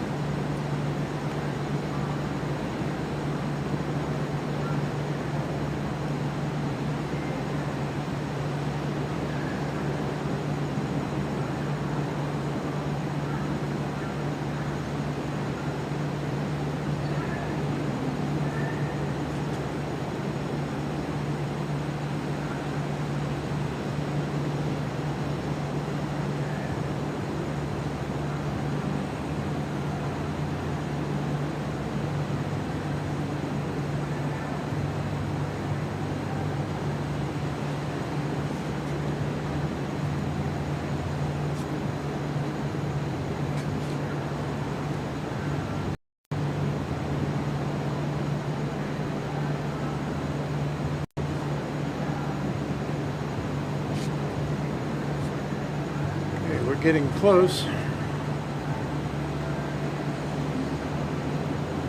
Thank y'all for hanging in with me this night. It's a long night waiting for this.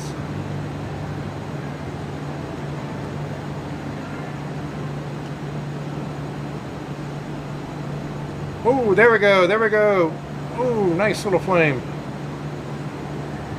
That was a static fire.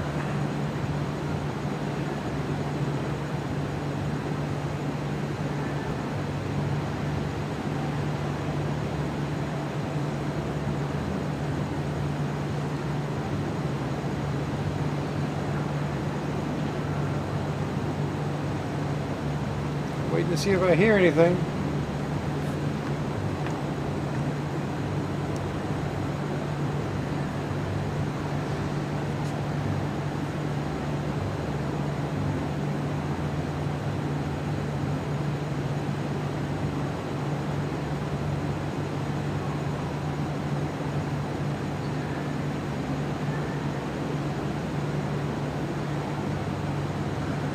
Did you catch that, James?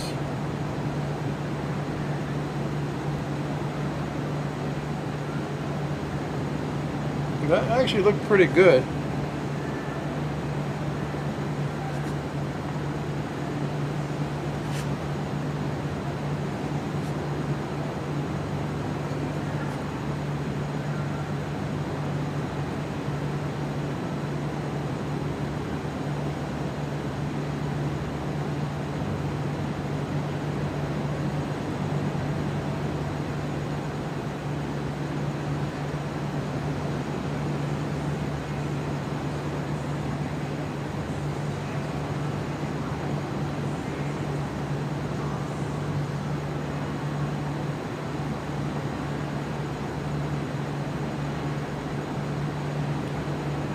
How did it look on my stream? I mean, I know it was very dark to begin with. I can see it clearly here.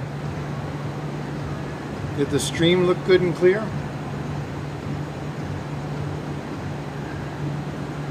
I'm going to stop the recording on the camera.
It looked very clear.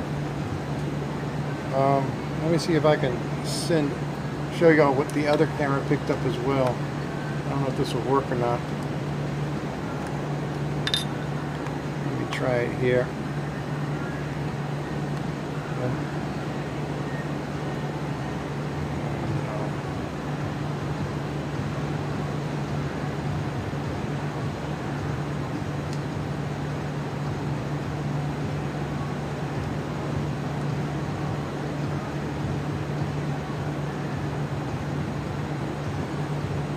This is off the other.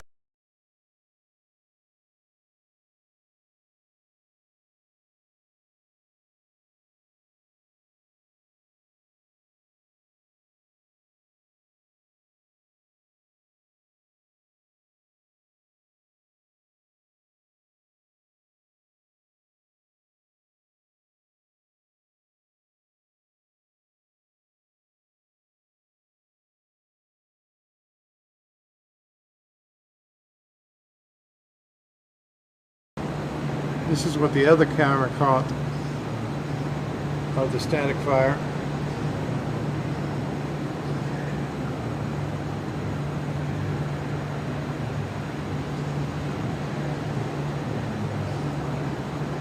Right there, boom.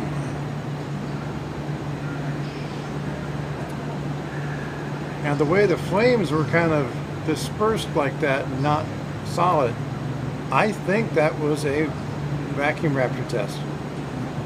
I really do. I can't see that being, you know, a regular Raptor engine.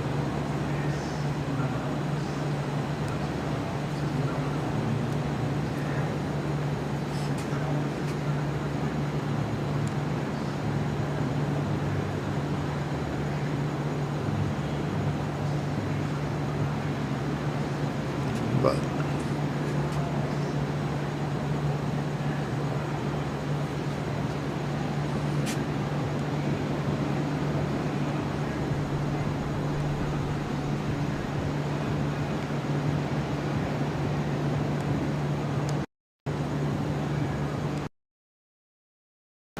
okay, we're getting close. Thank y'all for hanging in with me this night. It's a long night waiting for this.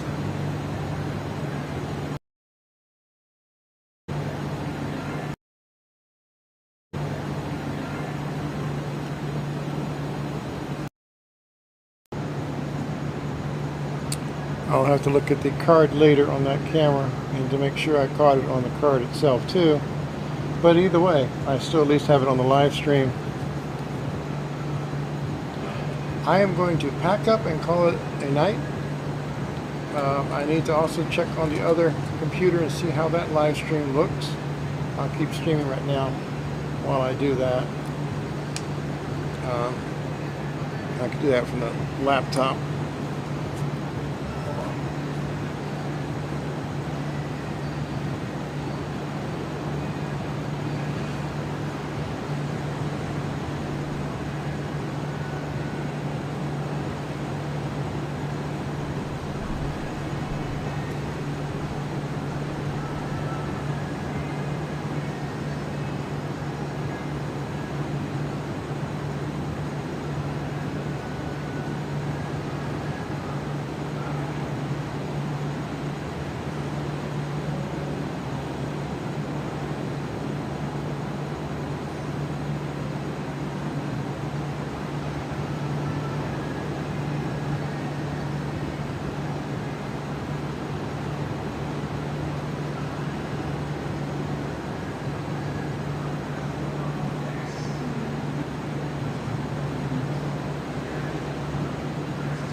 What time was that? Right at 42 or 43 minutes.